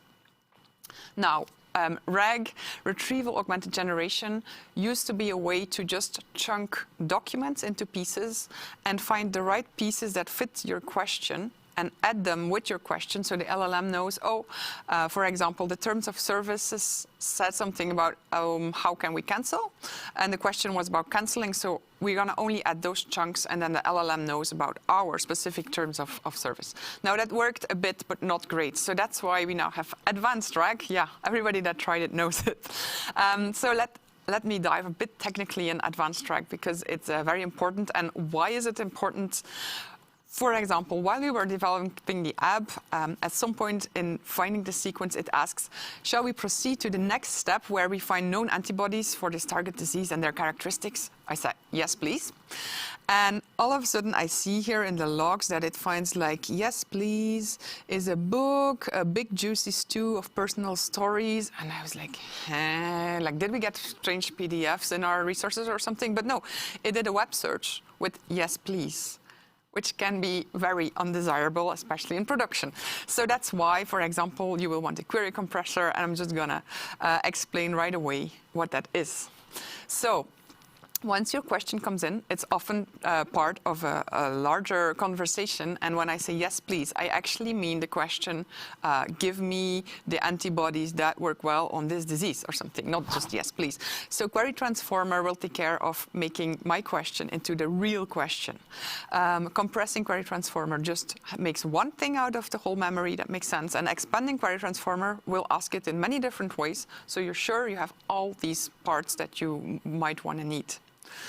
So once your query is like clean or useful, now you can, with advanced track, send it to a query router that will decide to which of our content retrievers we go. So it used to be just a document content retriever, but now we support many more ways to retrieve content in LangChain4j, which is this embedding store. That's the original one for documents. Neo4j for graph rec, as they call it, web search, and a SQL content retriever for any database where you want to get the information from. As you can see, these types of retrievers need very different types of queries, right? SQL or web search, it's very different, and your query router will also take care of that. How does it know where to send it to? Because we gave a little description and a map of which content retriever does what. Then, once we have all pieces from all content retrievers, all pieces of text that might have been relevant to our question, we're going to aggregate them. So we have a default aggregator that's just going to add them to our question, or a re-ranking content aggregator, which I would really say use it. It's going to check once more, hey, these parts that we found, are they actually relevant to the question we first asked? Because in the traditional RAG, very often they were not. And once you send an LLM something like, here's a question, and here's something, some piece of document that has nothing to do with it, it's going to try to still use it in the answer. You even notice this in ChatGPT, right? When it goes fetch things and they were not relevant and it just keeps going on about them. So your re-ranker should cut these parts out so they never even make it to the LLM. That's advanced RAG. They are all interfaces, so if you want to make your own implementation, you can. All right, what it looks like in reality is like, for this app, we have 3 content retrievers.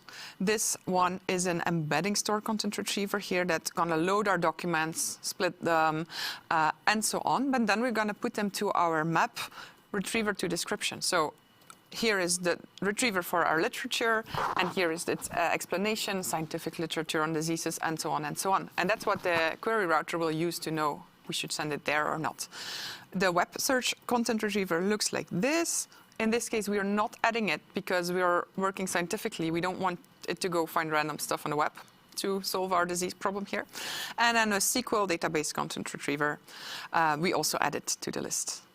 And then we make our retrieval augmenter, is it called, this whole thing that we looked at before. And there we see our query transformer at the beginning, the query router, that contains actually this map, content aggregator with a scoring model, and then like even how do you inject those messages into the question.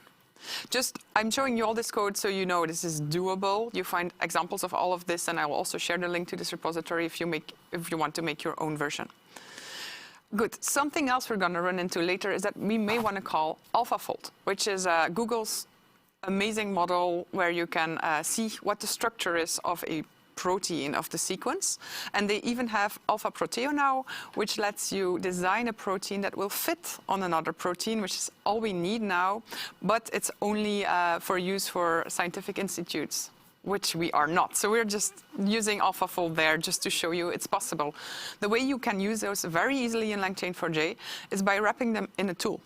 So we have a tool function here that's going to be offered to our LLM called get URL to BBD structure file, meaning to the protein structure. That's all that our model will see. It will not know we're calling AlphaFold or we're calling another model or whatever. We can do whatever. So it's just going to say, OK, I want this URL. And we wrap the AlphaFold proxy behind that. And that way you can really decompose complexity a lot by wrapping in tools and wrapping in tools. Good. Just a quick touching on these model context protocol, MCP servers. They are a protocol that offers tools in an LLM readable format. So one thing is, for example, for Google Drive, it has methods like search files, read files, open, sometimes edit files. And they already come with a description for the LLM. And the nice thing, they also come with the tool itself. So you get this running, typically one-line command. Also to integrate it in LangChain4j, it's like 3 lines of code. These servers, there are hundreds of them on GitHub. If you search for them, you can integrate them. And then you don't have to write all the connection logic to actually go read there in your Google Drive or your weather service or wherever. So that's really cool. You can just plug and play. It's also really dangerous. Really watch out what you allow it to do, right? Because in the end, it's going to be your LLM that's going to edit your Google Drive, for example. Watch out. Good. Last thing that we have in this thing is audio. This is also just a code. Like we're using this Google Gemini chat model. You send the audio along in base 64 format, and then it will, in this case, we just say repeat the text. So this is going to say it's a transcription method here. But you could also even just say, ask a question about this audio, and then it will already continue. Then guardrails we have in there too. So moderation is a concept to not allow violent or whatever things you don't want to get in or out of your model. And guardrails is another one where you specify yourself what you want or you don't want. So when 01 model of OpenAI came out, they already said, like, yeah, it increased the risks of designing a biological weapon. But then they said, yeah, it's fine. It's only experts that would manage to do this. And I'm like, OK, how does that help? Yeah, so that's why in our drug discovery thing, we don't want this to be used to actually design a toxin. And in theory, you could, right? So we have guardrails in place. You can add them on our AI service like this, input guardrails annotation. And in it, it says, like, well, if the chance that it's a biological weapon is bigger than 0.7, then we're going to just flag it and never even send it to the model. You can do the same thing like an output guardrail when the model's output is not to your liking. For example, you're selling cars for Mercedes and all of a sudden it's recommending a Ford. Then maybe you also want to skip that answer and retry. And then the way I did it in here is this method to check, is it an attempt to make a biological weapon? I call another AI service that I give examples of, like, known antibodies that are toxic to humans, like they may want to create poison here, then it says 1. It's probably an attempt to a bioweapon. What's the meaning of life? We let pass, because it's not. That's how these guardrails work. Good. I'm going to give you a quick demo. So let me first get our code up and running. It's a Quarkus application. So this is the UI. There's a chat window, and next to it, we will see the logs, because I find it very interesting to show people what's actually happening behind the scenes. You will see in there, in blue, I think, step transitions. In yellow, you will see tool calls. It's going to go very fast, but like you can run this at home and try it out as well. Let's see if our app is up. It is. So first thing, let's show this audio. You in the right way. Hi, what cancers are very lethal to humans and not solved yet? Let's see. Yeah, so it got that. And now it's gonna come back with an answer, hopefully, if the demo gods are with me today. Mohammed was in the chat praying to the demo gods for you. Oh, look, so it worked. Thank you, Mohammed. So, yeah, it's giving me a number of cancers that I might want to solve. And now you can continue discussing, but the one I want to solve is glioblastoma multiforme, because that's actually what we got the literature for in our documents. It's just really a little demo that shows what would be possible if you would actually hang this up to old scientific research. So you see step 2 here in the logs, and it's now searching this antigen. This is not chat anymore because it's just doing it, as we said. It's calling find sequence for antigen info and so on. It found it, it put it in the chat, and it moved on to step 3, finding in the literature if there's already any known antibodies for this EGFRV111, like, which is like the target on this cancer cell that we are actually looking for. And so it's doing all this search work now for me. You see it's coming back with existing antibodies. It will give, oh God, I got a no pointer exception. That is very sad today because I see the answer here, really. So that's a pity. I'm gonna see if I can still continue nonetheless. Might actually have worked. I just saw it go to step 4. Amazing. Yeah, so it found now, yeah, sorry for that glitch there. So I picked one of these existing antibodies that it found, and it looked the sequence up for that one. And it says now, okay, based on this one and how well it does in binding and everything, I'm designing new antibodies. The new antibodies it designed is one using alpha proteo, which we don't have access to, so it's just giving back a dummy. That's why it says dummy here in the sequence.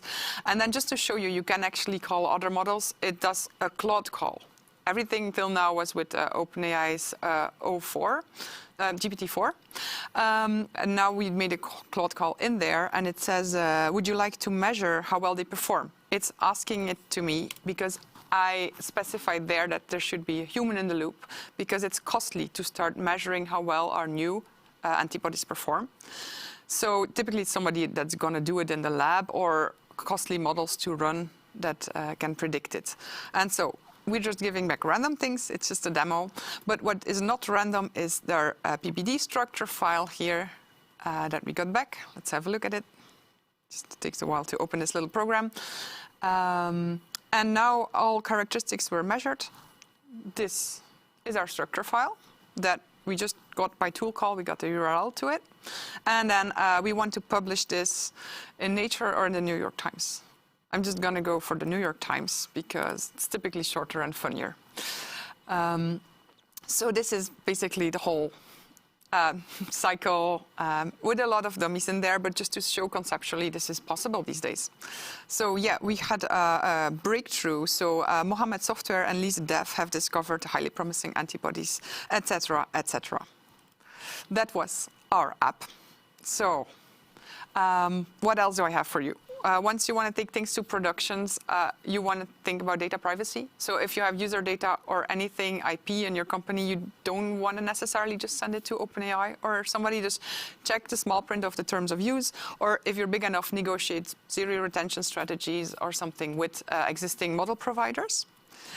Model quality, you have some resources to check for software tasks, for general tasks, for specific tasks. So these are just 2 of the many benchmarks there are if you're looking for a suitable model.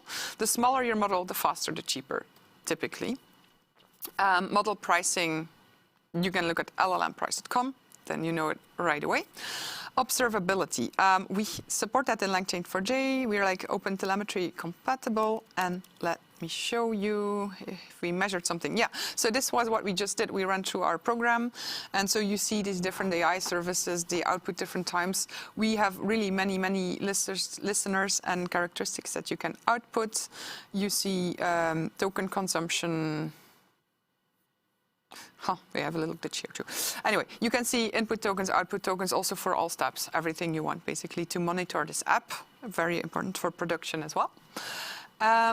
Evaluation, I hear you coming, like this thing doesn't output the same thing twice. So how do we test this? The nice thing, like JUnit came with JUnit Pioneer retrying tests. So instead of trying once, it's going to try 3 times. And you can test things like, if Berlin is part of the answer to the question, what's the capital of Germany, for example? And then typically that at least will return you a pass.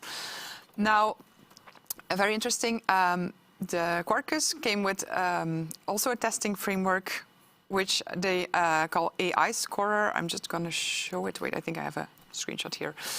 But it's also in there in the code, so you can go look. So you just annotate your Quarkus test with AI scorer if you're using it. And then what they have is semantic similarity strategy. So you're going to give a number of samples of expected input with expected output, just as any test, basically. But instead of saying, like, yeah, it's exactly the same as in a typical test that will either pass or fail, this one is going to say, oh, it's semantically similar to, we say, like, 0.8 has to be the cutoff.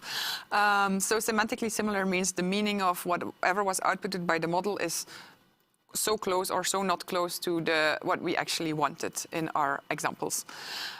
So that you can use, and then you're going to get a double, for example, instead of a fail or pass. They also have an AI scorer, where another AI model will judge if the output is close enough or is what you expected given your example samples.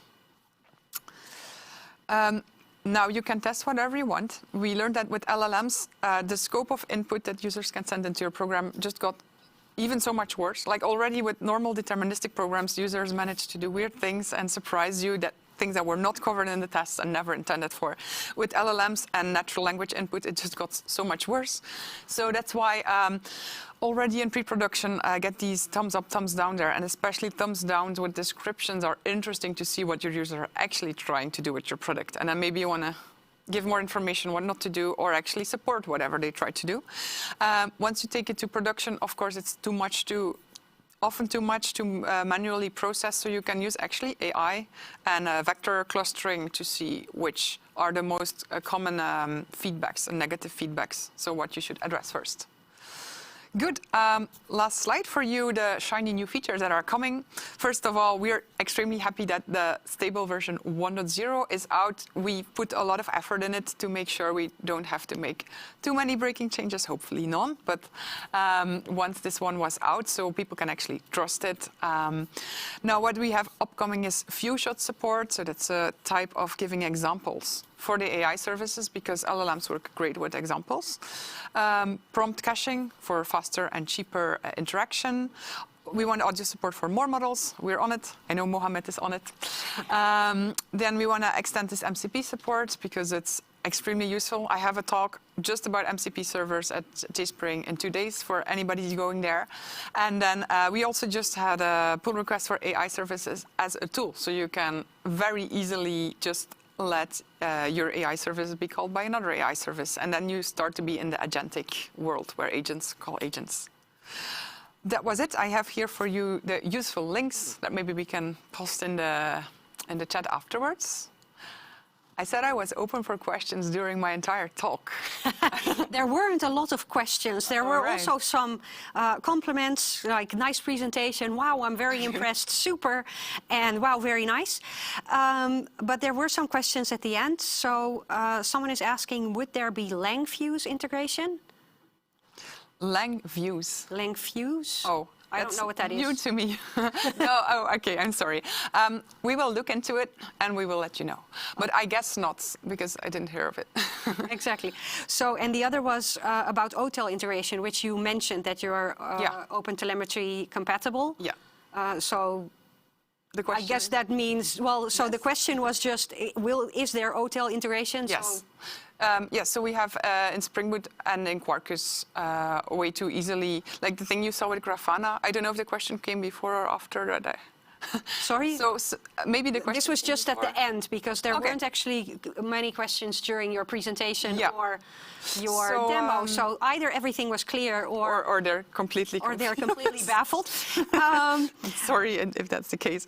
So this was at the end. Take your time at home to slowly code through all this code. And also this tutorial is really nice. But so... also in our README here, you have the link to the documentation, right? And like... you can just go search in there. I know, oops, but here's no LLMs involved yet. Oh, come on. Okay, sorry for that, but definitely we have observability in here. There we go. So you see what's all exposed and how to use it and so on and so on. Voila. Cool. And then Mohammed is extremely happy that the demo worked. Lots of party emoji. And nice to have you in the chat, Mohammed. And someone is asking, do you have any advice for a new person who is starting out with AI in Java? Yeah, I would say, as said before, actually go look into the LangChain4j examples. Wait, I show you guys how to get there right from the start. So when on our repo here, you go down and you have here the examples. I think they're here. Yes, so you can just clone this repository. There are examples for every provider we have there, like Caledon, Elasticsearch, like anything. But the one where I would get started is the tutorials here. And once you open those, we really made it so that you can walk through. So there's Hello World, which you saw, but then there's like if you want to set the model parameters on top of that, if you want to use an image model, how to work with prompt templates and so on, how you do memory, how you do few shot with the examples, AI services, easy ones first, because I showed very complex ones. And then with persistent memory for users, with tools. Yeah, so once you're through that, it's really cool. Other ones in there that are interesting are the reg folder.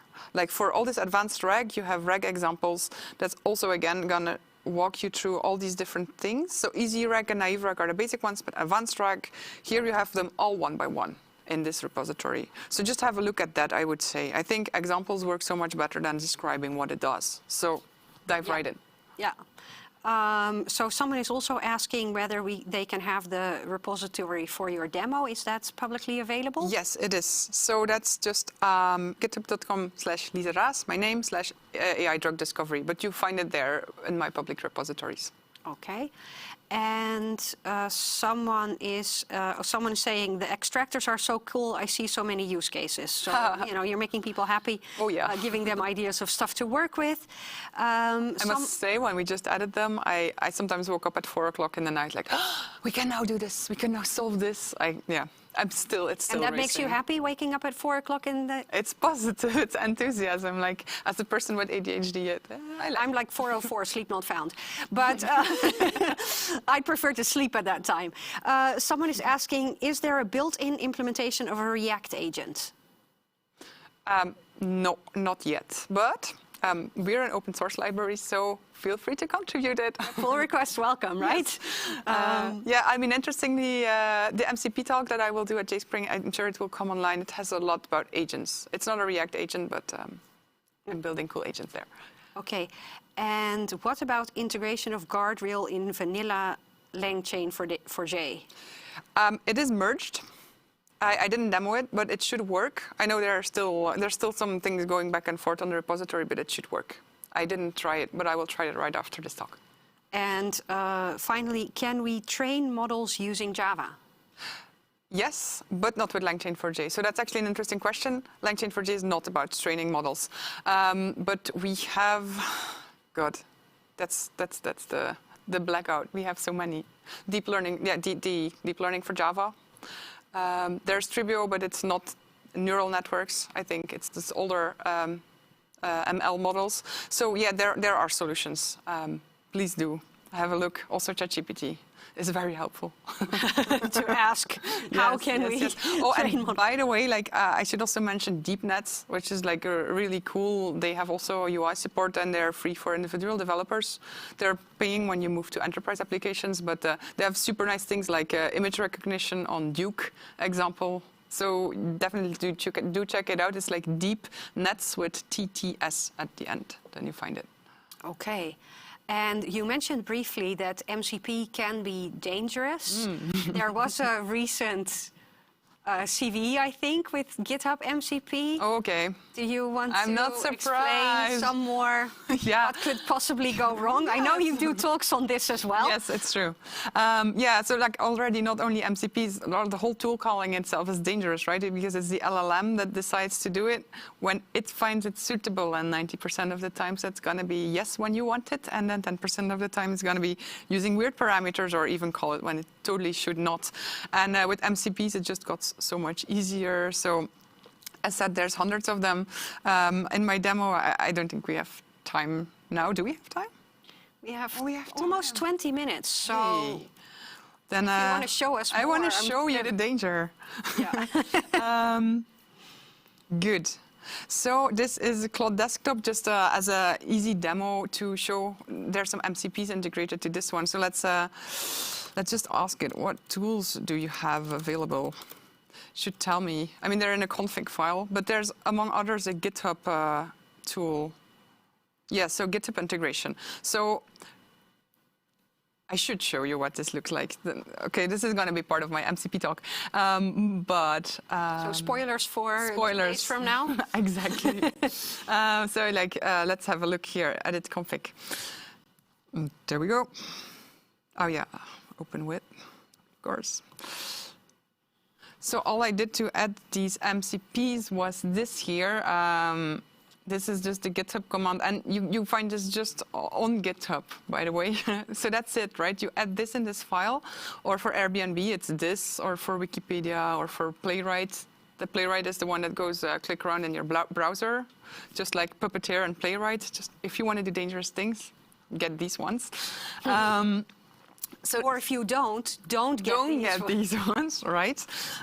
Yeah, so here goes the GitHub one, and that's all I did. I didn't program anything here because this is just a server that somebody published.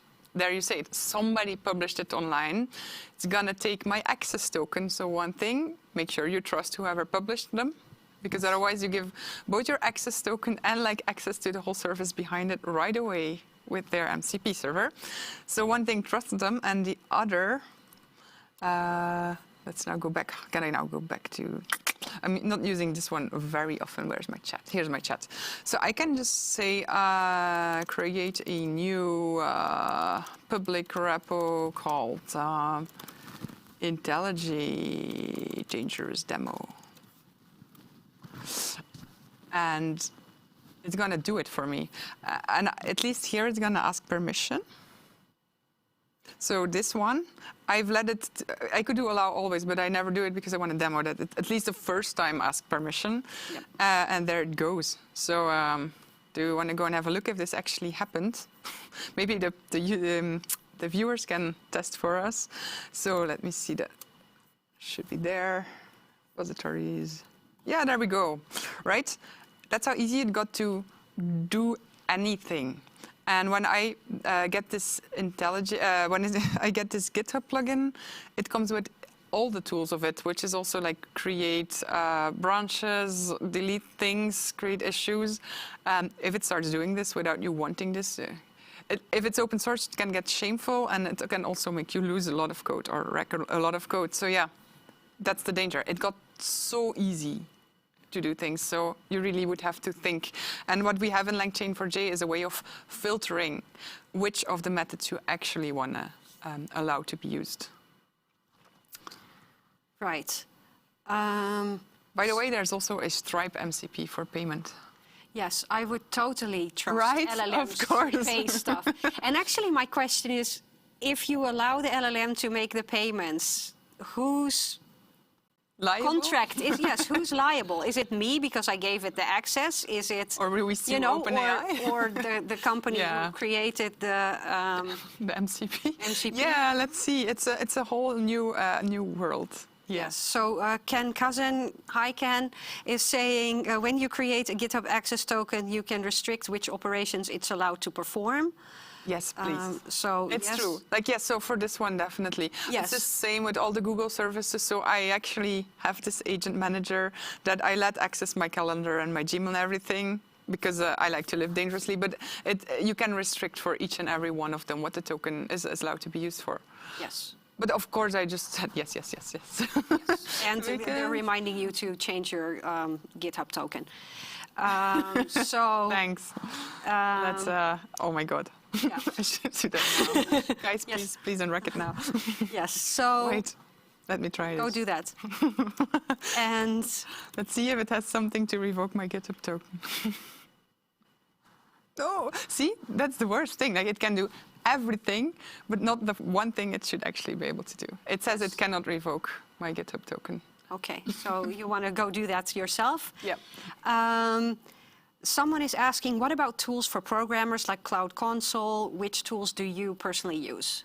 Okay, it's an interesting question. I'm using Cursor for now, sorry to say, but IntelliJ also came out with Juni, which I heard it's similar to Cursor in what it can do. It's just going to take a bit longer, but be much more decent.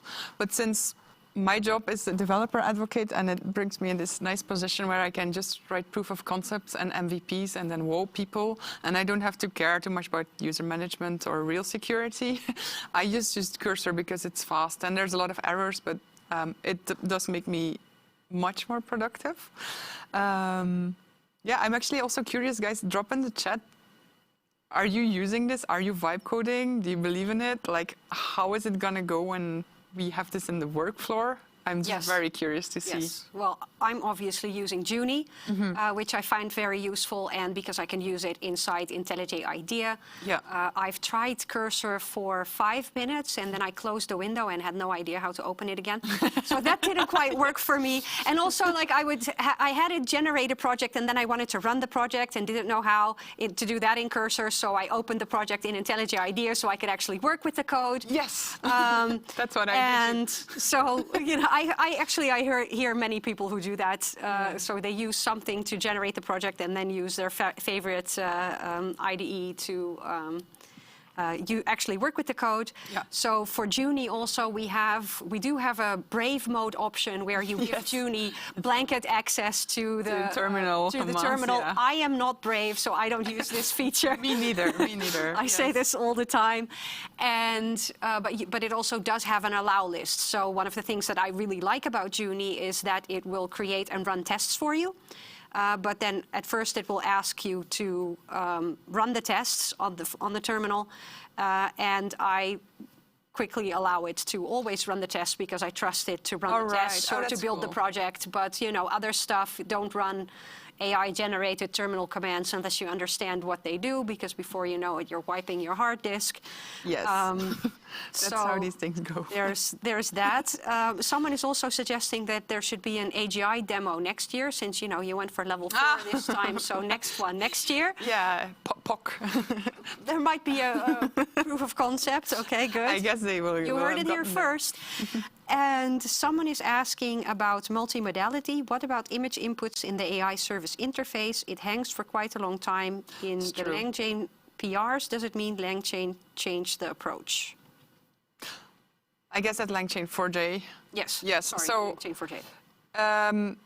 It's true. It hangs for a long time, and since I've not personally used it, I've not been personally pushing for it. But I take this feedback along because, of course, it would be super nice if the AI service can work with images too.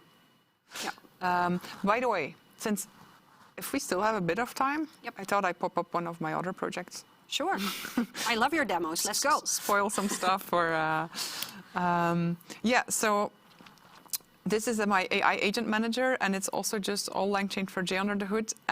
What you can do is just basically the same thing as you can do in code with LangChain 4J, but then in UI for making it a bit more usable. So you give your new agent a name, a short description. This short description is going to be used to be discovered by other agents because they can call each other. System message is this thing we saw, right? And then forget the triggers, they're not implemented yet, but here is the tool list, and there you also see these MCPs. I can just say this agent basically can get access to Airbnb, Google Drive, local file system, Puppeteer being the one that clicks around. Like, you do see how this gets super dangerous very fast, but also super powerful in automating my life. I'm really needing this because I have a 6-month-old baby and typically have just only one hand to code, so I need things to help me and do everything for me. Right. And I also have like self-built tools in here, and then I also add context where I just wrote up information about myself because I don't want to repeat every time that I tell it to plan a holiday, how many kids and how old, and for example, that's in these contexts. So it's just, you add them and... So you're saying I could have had some LLM scour the internet to find my vacation for me instead of doing it myself. Takes a lot of time, right? Like, darn. Yeah. Well, our summer vacation is booked, so maybe next year. Yeah, same for me, same. Yeah, I for a long time, I was having this message handler that had to deal with all of my emails. And like the interesting thing here, it's also something I want you to take away when I said you can wrap AI services as tools or other models in tools. It's you can decompose complexity. So my message handler here, if you have a look what it does, it's like, okay, you receive emails from me and you have, you're going to dispatch them basically. If it's generic, whether it's spam or a voucher or I'm actually interested or a newsletter, whatever, it's generic, just send it to the generic handler, which is one of the other agents I have in the system. When it's GitHub updates, just send it to the GitHub, the one that's going to deal with it, and then like it's going to just dispatch from there. So that this first LLM that gets a message actually manages the complexity. Because if I would say like how to treat my inbox, that's going to be 100 different ways depending on the message, right? And now I just drill it down to 5 or so, and then it just sends this message to the next agent. And that next agent will then dispatch further. That's why I needed to build this. Then halfway while building this, Google actually released their agent development kit, ADK. That does like exactly this, but even better because you can they have more people and stuff. But well, that's the thing too. Like there's a new thing, at least one new thing every day, multiple new things every day. How do you keep up with that? Yeah, and I think you build an agent to keep up with it for you. Or? Exactly. Yeah, that's my GitHub, and I actually do exactly what you say. I have like an inspiration file that gets all this information and dumps it in a file for me to read every Saturday, for example. So I'm not constantly interrupted either. So yeah, we use AI to deal with the AI progress. Yeah. I must say what I made together with this, but I'm not going to demo it now, is also a listener, because I don't even want to look at my screen. I just want to talk to it and just say like, hello. Oh, because you have your hands full. I know, I have my hands full. So I'm just like, hello, whatever. I call it hello Vader is my start word. And I just want to say like, in this repository, add me a feature for this. And then I want this whole agent manager to deal with it and call maybe Juni via MCP whenever is it available? Not sure. It's like, at some point it's gonna get there. So hands-free code editing, that's the whole goal. And I find it pretty genius because my thing has a start word and a stop word, which means that like, I maybe end a 3 minutes timeout, right? But in between there, it's not like talking to Siri whenever you're like, that it just stops and launches your command. This one is just like, hello Vader, and then you can talk whatever you want and doubt and come back to it, and then you say, do it now, which is for the moment my stop word, and only then it gets sent off. Okay. And then, cool. This is in the works. So one more question. When will LangChain4j support native Spring Boot integration like Spring AI with auto-configuration and dependency injection for chains, tools, and memory? Right. Do you need me to read that again? Yeah. I think it had all the buzzwords. So when will LangChain4j support native Spring Boot integration like Spring AI? Yes. With auto-configuration and dependency injection for chains, tools, and memory. So chains, we don't have in LangChain4j. Sorry, naming things is hard. Yeah. Yes. So the chains we've kicked out. The tools, like I know for Quarkus at least you can define your MCP servers in the configuration file. I do not know the state for Spring Boot, I must admit. So there's already a lot you can do with the Spring Boot starters, but I will come back to that question. Like I will check. It's just that where do I come back with that information? Because so you, depending on when you that's come not back, going to be right away. That's not going to be right away. Then I don't know. I guess you're on socials, so people could message you there if they want to get an answer to that question. That's a good one. Yeah. So please get me on LinkedIn. I gladly accept any invitation. I'm such an anti-security person. So then you can ask me that question. Okay. Someone wants to know how much money you spend on LLMs per month. Just curious. Yeah. I was also curious the other day, and that month it was 80 cents. That's including not bad. this agent manager. And as you can see, I called it 90 times this one, and the holiday planner, which will be my demo, I called it over 100 times, and it's, calling tools and getting tool responses of 3 pages from Wikipedia and Airbnb and whatever. And that was 80 cents. So that said, I do try to be mindful. Anything that makes more sense in code, I try to do it in code because I think they're keeping it artificially cheap, and we're actually burning more resources with these things. Well, we're than burning VC money, right? So yeah. So yeah, that's my other thing. Like, try to keep it smaller. I mean, this one, for example, also uses Docker Model Runner. Like, that's super easy. That runs locally, and it's also doing a good enough job. Because if you have to deal with very complex things, but you only have a local model, you can, for example, with this agent system, just dispatch and make every task in themselves that are actually really easy. And when I said, like, wrap it into this workflow or state machine, it also reduces complexity of these different steps. And then you can go for local models which are much smaller and less resource intensive. And then it costs you zero, but some more energy. And if you exaggerate, like a smoking computer, that happened to me. okay.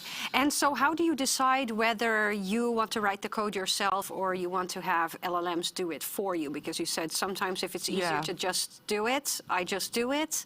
How do you make that decision? Yeah, I actually, here I show you things where I'm like, whoa you, and I say like, oh, date time extraction from things, really cool, but it's something I would probably never do unless the data really asks for it. Like this, if you're really dealing with old archives or something, then you will need it.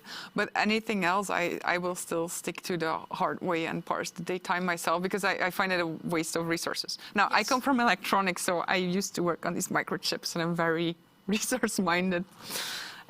Yeah, so I would rather go do things in code when they make sense. Yeah, my problem is more like sometimes I want my stuff to be deterministic and AI is not. And then it can get very tiresome very quickly. It's like, not quite like that. Try again. Try again.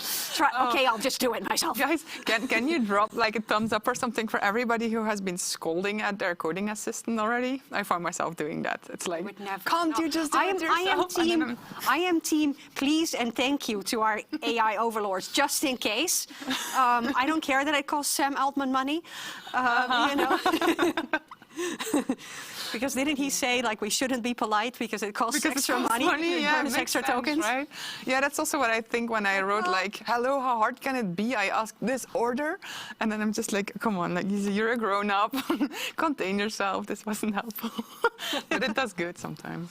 Yeah, and someone, so Juan is asking, does Junie have, so that's more of a question for me, does Junie have access to your entire code base? Yes, it can, but there is a file that you can specify, and it's something like no AI or no AI assistant. I just forget the exact name of it, but we can get back to you.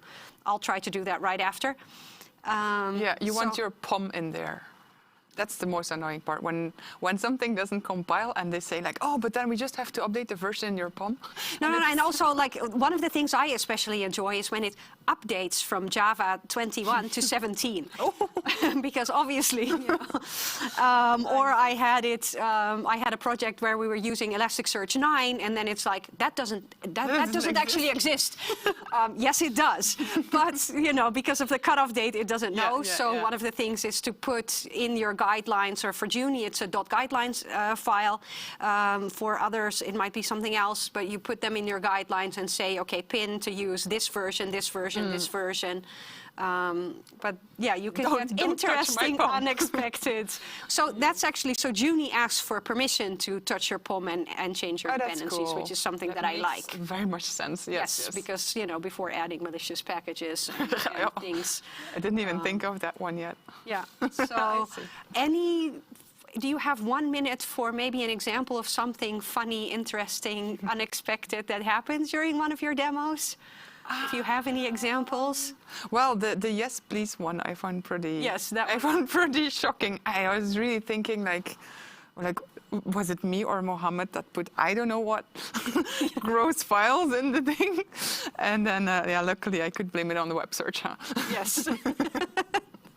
That is funny. It does make life, especially if you're live demoing code stuff, more interesting than it necessarily needs to be.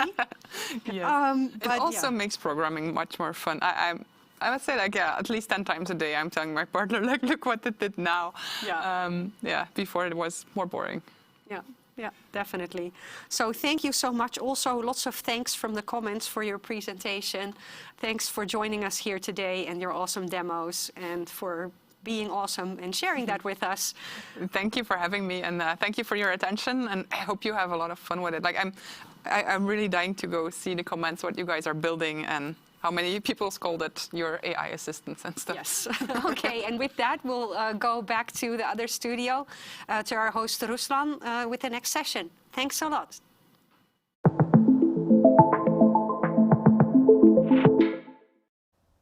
Yep, thank you, Marit. We've been just discussing the pronunciation of R's, and you made the amazing R in Ruslan, and that's important because we have Sandra. Okay, now I failed it. Sandra Ahlgrimm with me with a talk from Zero to Hero: Java on Azure integration with IntelliJ IDEA.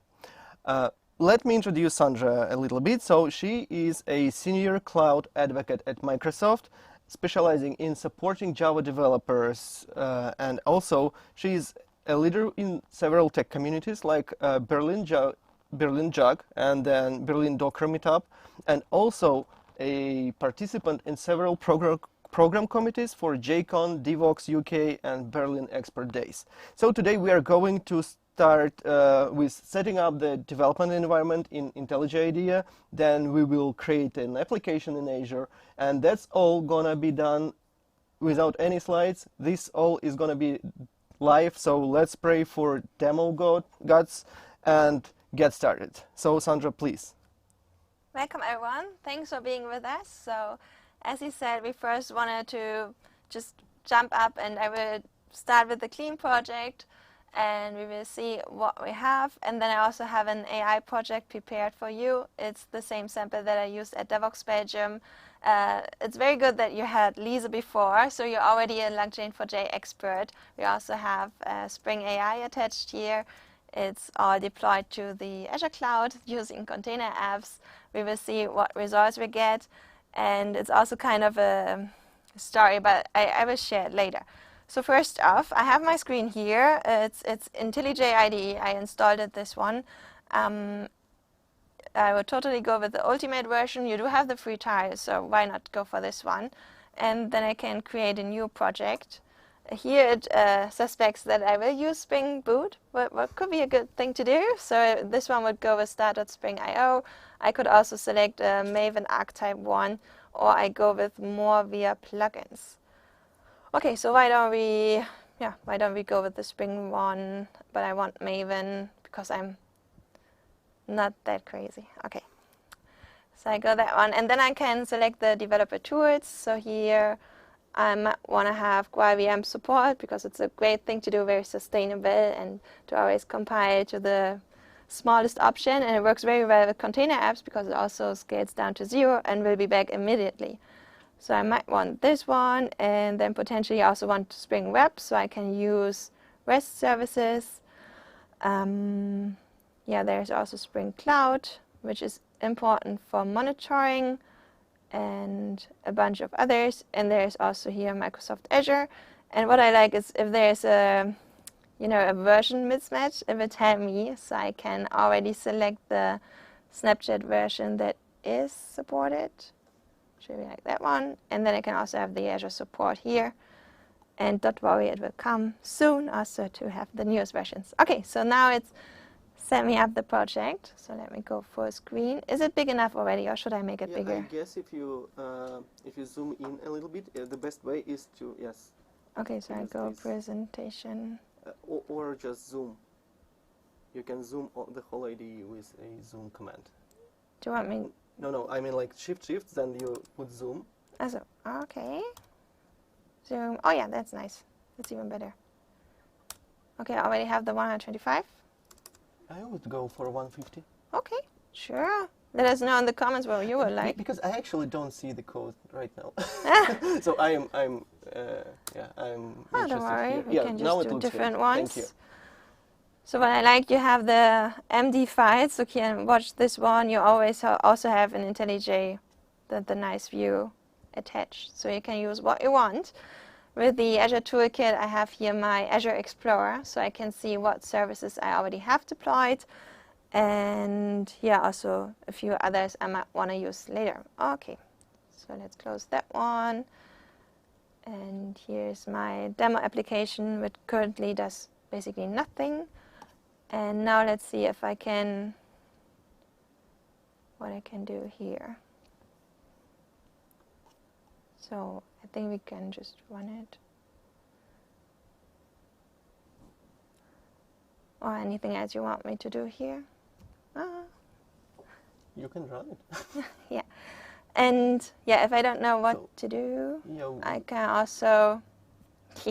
So here I selected my subscription. So first time you open the Azure Toolkit, you will have to log in. I'm already logged in here, so you don't have to watch me doing that.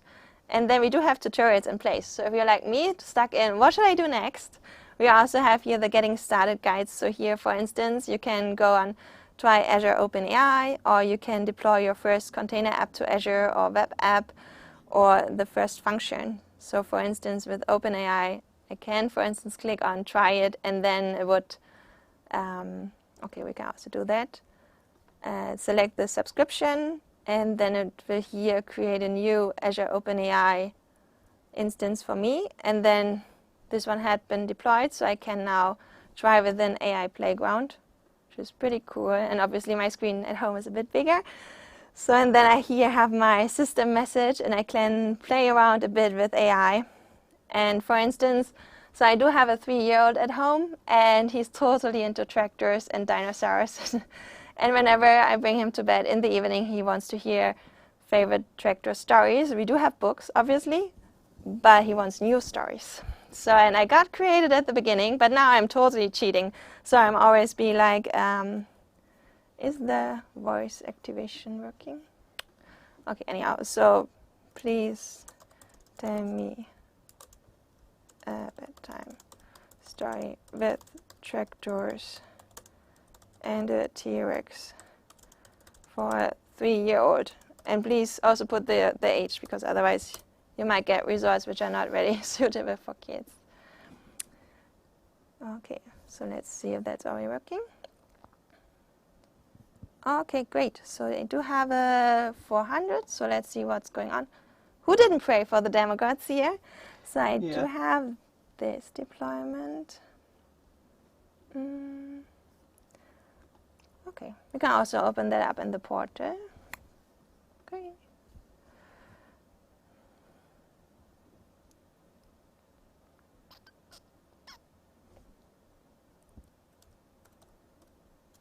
Okay.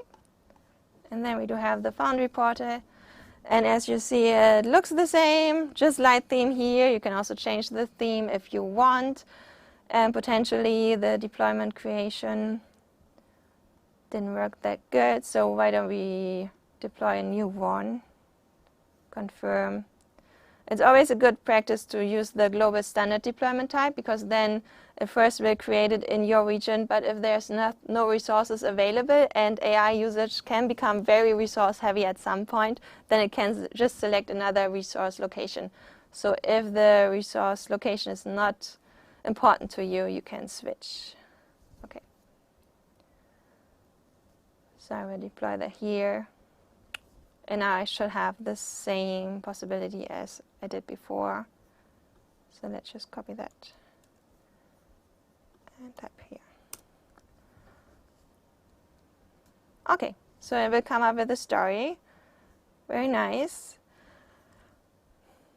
And when I'm like, yeah, and this one can also talk to me. Okay, so I can then start reading it to him. Like, for instance, this one starts, and tiny tractor, speedy tractor, and big red tractor. Okay, and then my son may be like, oh no, one of the tractors should be named Brian. Can even say it. Oh no, this one can even tell me what it is. Oh, that's so nice. So I can even make it tell the story. So just imagine I might be even too tired to even tell the story. Okay, let's get back to my favorite IDE for big projects and see. I can still not switch. So usually you should also be able to do this inside that one, but great. It's always something, right? Okay, and you can also change the configuration. For instance, you want to shrink the max response or the temperature, just like the creativity index. Yeah, so there are a few items you might want to play with. When it comes to professional development for AI, I'm not really comfortable if like giving the user like a text input where you can basically put everything in. I'm a huge fan of limiting the user input possibilities. So let's go to the other demo. Okay. So we created a demo which is like, in my point of view, more business relevant, where, okay, I can reopen in container, okay. Great, that looks promising for our demo gods thing. So here we do have a UI, an API gateway, and then we do have 3 services. And what I want is, so as I said, I do have kids, so I do have too many things. And yeah, I know. And be honest, you also have those where you have a room where you just put things that are not needed in the moment. And then what are you going to do with it? And you might want to sell those. But it's a kind of difficult exercise to do because you have to like take a picture, then you need to write a description, right? Find a title, estimate the cost of it, and or let them bet on it, and then you also need to handle the selling. But for me, mostly I do the pictures and that's it. So I'm a bit kind of done. So what I did here, so this is also available on GitHub at Azure Samples /Java-AI. And we come with infrastructure. So if you want to set it up yourself, because I think you're going to love it, we have the infra folder, which is providing the bicep files, almost like Terraform. So you do have the infrastructure as code. It will create the container apps for us, an Azure OpenAI instance. It will all be totally secure because it will use managed identities for us. It will also come with the network for my services to play together nicely. So I did that. So I just went in, and then as written in the README file, I was doing azd auth login and azd app. And then it was putting that all on Azure for me. So let's see, here's my Azure. And I put that in the container apps environment. And yes, you can see I have a few things that I'm playing with. So and here's like my image process server, the UI def, the gateway, and other things. I should have put those in a shorter URL as well. So here's the app up and running. And now I can just upload a picture and then sell it. So will it post the thing on like somewhere? I mean, like you upload the picture, it looks for prices, names it, adds description, and posts to a website like Kleinanzeigen or something else? So the last step is still missing. I Okay. should talk to my friends at Kleinanzeigen or Yeah, something to have it, because yeah, as I said, I really need it. So currently you put in your picture, and then let's do this because it might take some moment for the AI to understand and process. Yeah, but and while it processes stuff, Yeah. so I've just noticed that you've been amazed by the ability of AI thingy to read the story. So basically, when comes the time when you actually automate stories generation, which are generated by AI and then read by AI, and we get children raised by AI, in fact, I am like, you know. But I would have first to need, you can do that, right? So you do Yeah. have the voice, which is AI generated, but you can also train it with your own voice. Yes. And being an advocate, you have enough content of me. Yeah. I think, luckily not enough German content, because my kids did prefer me to speak German at home. But for English content, we are almost getting there where I could.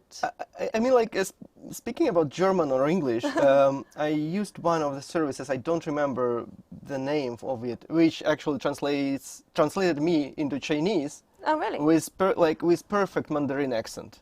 Oh, that's so great. I've been watching it totally devastated, because I would believe I'm speaking Chinese. So I don't even think about the difficulty about translating you into German. It might sound like not your German, but it will be German enough for your kids. Oh, I think they will recognize. They will, but a story every day then, though. But Well, let's true. go back to the demo. Okay, yeah, because it's sorry. already done. I It hope I was- didn't interrupt you too No, much. no, all good, all good. I actually also can't wait to. So I want AI to do the boring stuff for me, right? So not saying that reading to my kids is boring, just in case somebody listens, but I'm just, trying to make use of it. Okay, so here I only uploaded the picture, right? I didn't put anything else. And it gives me the name, so Nintendo Switch console bundle with games. That looks very accurate. It's from Nintendo, it's a Switch.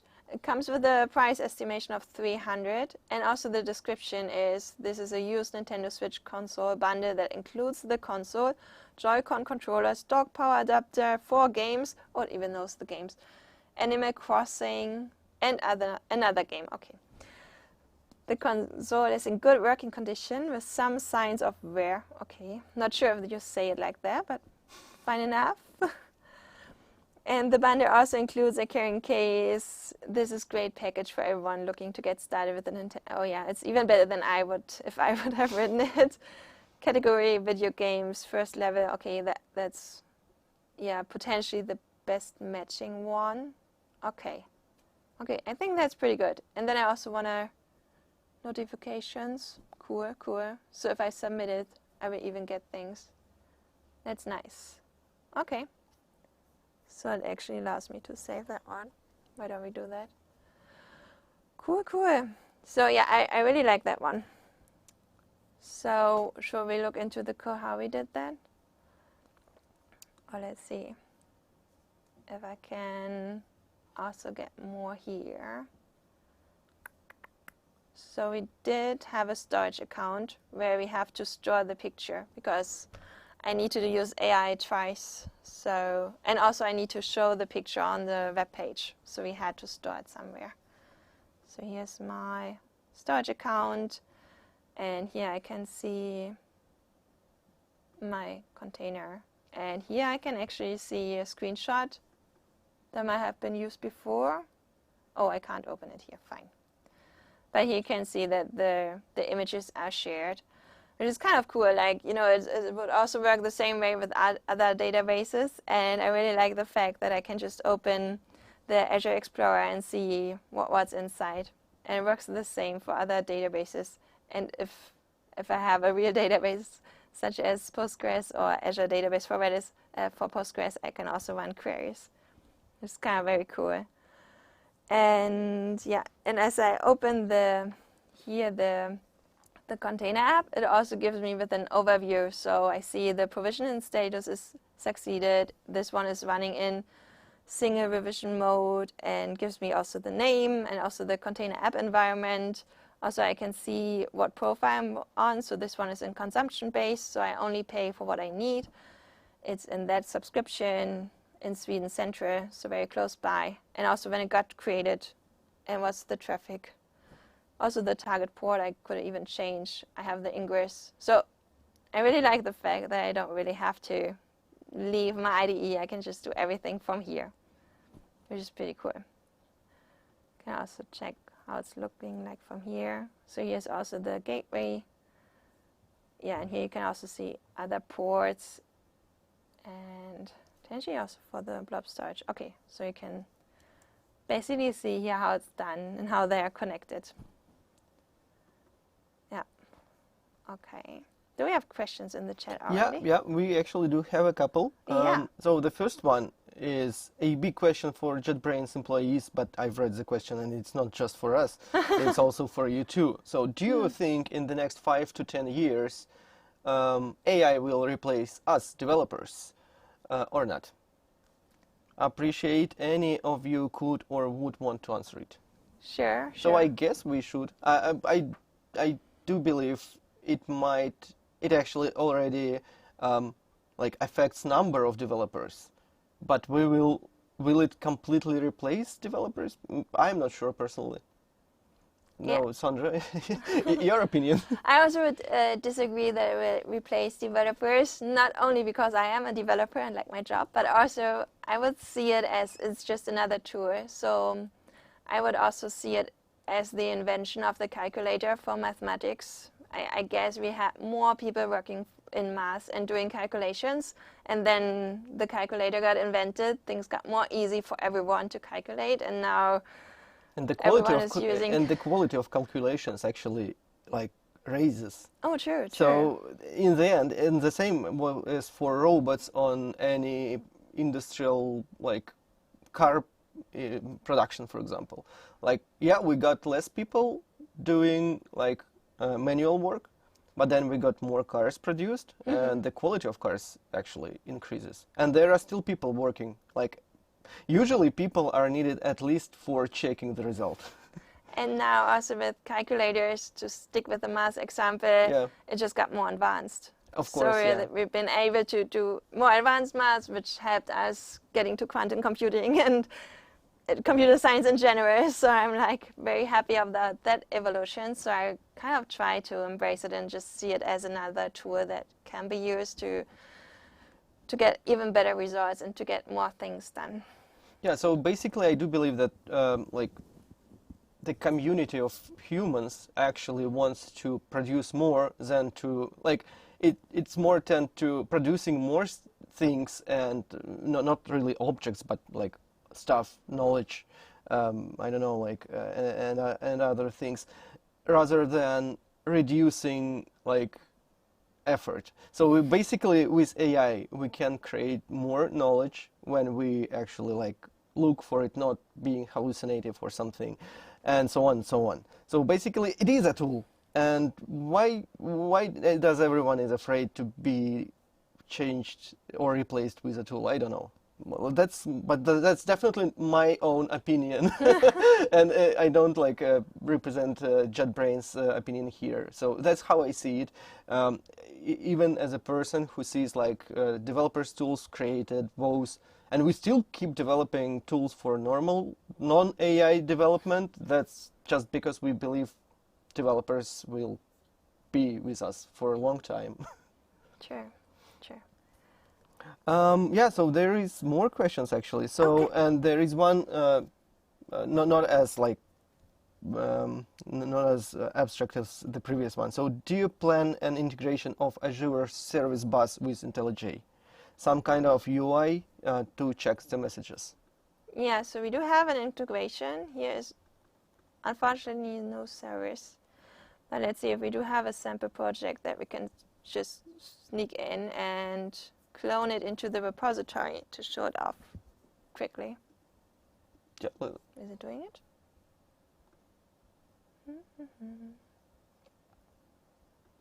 Browse samples. Wants me to open in browser. But it says clone. Oh, potentially I have to say which directory. Okay, so just stay here and clone. Oh, the access is not an empty directory. Oh, okay. Let's do that better. Okay. Let's create a new folder. Repos. Okay, great. Fine. So answering the question, there is no plan. It is already. Yes. It is here. Yeah, It and exists. if you have issues with that one and you're not really happy with that, just let me know. Yeah, I'm in developer relations, so I'm always happy to see product feedback, and we really listen to that one. So I trust the project. Okay, so here's like a getting started thing, and here's how to run it. So it wants me to just clean and exec. Okay.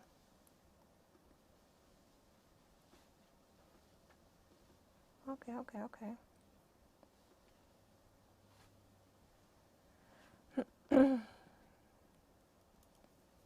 We can try. Obviously, I haven't tried that one, so well, why not? So that's actually what we said, in the, what I actually posted in the chat in the very beginning of the talk. So if you want something which was not planned to, like something within this session, it is possible to try with Sandra doing it first time on screen. So yeah, because I'm like, why not? What could go possibly wrong? I always got also the feedback that people appreciate me being struggle, because then they're like, oh yeah, that's also happening to others if they struggle at home that and then happens nothing to happens. everyone. Totally. It happens to everyone. Each time I try to go step by step any tutorial, something goes wrong because something wasn't pre-configured or something wasn't something changed compared to the tutorial, which is 1 month old or something. So, I mean, I do love seeing things not going perfectly perfect in demos because it feels like I'm seeing reality. Yeah.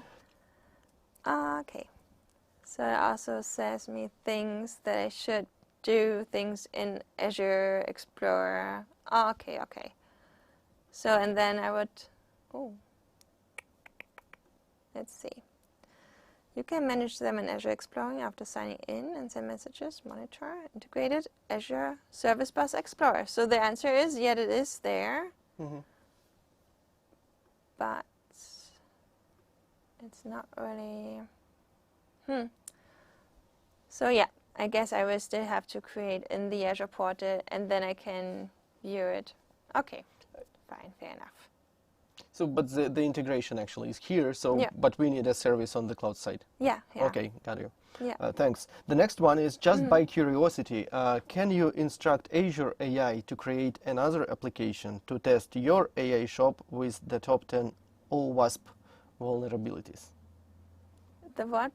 The OWASP, I'm not sure. So I guess that's kind of type of vulnerability. Vulnerabilities. Yeah. Okay. So this is the question. So can we instruct Azure AI to create another application to test your AI? I believe that AI Shop is the service which generates. It's the app that we created. Yes. Yes. Yeah. So can we test it for vulnerabilities with the AI instruction? Potentially. I guess. So the question was if I can. You can either show it or answer it. He wants so to see me I don't know. it. I don't know if they want to see you, but here is the question in its full. So we can just comment on it, or you can showcase if you are brave enough, depending on you. Okay. Absolutely. Okay. Or and also we have like some time going on. So if you have something to share, except this, we could stick to your plan. Okay. Okay. Yeah, so in theory, yes, you can create an app which is trying to hijack my app. You can see the URL on the screen, so if you're like fast enough, just go for it. It's an Azure Container app. It scales automatically for me. At some point, it might get a little bit expensive, but that's all that it does. And also, we have DDoS attack protection, so try your best. I feel very secured under our application gateway or behind our application gateway. So I'm fine with you testing it. Go for it. So that's a cat. We do have a cat. What if somebody tries to sell the cat? Speaking of like a responsible AI and things. Oh, okay. So this one is not allowed. So they don't allow my husband to sell our cats because it's not allowed, and it's a domestic cat, and also explains you why you can't sell your cat. I feel that's pretty decent. So sale of animals, including domestic cats, is not allowed on this platform. Selling animals online can lead to unethical practices, improper care, and potential harm to the animals. It is important to ensure that animals are adopted through proper channels that prioritize their well-being and health. Well, so I think that's kind of nice. As a cat person, I approve. Yeah, we really need to check what we do with our animals, right? So again, behind the back, my service was taking the image, sending it to the block storage. OpenAI was analyzing it, finding that it is a cat, and then the responsive, in Azure OpenAI, we do have responsible AI, so it also checks if something is inappropriate.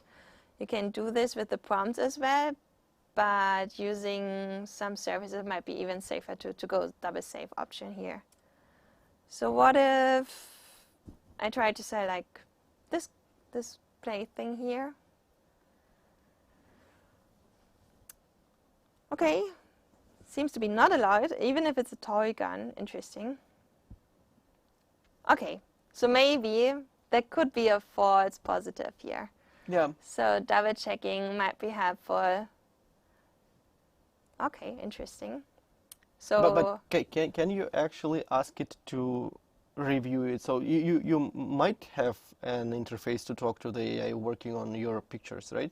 yeah, So but can you like ask it to, this is not a real gun, this is a toy, so please review it and post it. I think in this one it's not possible. Okay, got We it. could just try to upload it again, or we do another picture of it from a different angle and just hope that it doesn't look too realistic. So like, yeah, it stays with the not Okay, allowed it to say sees here. something which it feels not appropriate to. Yeah. So to that sell. yeah, but that's more a business decision, I would say, because when we programmed the app, we were like, no, if it's inappropriate, we don't want them to sell it. Yeah. It makes total sense. I mean, I'm just commenting stuff for people because Sure. yeah. Sure. But I've seen you've got more examples in. Yeah, I also have a real gun, but then now it's like, or kind of real gun, because this one is actually an airsoft gun, but it looks very real. So yeah, okay, so obviously this item is restricted to sell as expected, so this is a positive, so to say. I'm not really. What about I don't know the laws in United States, but if somewhere selling this type of things is allowed, could you make regional like I don't know, like regional fine tuning for that? Of course you could. Okay. Yeah, why not? Why not? Then you would just have to. Okay, it depends where you are, right? Because in order to do regional practices, you would need to know where they're coming from. Yeah.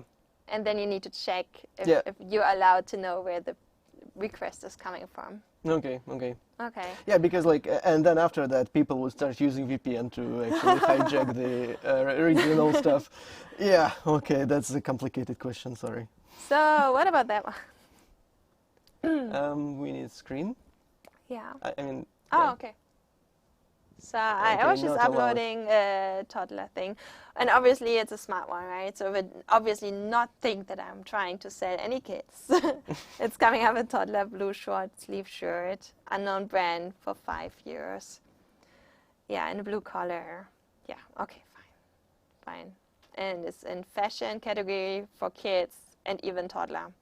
That's kind of nice. Okay, so I can save that one as well. Pretty cool. So we created all this in IntelliJ, the whole apps, of course. Here is one question. So Oh, yes. can we download files from a storage account from the Azure integration in IntelliJ or navigate inside the Kubernetes PVCs? Can we download files? Yeah, so I do believe that you've been showing that we can actually go into the Docker image, Yeah. then see files there which we have uploaded. Yeah. So can we download these files from Oh, IntelliJ interesting IDEA? questions. So you want to see if from container app I can get my app back? Yeah, please fix me if I'm wrong. That's how we got your question. Yeah. I'm not sure if you can do this. So we can activate also here the different revisions. So if we redeploy, we can also go back and do like, okay, no, I don't think so. Okay, got it. Thanks. Also how it works behind the scenes for every container based deployment. How it should work is you containerize your app and then you push your image in a registry. So we used Azure Container Registry here, and then the container registry will give me the image, and that is being deployed to container apps. And it's also the good way to do, because if I see zero traffic, it will also scale down to 0. And I like that specifically about that app, because if I'm not in the mood, if I'm not in my cellar selling things, it can totally scale down to 0, free the resources so other people can use it in that time.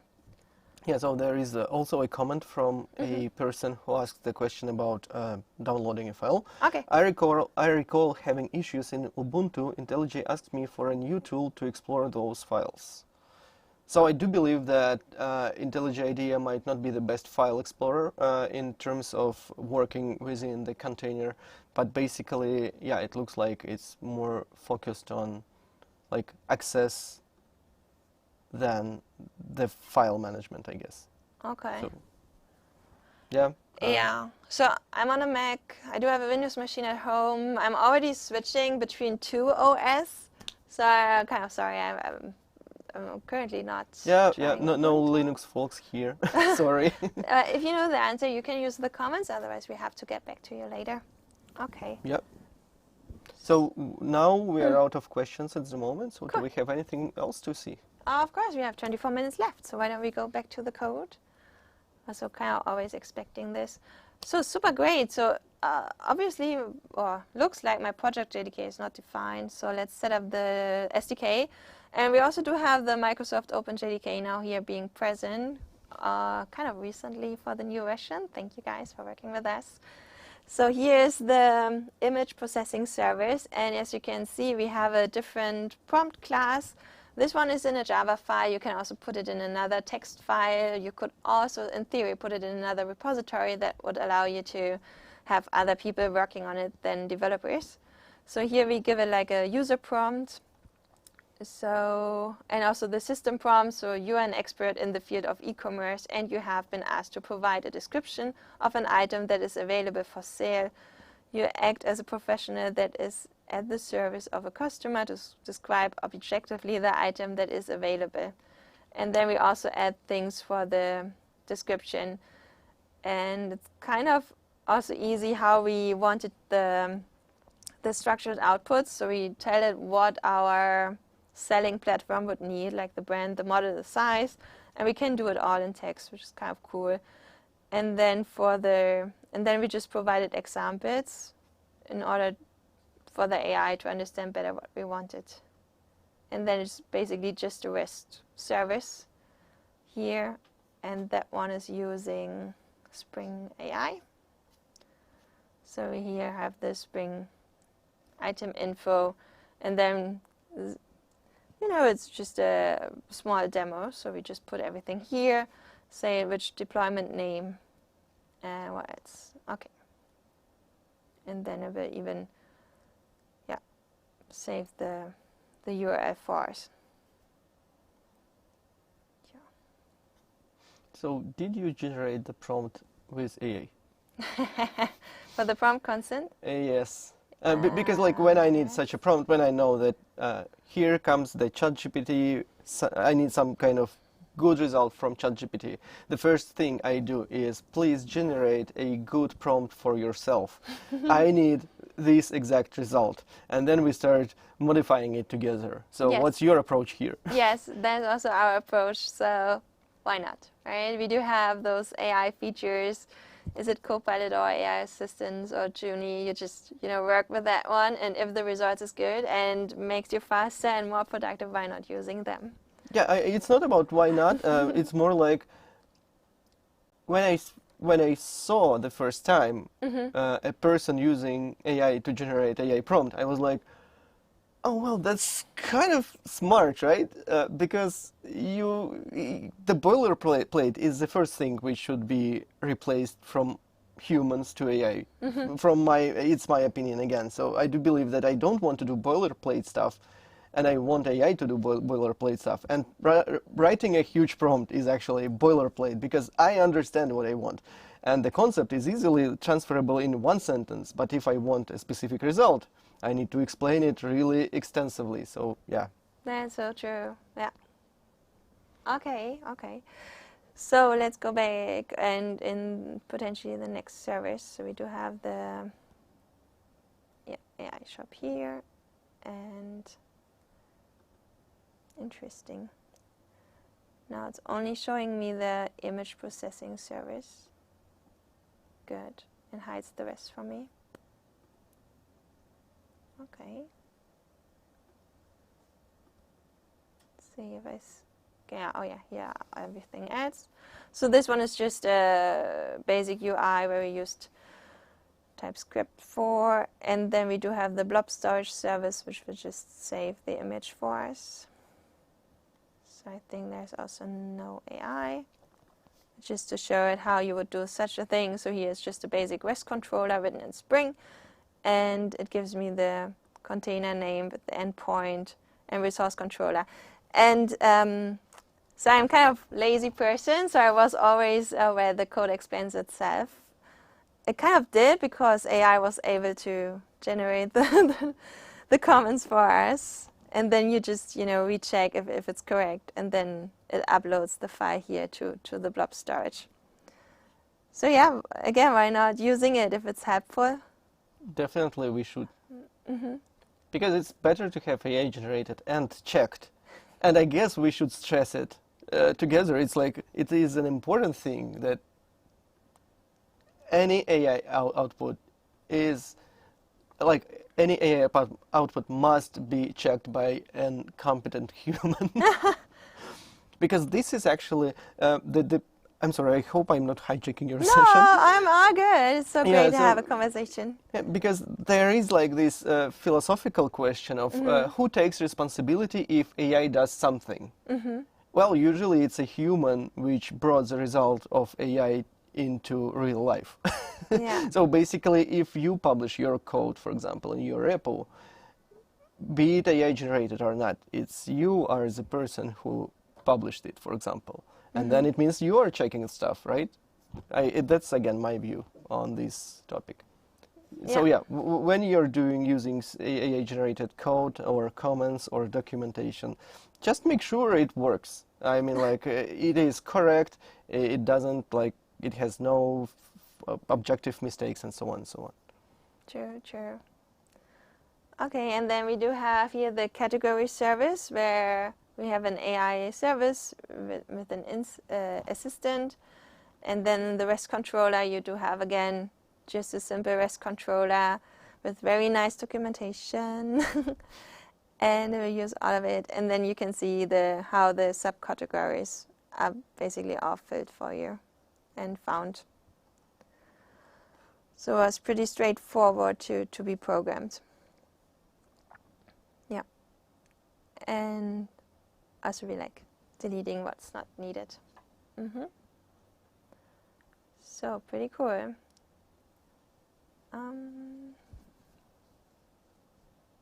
Yes, so what do you want to do next? So we created the project in IntelliJ IDE. We saw that there are tutorials out there that you can try to, for your first thing. You can obviously also clone projects from the internet. You can deploy them with simple commands such as azd app, and then you can play around with that one. Okay. We don't have questions in the chat? No, not yet. Okay, not yet. Great. So, Dear chat, let us know if you're still there. Otherwise, yeah, why don't we play around? So I have a function app thing. Could you? Oh, here comes one. Could you debug your code that is deployed with a breakpoint? Could you debug the code that is deployed with a breakpoint? I do believe it is like the question about if it's actually running, right? Yeah, let's see if it's actually running. So here it is. And now they want to just run somewhat. Oh yeah, one of the REST services, for instance. And then we might have to set some environment variables to make it work. Okay. Because it doesn't seem that it could run it, right? It's also not I do believe it. because it runs not on your machine, right? So, and it is not just a server running some. It is a cloud. It runs in cloud, right? Yeah, so the we need app to is use, currently running in the cloud. We actually need to use the remote debugger, and I do believe this is part of our remote like development setup. So you basically need a little bit more complex setup to debug code that runs in the cloud. But IntelliJ platform actually provides, by IntelliJ platform I mean IntelliJ IDEs actually provide you with such functionality, but yeah, it needs some configuration and also specific installations on both client side and the cloud side. Okay, so we will have to get back to you and provide you with that sample very soon. That's a great topic for next IntelliJ IDEA Conf. Yeah, totally. That's a really great one. And I also like the way how the databases are integrated into IntelliJ, that I can check what's there on the spot. So that's super cool. Yeah, but yeah, so it's the same. If the database is remote, you will need remote toolkit. The remote toolkit. Okay. I'm also not really sure why it's not being able to understand my current code, because I would also love to run it locally, but live demos. Okay. So let's see. Because that one is working. Okay, potentially because I selected 21 and 17. Okay, I can download Java 17, right? JDK.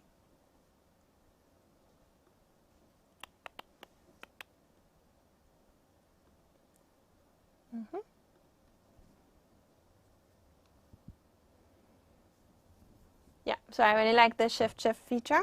It always helps me finding things, because otherwise I would be so lost, because I usually can't remember, and also UI changes sometimes. Yeah. Yeah, basically I started using shift for almost anything I need to, because it searches everywhere, so yeah, you don't have to remember stuff. Yeah, so there is actually a discussion about the remote debugging, and so yes, I want to, folks, I won't be reading your names because it's gonna look weird.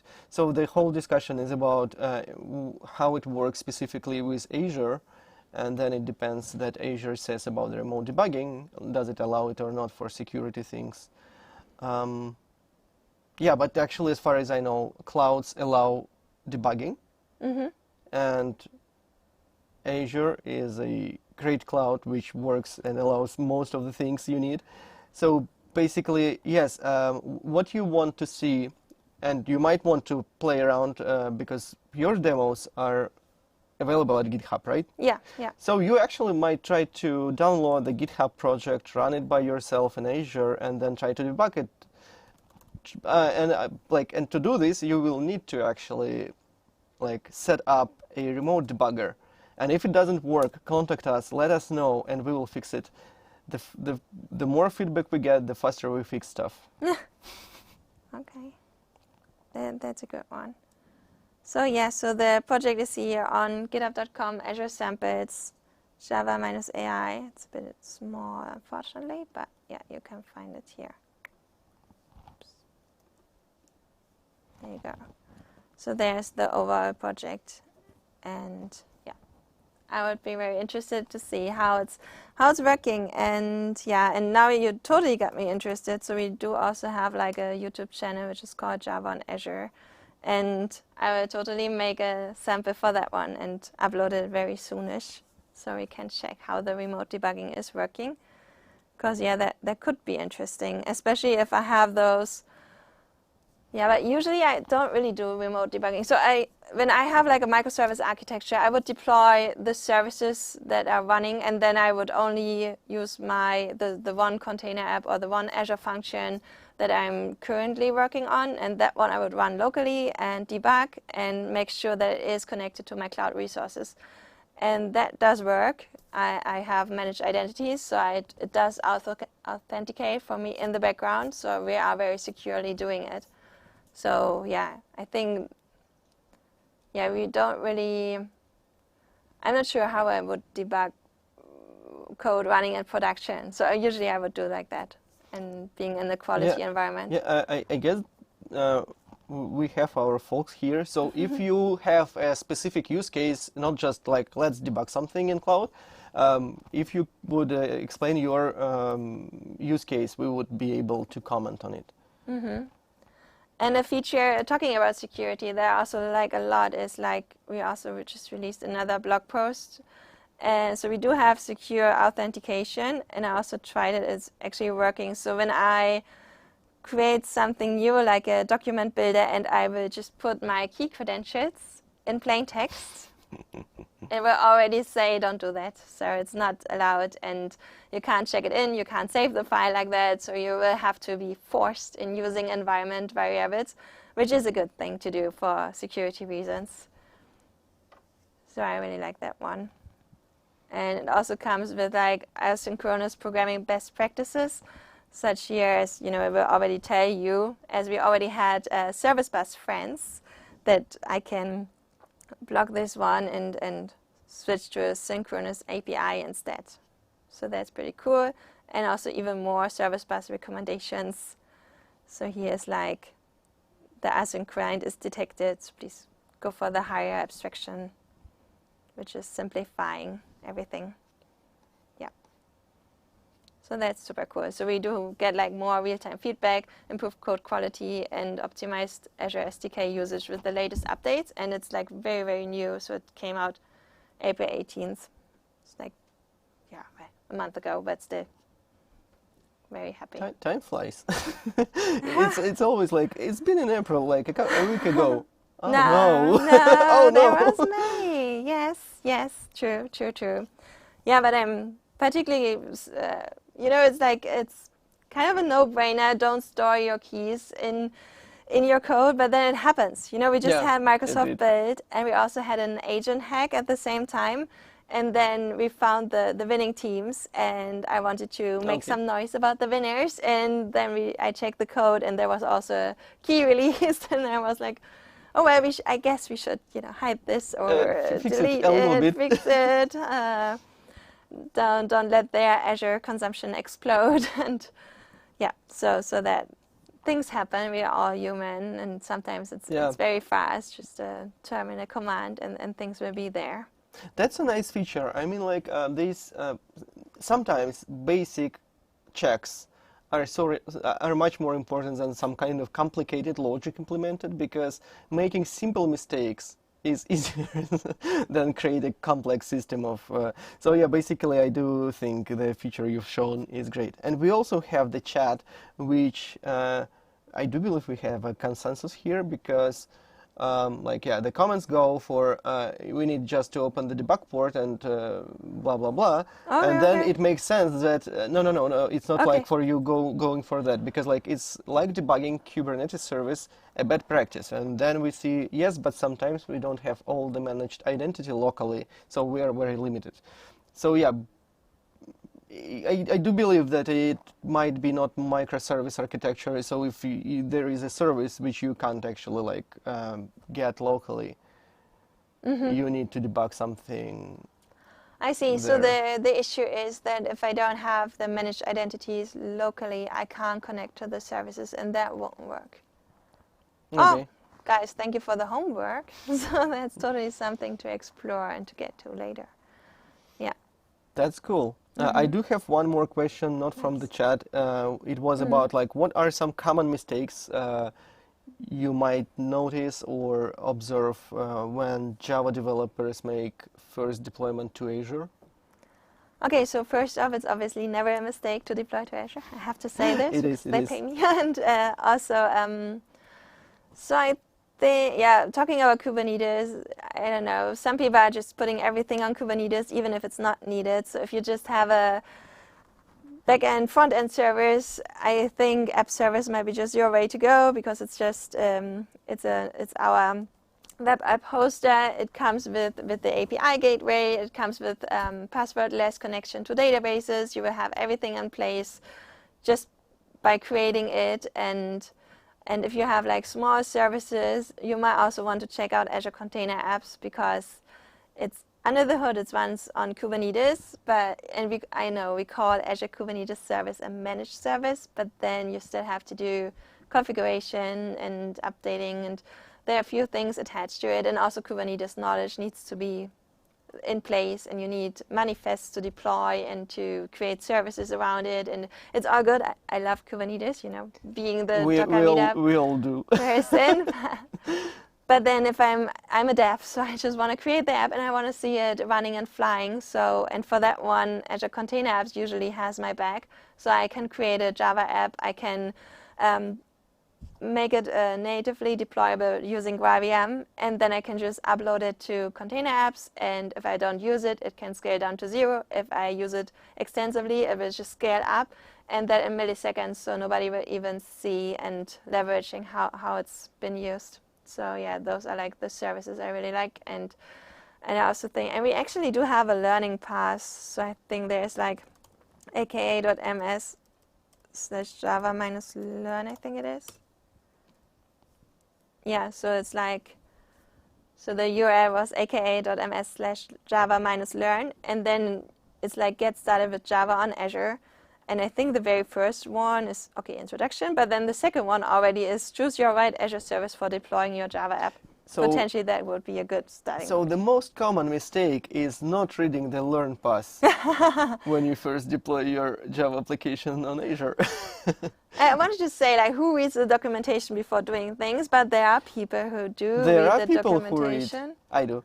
You do? I do. Yeah. Sometimes. Sometimes. I mean, like, usually when I've been reading a book about my car before I started using it. So yeah, I do read documentation for stuff. I'm not a big fan, and I am not alone. Thank you, thank you, Splash Annie. That's great read.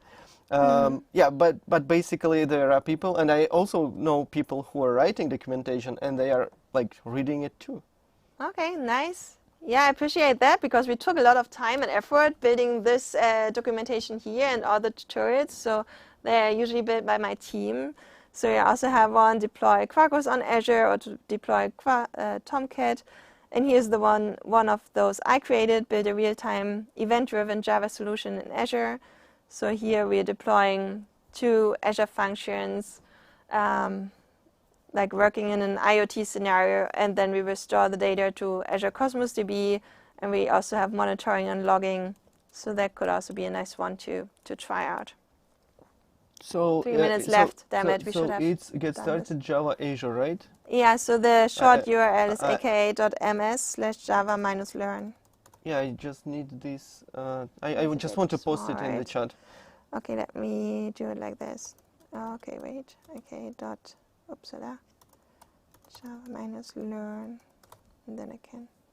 Oops. I mean, like, is it this one? So I already have it. Oh yeah, yeah. Yeah. So I'll just post the full link. Yeah, you in can the also chat. put the full link. I don't mind. Yeah, we have one more question. Yeah. I have a very specific ask. Give us a way to change or read config files when passing VM or program arguments in an IntelliJ Java configuration. Okay, well that's. So you want to change the Java configuration or environment variables? Arguments in IntelliJ Java configuration.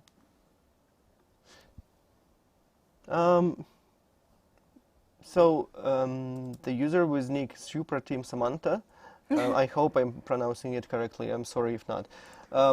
Yeah, so I don't really get the question, so should we change or read? Is it like a feature request for IntelliJ, or is it something we should try right now? No, I think if you run the Java app within IntelliJ, by just clicking on the one icon, you can actually pass arguments to run it. Okay. And I think, so I just did shift, and I searched for arguments. Is it coming here? No, but I think it's definitely coming when I do environment, because it should be at the same one. Oh, okay. Select configuration element. Oh, wait. Weird. So it was working before. Environment strings, maybe? Or settings. So, okay, so here I can, for instance, change path variables. Okay, not bad. But then there's also... We also got a comment that IntelliJ IDEA is the biggest lifesaver. Thank you. That's what we are trying to do at JetBrains, to save lives, save time, make you productive, and let you enjoy the development. And I guess folks from Azure do this too. Yeah, so here are the environment variables. So I just did shift and search for environment variables, and then here you could add those, and here you could also, for instance, add VM options. So I hope that's one of the ones you were looking for. Here's also Mavens, and yeah, so think I would go with that one. We actually have half a minute. Okay, Yeah, great. so you do this way. I hope we answered the question. And we've got seconds to say many thanks to you for our amazing session. I hope you enjoyed it as I did. Thank you so much for having me. So Sandra, and we are going to the next session with Alexei Stukalov, who is the team lead of IntelliJ IDEA division, and Josh Long, whom you definitely know. See you.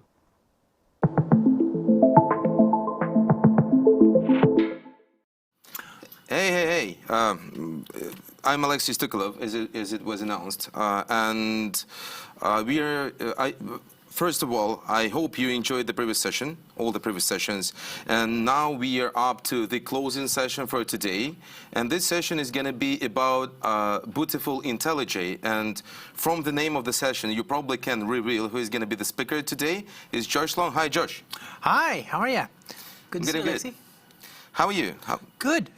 I'm, we don't have a slide prepared for this particular thing, so I've got your name on screen here, my friend Alexei, and then this is me. I'm Josh right there. And I'm really lucky that I need to actually introduce you, because you don't need an introduction. As in the previous talk, you hear what they said? Oh my. It's Josh. Everybody knows Josh. But let me be more precise. It's Josh Long is a developer advocate for Spring. Right. Right. Big fan. Since what year do you practice this job? I've been on the Spring team officially since 2010, and as a contributor to the projects for years before that. Oh, that's cool. That's cool. Let's move forward. Right. What are we going to be speaking about today? Well, my friend, look, I got to tell you, I'm really excited to be here. I do lots of demos. I talk about Spring all the time. I spend every waking minute, as often as I can, using Spring on stage at speed. And I always use IntelliJ. IntelliJ is my friend. It's what's in my toolbox. It's how I get from here to there, you know. And it's always been such a reliable companion. So I'm really excited today to be using Spring to demo IntelliJ, as opposed to using IntelliJ to demo Spring, right? So that's going to be a unique turn of the tables today, you know. And I know you guys and gals have all been working on some really great stuff. Yes. So we started to more collaborate with each other with Spring team and IntelliJ, so we make sure that we're delivering the best support for Spring for our users. Right. And we share the users. Right. That's a good thing. It's a wonderful ecosystem. That's a good point. We last week at the other conference. Yeah. We announced a formal sort of collaboration between the two teams. Formalized collaboration. Yeah. It was there for years, but now we finally informally. Now it's formal. Yeah, exactly. And I think that's really exciting. That kind of stuff to see that sort of virtuous feedback loop innovating, and working like that, super cool. So, look. I want to get something out of it. I want to clear the air right now, okay? There's an elephant in the room, and I think we should just talk about it right now.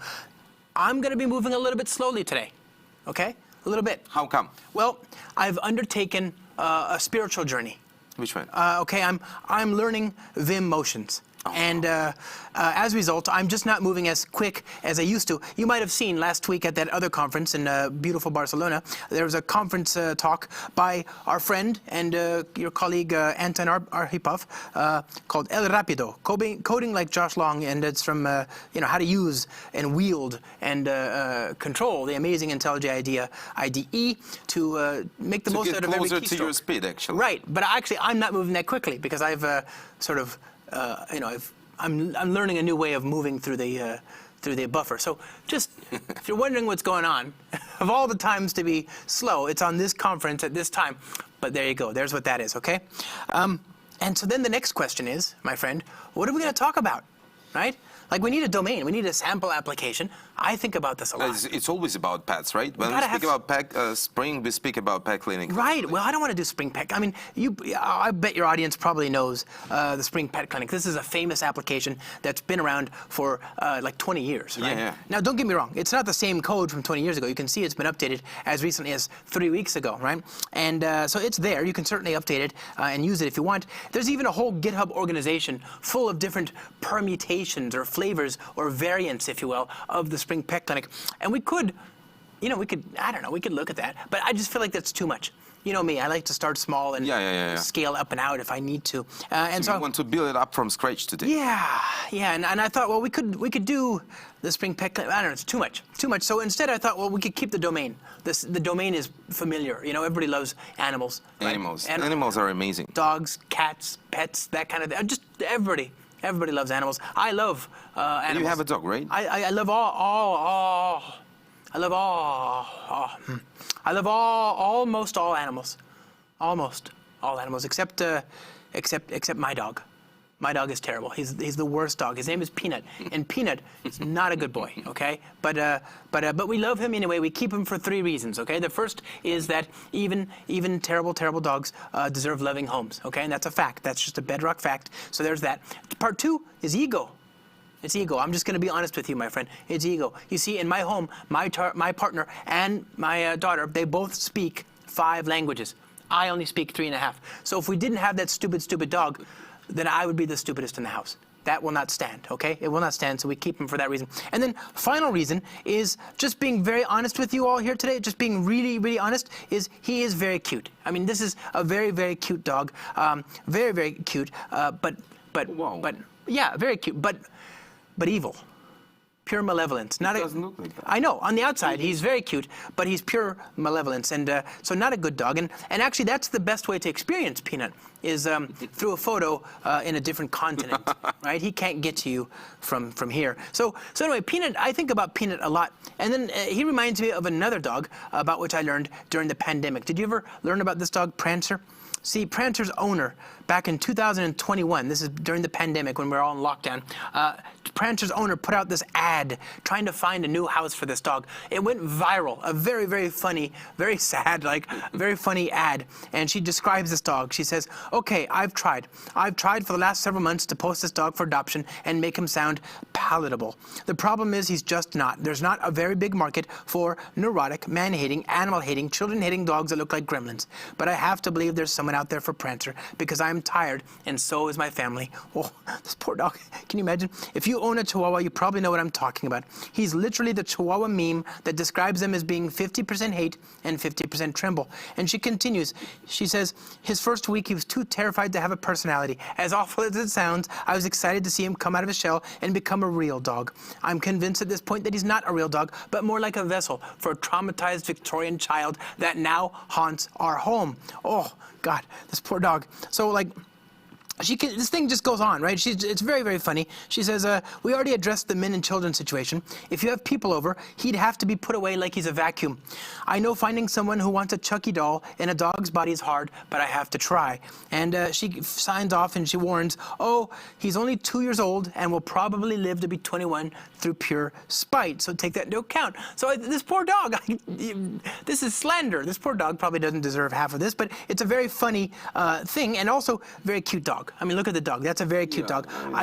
I'd pet that dog, right? So very cute. And I think about these terrible dogs all the time, right? My terrible dog, this terrible dog. We should build something to support. They could be friends. Yeah, well, I mean, I wouldn't want to keep them in the same continent, but yeah. Okay. So what we're going to do is we're going to build a service to support adopting dogs. By the way, this dog, Prancer did get adopted, if you're wondering. This dog went viral, right? Here's a BuzzFeed talking about Prancer, the nightmare Chihuahua, right? And oh, so cute. And then here's the New York Times talking about the demonic Chihuahua finds a home, right? New York Times. So don't worry, Prancer's fine. But I just think about the dog a lot, right?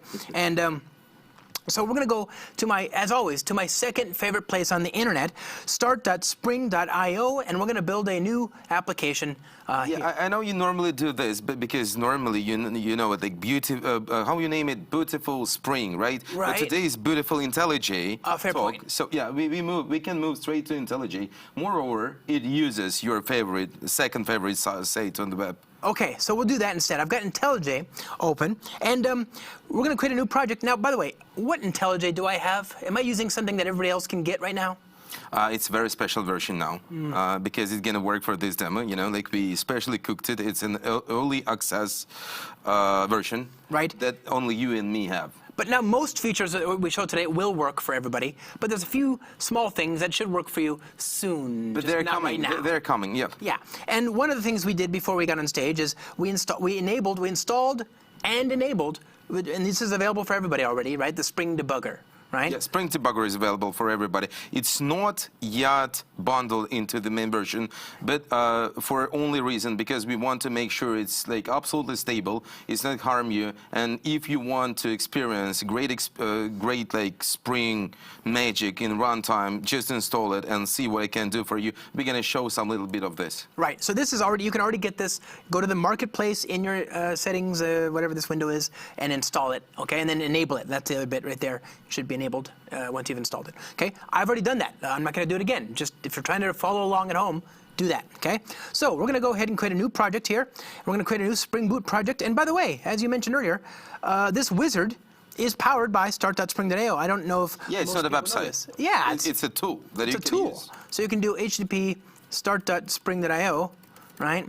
And that's actually a web service. You can see there's some even commands here. So all this wizard does, this very nice integration in the IDE, is it gives you the same flow as you would get if you went to the website. And it's just more convenient because now it's at your fingertips here. So what are we going to do? We're going to create a new service called Adoptions. Okay? I'm going to call it Adoptions because I'm amazing with names. Amazing with names. I get that from my father. My father was amazing with names. When I was a small boy, we had a small white dog, and my father named him White Dog. Again, really good with names, okay? We have a choice about what build tool we want to use. Look, anything is fine. I'm going to use Maven just because that's what I'm most familiar with. We're going to use what version of Java do we want to use? Always latest. Always the latest, right? And in fact, while Spring technically supports Java 17 and later, I can't imagine any context where you'd ever want to use that in polite company, right? I mean, Java 24 is technically superior in every way. It's faster, more robust, more syntax-rich, more performant, operations-friendly. It's technically superior. It's also morally ecological-wise, yes. Right, right. And it's morally superior. You won't like the look of sadness in your children's eyes when they see that you're using Java 17 in production. Don't do this. Be the change you want to see. It's also mathematically superior, isn't it? Right? Yeah, it is. Because if you think about it, Java 24 is 3 times the value of Java 8, right? Oh, yeah, It's by true. the way. Mathematically true, right? Yep. So Java 24. But we stay with Java, right? We don't. We are not going to use Kotlin today. You're right. We could use Kotlin. Kotlin's another one of those things where we are, as a team, really working together, right? What is it? We announced support for that, right? Yeah. During, you know that there were 2 events, same dates. Spring I/O and Kotlin Conf, they were just completely same dates. Right. And I know, by the way, I know 2 persons who managed to visit both. Right. Sebastian Deleuze. Who's amazing Sebastian Deleuze, yeah? Yeah, you're gonna see him. You're gonna see him tomorrow, right? Right. With his talk about JSpecify and the way how Spring finally can beat the problem with with nulls. Right. So that's a good point. It's not just Spring, right? This is a talk. This is a blog that he put out a few months ago. And we won't give away the plot, but basically, this will give Java, the language, a way to describe nullability via annotations. And that's supported by the IDE. It's supported at the build time layer, and it's supported all throughout Spring, right? So this is super exciting. And of course, you want to hear about this from somebody as brilliant as Sebastian Deleuze. This, Tony Hoare, Sir, I think he's actually a Sir. I think he's a knight. I could be wrong. Anthony or we can check it. Yeah. Anyway, the great Tony Hoare, he's the person that coined the phrase or the idea that null was the $1 billion mistake. And wasn't that? It wasn't that. No, it was PHP. Obviously, he got that wrong. But still, it's a problem. Right, so it's a problem. We discount that problem, right? Yeah, it's now $500 million. Right, exactly. So it's still a problem. It's just it's not the worst one. So okay, so that's you could use Kotlin, and there's some really great support there, and you can But okay, for our purposes, just because I think, what do you think? Do you think a lot of people are using Java? I think more people are using Java nowadays, but we are advancing with Kotlin. We're trying to make Kotlin #1 choice because this is developed by our company. Obviously, we are putting lots of efforts on that. Huge fan. It's a great thing that now we formalized our roadmap in how to bring Kotlin to the level of support that people find superior. Right. And we'll see what comes out of this collaboration. But I'm really thrilled and I'm really excited what we can do there. Me too. So let's go ahead and now add things to our build here. We're going to use the Spring Boot dev tools. We'll use the GraalVM native image support. We're going to use, by the way, have you noticed that we're using Spring Boot 3.5? This was just released. Yeah, it was just released a few days ago. Last week, like 10 days ago, whatever. This is the new version. Very important. If you're going to be on a version of Spring Boot, make sure you get to 3.5, because what happens later this year? Spring 7, Yes. Spring Framework 7. and Spring Boot 4. So that's in November, I think, of this year. And so that'll be a new generation. So basically, any deprecation warnings that you see now, you want to get those sorted out now because those are going to be gone, theoretically. And just specify support comes out there, right? Yeah, and Spring Framework 7. So again, super important to be on the same page here and to understand the implications for you and your code base and the compiler warnings and all that. Okay, so we've got the, what have we got? We got Docker Compose support. We've got the web support. Let's add that. We're going to use a database. I'm going to use Postgres. Big fan of Postgres. You can use whatever you want. There's lots of good options here. I mean, you can use AI and all that other stuff, but we're just going to keep it very simple here. I need to do some ORM mapping, you know, so there's a lot of good choices. You could use things like MyBetas, you could use, Java OOQ, you could use lots of good things here. I'm going to use JPA because I make terrible life decisions, okay, so I'll use JPA. And then what else do we want? I guess we want the actuator. Do we have that in there? No, let's add that. Web, do I have web? Yeah, I've got the web, okay. So and Docker Compose. Docker Compose, that's a very good point, and got that, good. So hit create, okay. Now we've got a brand new project being initialized here, very convenient. And, this is a JPA-based application. And, we want to actually work in terms of our code. We're going to create a very simple domain here. So I guess the first thing I want to do is create a service. What kind of service? Well, I'm going to create a Spring Bean that's an @service. So I'll use the new Spring Java component support. Look how convenient that was.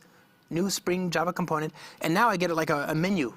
A list of options. Like in a restaurant, right? Right, yeah, exactly.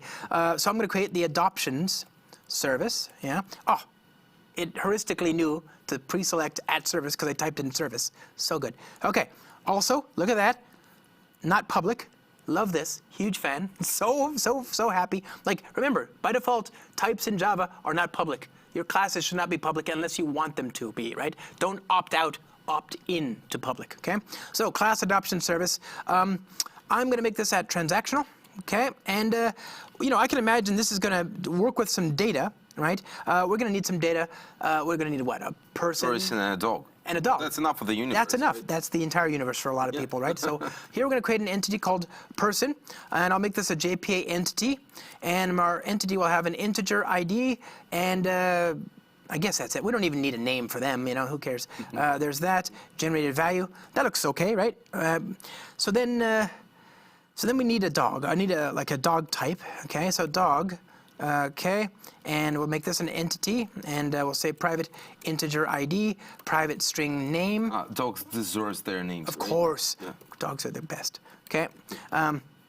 Okay, so that's the essence of what I want, but it's not really what I need, is it? I need to do all that, and I need some constructors, and I need some more constructors. This is just for JPA, right? Why, JPA, why? And then we got to go back to the person. The person will have a collection, a set of pets, right?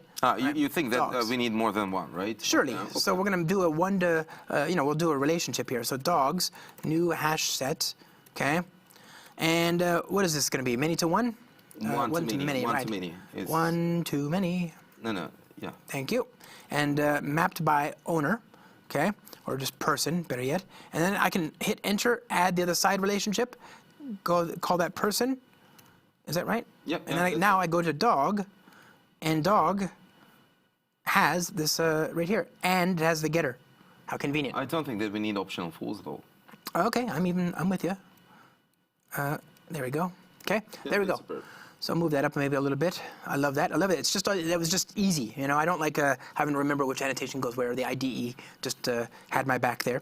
Okay, now let's, same thing, create the constructors. Here we go. Create some more constructors again for JPA and nobody else, okay? So, here we go, YJ. And we want some getters and setters. Okay, good. We want a two-string maybe, fine, good. Okay, and I didn't do a two-string over here, again, because I'm negligent. Okay, there we go. So now I've got our basic entity. I think I want to start implementing these methods, and I can imagine there's going to be at least 4 methods, right? We're going to have one to create a person, right? Mm-hmm. There we go. We'll have another one to create a dog. We need people to adopt dogs. Right. That's the only reason, right? They're so good. Okay, and then we want to have one to return all the dogs, dogs by name, right? The dog name. And we'll come back to this in a second. And then finally, we want something, we want a method to do adoption. So there we go. The most important one. The most important one, right? Okay. So what I need is a repository. Normally, if I want to work with data in the Spring ecosystem, I use a Spring data repository. It's a trivial thing to write, right? I just create an interface. But even that, sometimes if you're in the code, if you're in the zone, doesn't feel very good. So what I'm going to do is I'm going to hit Control Space. I'm going to start typing person repository, and look at that. It says new repository, right? Yeah. New repository. This doesn't exist yet, but it's saying, hey, it looks like you want that. It's reasonable to want that. It's a thing that you might do where you're trying to create a repository for an entity which you happen to have on the class path. So hit enter. And now it's asking you, what kind of repository would you like? Well, I would like a JPA one. But you can see that there are any number of different interesting options here. Okay, that's so cool. So I've got a new person, okay, and I'll just return that, okay? Nice. Yeah, it looks like complete method, right? Yeah, super good. Does its job. And what about this one? Same thing. I'll say dog repository dot save, and what kind of repository do I want? JPA repository dot save new dog, passing in null for the ID and the name. Okay, and then I'm done. Same thing. I've got now 2 repositories that have just been created for me automatically, and they're packaged private, as well they should be, because I didn't ask for anything else. I'm ready to go, right?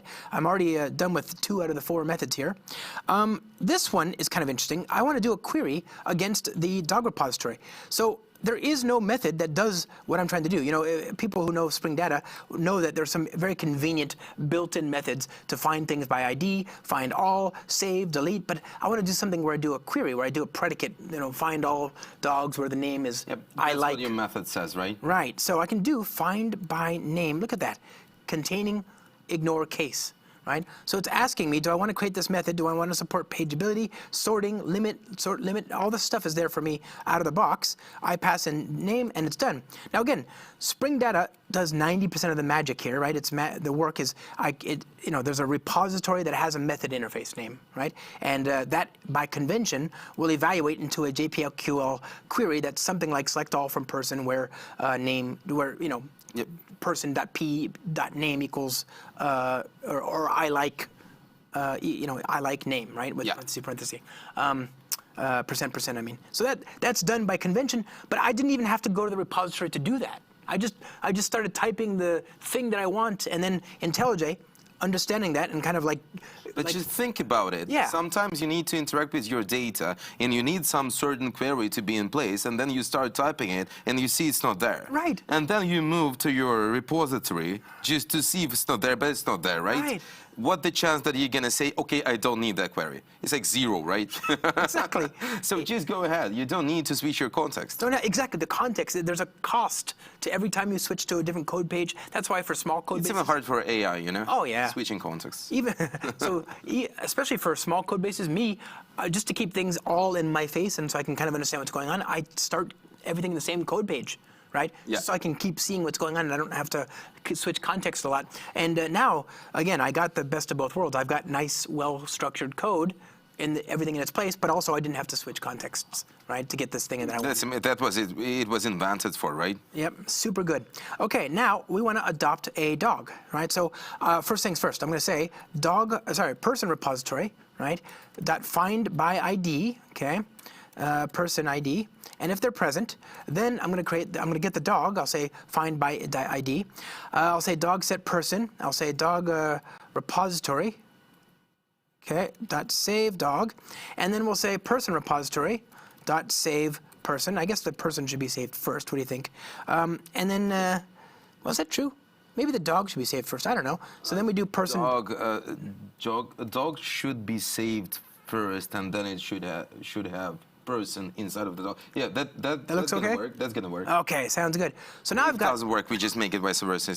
It's easy. Nobody knows. This is an easy problem to fix. Okay, so now we did this. We created the entity, and you know we've got the entity. We can tell Spring Boot to and Hibernate behind the scenes to automatically generate the SQL for us when the application starts.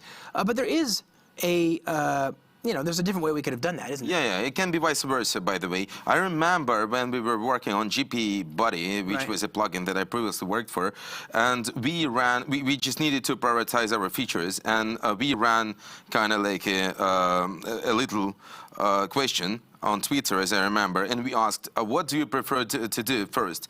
Database, like columns, tables, and everything, all the relations there, or entity first? So is Java first or data model in the database first? Right. And you know, it was the worst answer for prioritization. No. It was 50-50. No. So we needed to support both. And obviously, it can work for you like this, or you can use Flyway. We also have support for this. Liquibase, whatever, version control systems for databases up there. We support all of them. And we provide nice features where you can just generate all the queries you need. But for those who prefer creating their database first, then we support reverse engineering, and this reverse engineering thing is going to be improved in some upcoming versions. So can I show this little video? Yeah. That's a sneak peek. This is a sneak peek at a feature. You want to talk us through it? Yeah. See here, you have a features table, and then a newly added developers one, but we don't have this relation in our code base. So when we switch to the code base, and we just start typing developer, the IDEA understands that you actually want to add this relation between a developer that exists in the database, and it brings you this piece of code. But like this class doesn't exist. So you have a way how to create an entity with minimal viable code, and minimal viable code as per GPA is the class with only ID in it, right? And we read the type of ID you have there. We understand it is identity, and then you can fill it up with whatever columns you want gradually. And you can see all of them right in the completion in the most regular way you used to see like options in the code that you can apply. I love this very much. And I promise you, Yeah? we're gonna support it for Spring Data GDBC also. It's like the best thing ever. Okay, so that's great. That's a really cool feature. It's already useful. Like, I mean, there's a lot of people using JPA. This will be very, very useful. You have the reverse eng Maven plugin, the tools that have been around for years. I don't know if people, you know, there's stuff like that. You can get the job done. It's just no fun, and it's not integrated. That's the whole beauty of this, right? Is the IDE gives you this immersive view of here's what's over there, here's what's in your code. You can reconcile. You can cherry pick one thing from the other side. It intersects like all the sources for knowledge and brings this power to your coding ability, right? Super good. Super big fan. So, okay.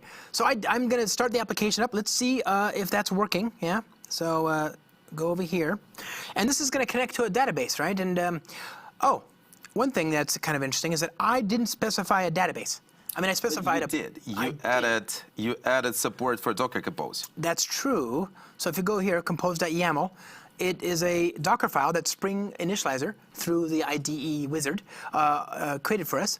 And awkwardly, I didn't specify the port. I didn't export the port, right?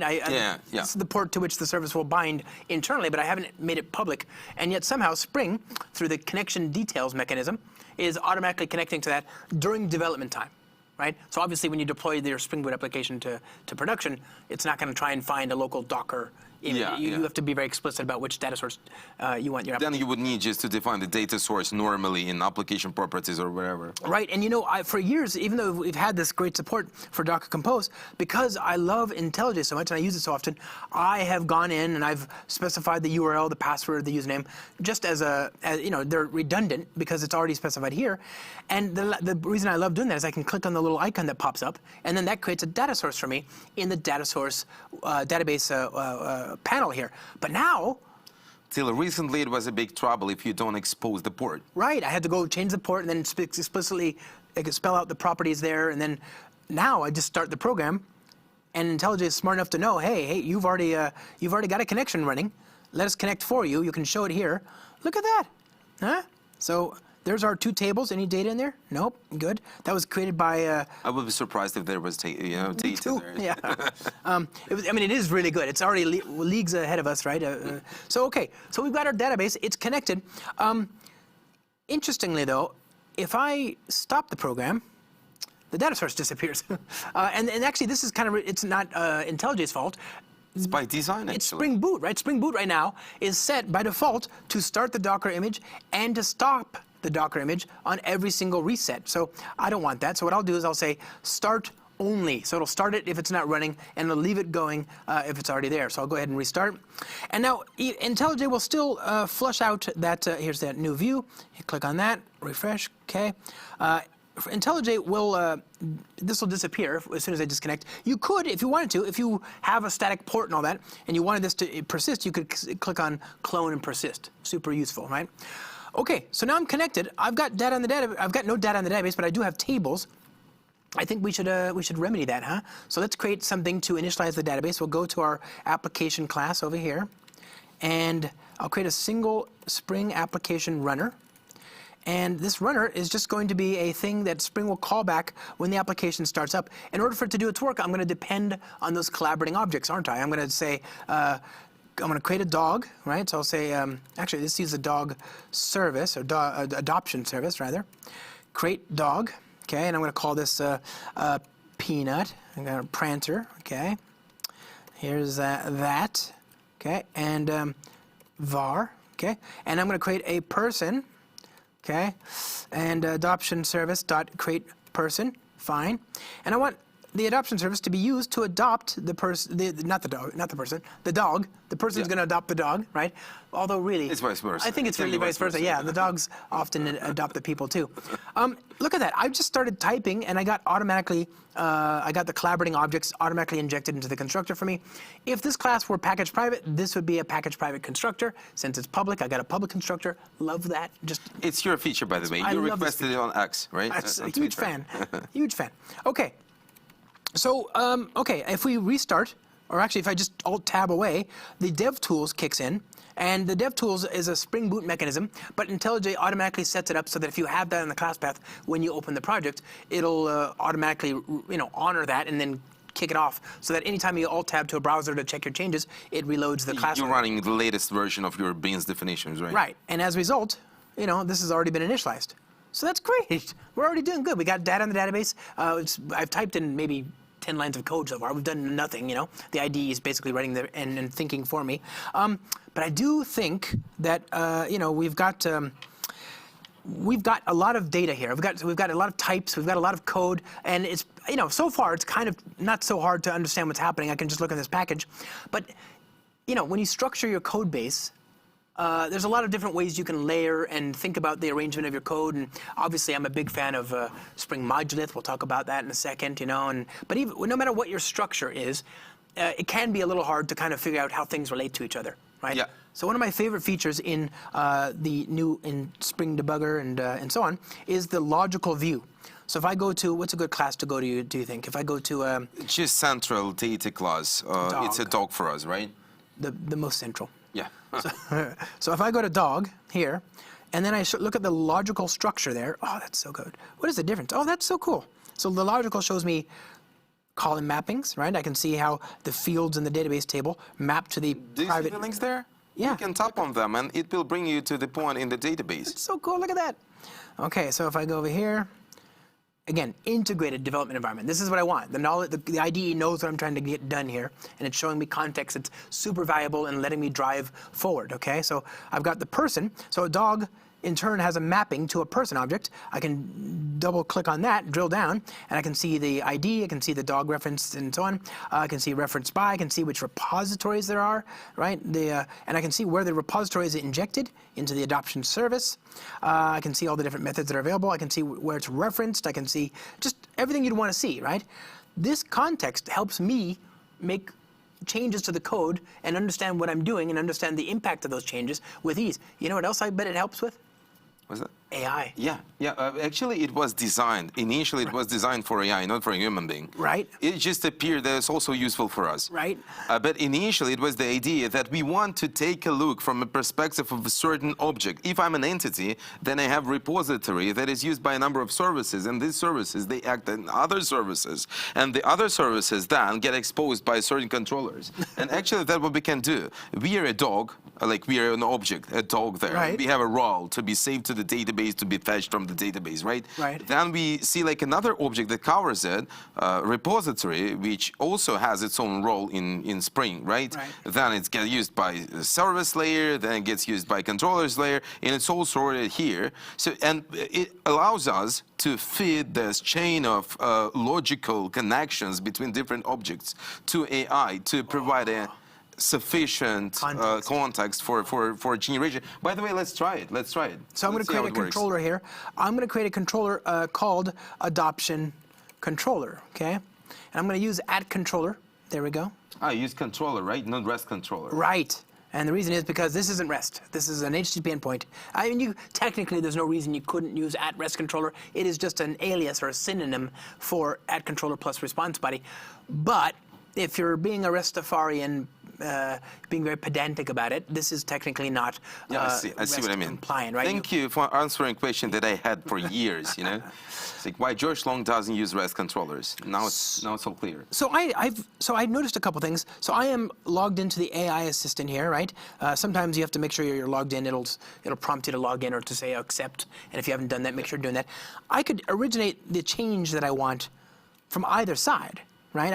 I could go from here and just say, please build a, please expose the adoptions service in this controller, maybe, via this controller.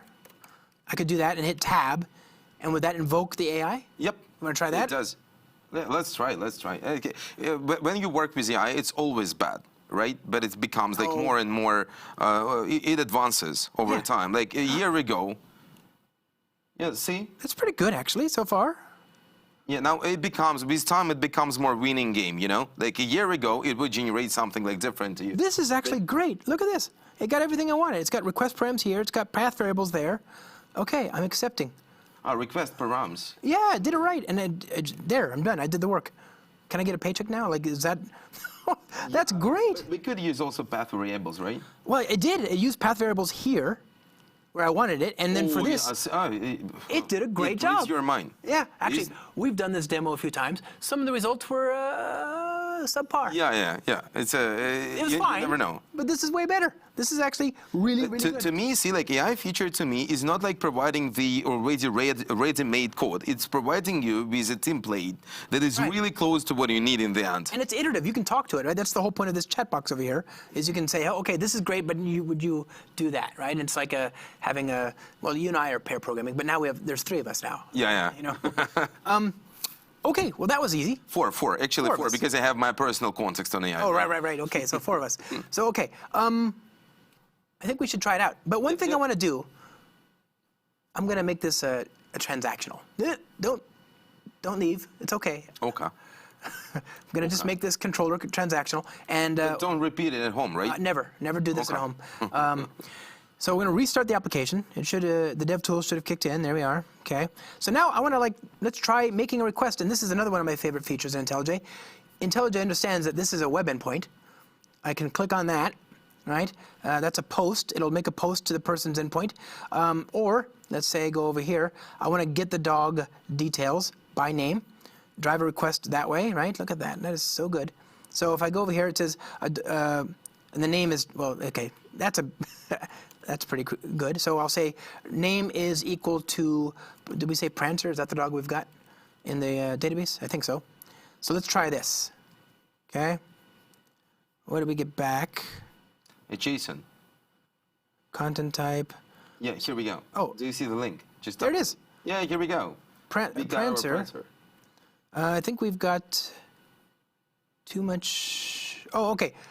Oh, that's interesting. I started from the dog and I got the person. Right. And the person has multiple dogs because we've done this multiple times. So let's clean things up quickly here. Application, adoptions application. And I'll go back to this code. And just very, very quickly, I'm just going to reset everything. So we want to reset, which one comes first? I guess the aggregate root goes last. So the dog database, we clean that out first. And then the... we clean up dogs and then people, because people only need for adopting dogs, right? Right. And then the people, the person repository dot delete all. Okay. So try that again. And then now we try this one request one more time. Where's my thing here? Recent files. Here we go. This one. Okay. Run. Okay. There we go. So we've got the ID is 52, the name is Prancer, and there's the person, and the person has Prancer, and it's kind of recursive. Yeah. So, impressed that it even got that far. Great. Okay, so this is really good. Like I'm actually just iterating very quickly. Now I want to debug some stuff about this. I want to like understand what's happening here, you know? And the logical view gives me a view of my code design time artifacts, but at runtime, I want to understand what my application is doing. So if I go over here, you know, I've got the Spring Boot actuator, and some of that gives me some information, you know, and you can see some of that mirrored already here in these endpoints in the output. But this is old news, right? This console, this beans endpoint, health. It's been there for quite a while. Bean. Yeah, it's been there. Oh. Anyway, I've got all this stuff here. I've got all sorts of good stuff, but I really, there's a lot of insight that this debugger, the Spring debugger, can give me above and beyond that. So let's drive a request now to the dogs endpoint. Let's go to the adoption controller. Okay, I'll put a breakpoint here in this one, where I find a dog by its name. Okay, and then we'll go back to our, close that, run this again. Okay, so now I've got, look at that, I've got a ghost object. What is that? It's actually, it exists. You don't know, but transaction exists there, right? You don't see it in your source code, but it doesn't mean that it's not there. Right. And we show all the objects that accompany your current context, and transaction is certainly the one. Right. And it's just not just a transaction, right? Transaction has so many facets you can look into. It can be read-only. It can contain L1 cache if you're using specifically JPA, and so on and so forth. And we are trying to bring all this information to you so you can operate with full knowledge about the point where you just like stop the execution of your program. Right. And you know what's interesting? Sometimes you don't even know where this transaction comes from. Well, it is a declarative thing in Spring, isn't it? It's a annotation. And so, yeah, somewhere along the lines, there's some aspect-oriented thing that's instantiating that transaction. But if you're down, say, for example, in the layer of the service, if I go over here and I forward my execution, I want to know where this transaction originated, right? Exactly. So I can click now, navigate to source, and it took me to the genesis of the transaction. Remember, we added transactional to the controller, so all the methods in this component are now transactional, and so there's a nested transaction by the time I get to the service level, right? Yeah. That's super cool. It gives me context that I need to know about. It's real, right? And even better, like you said, if I explore this, I can see whether it's read-only, what isolation level, all that kind of stuff. Right now, propagation behavior, right? Propagation, super important. Right now, though, the entity cache is 0. Well, I can use this debugger. And the nice thing about this debugger is I have access to every Spring Bean in the entire context. Even ones that you don't have in the context of the current file. Right. So it's just all Spring Beans. It just gives me a context. It's like saying, here's an application context. Use whatever you want to try and poke at the state. All objects are there. Right. Just use them. Right.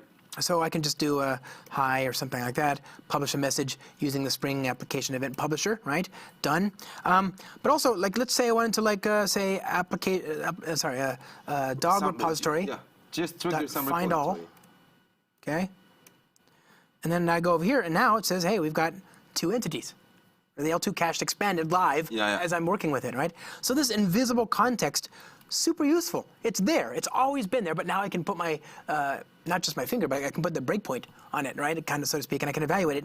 This ability to evaluate anything in the Spring context, super useful. But, you know, objects are not the only way that we affect change in a Spring Boot application. A lot of times we use configuration.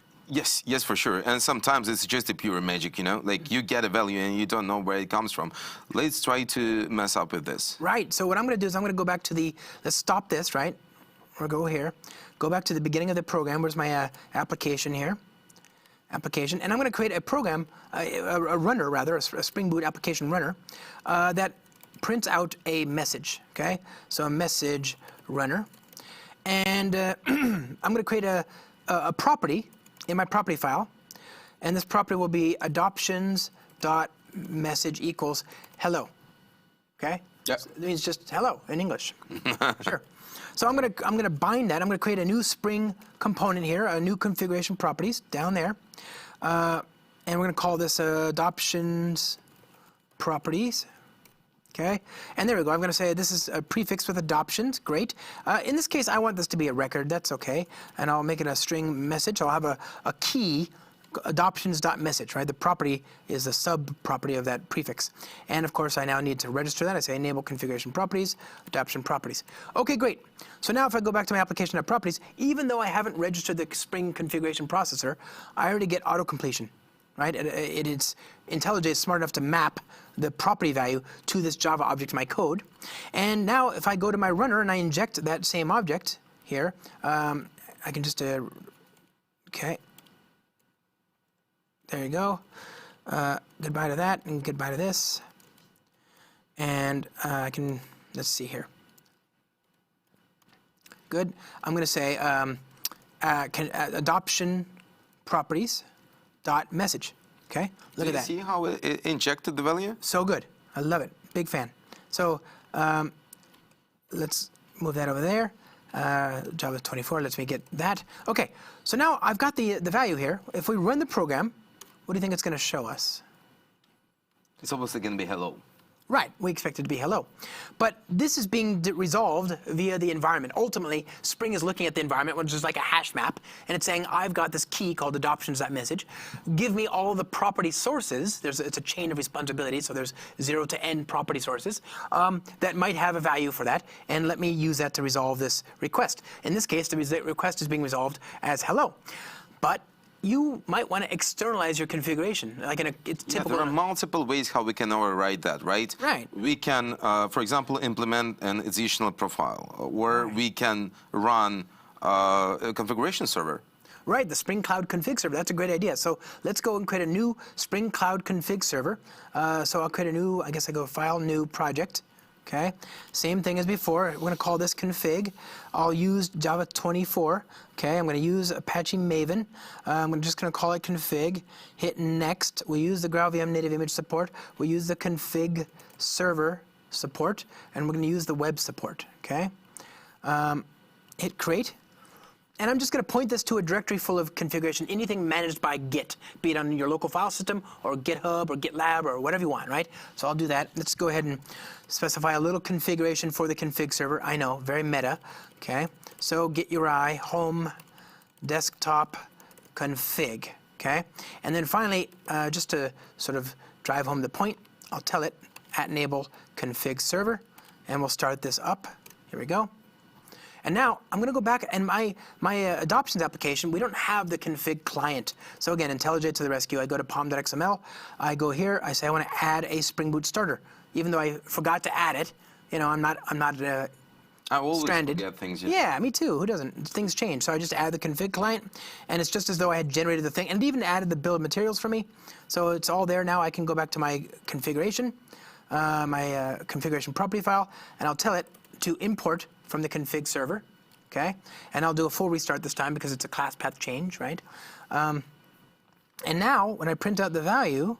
This configuration server, by the way, is the top priority thing. Right, because it's the most externalized. Like, you don't want it's 12-factor style configuration, right? You want to have, if you promote the binary from one environment to another, the binary doesn't change. Right? It's just the configuration values via environment variables or externalized files, or in this case, the Spring Cloud config server, right? Or HashiCorp Vault. We have the same kind of mechanism for that.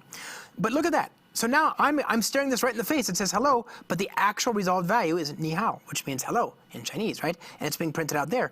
So the IDE is smart enough to understand that the property source is actually a little different than what I think it is. And if I go to my debugger here, where's my beans? No.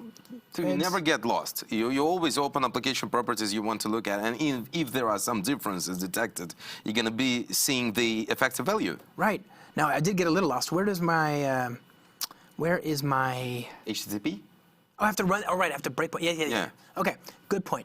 So we go to our config file. I don't know, .http. Is that in here somewhere? Do we do? Yeah. You just go REST HTTP. REST API HTTP. Is it this one? Yeah, I believe so. No, that's the old one. It's a different. It's in here somewhere. No, we'll find it. Don't worry, friends.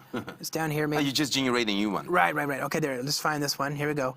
So now that I've done that, now I want to actually look at the properties, and I can go down here, and it says Spring.properties, right?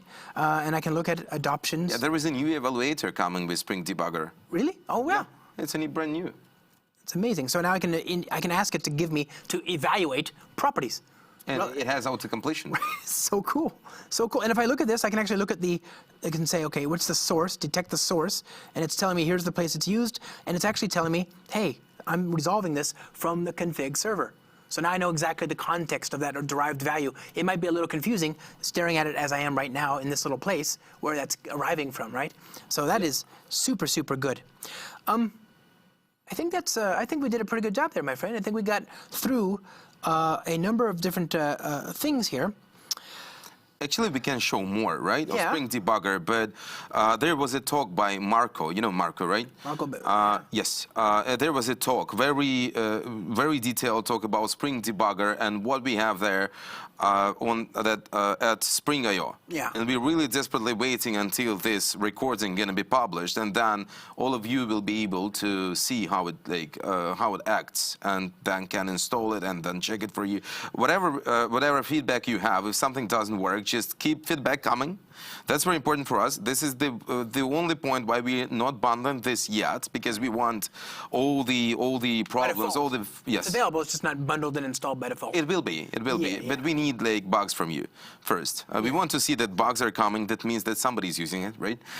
Yeah. And then when all of them get exhausted, meaning that maybe everybody just gave up, or it's finally at the level of quality when we can bundle it. So try it. Send it send us to us your feedback, whatever problems you encounter, whatever ideas you have, what we can implement there more. We have some ideas also, but it would be great if we get like your ideas. Right. Yeah, I mean, like the entire point of the Spring Debugger is to unreveal the beautiness of Spring and how it works under the hood, right? Yeah. We want to show where it takes values, how you actually work with like different parts of the application and so on and so forth. But there is one thing where we have the room for kind of like uncertainty, right? I think there's two things actually. The structure of our code, we just did it the old-fashioned way, right? But we didn't do modulith. Yeah. We could use Spring modulith. There's a new feature there, right? Yeah. We're working now tightly with the Spring Monolith team and from Spring, and we are delivering this. By the way, we just like decided to share it with all people around, and it's on your LinkedIn, right? Can I show that? Yeah, you Okay, can. here we You go. already showed it to entire universe, right? Thank you for that. So here it is. Yeah, here you can see that it's pure monolith thing, so you can see that some packages are locked, some packages are unlocked. You can go to the classes. We follow the rules provided by monolith. Rather, if you can actually inject things, or if you cannot inject, see, like it's also in logical structure. You can see different modules. You see the green ones. These are unlocked. And you remember you used that feature of auto wiring. I call it auto wiring. It's double auto wiring. Right.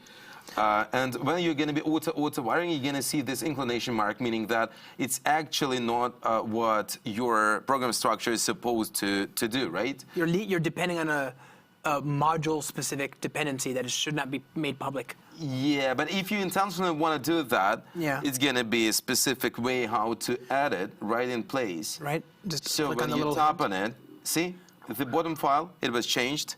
It was changed, and so you can now legally depend on beans from another package. I love this. So Spring Modulith is. I start all my projects that I care about. Anything that's going to last more than like half an hour, I start with Spring Modulith because it is just a great way to start small, build clean, and scale out your code base in an elegant way, right? So this is having this built-in validation because you get build time validation. You have to do a whole compile. I want this direct feedback right in the IDE as I'm working at my fingertips. I don't want to wait for that context switch back to a console or something like that. And what I like about this project structure is that you can get maximum from package private bins. Right, exactly. Okay, so that's super good. That's a feature that's coming in a forthcoming version of IntelliJ IDEA. I can't wait for that. Another thing. And another thing is Spring Data AOT. Did you hear about Spring Data AOT? Well, yeah. I mean, are you talking about this? Our friends over on the Spring Data team announced they're working on. They're working on getting me a better browser. Apparently, come on. Okay, there we go. So this is a new feature. Basically, we have a mechanism in Spring Framework 6 in Spring Boot 3.0, which came out in 2022. So that's the old legacy generation, right? Where it's the current generation, but in November of this year it'll be last generation. And that AOT engine pairs very nicely, like a bitterballen and beer, with GraalVM. But you don't need to use GraalVM. It's just one of those really nice results because we do code generation at compile time. Collateral benefit.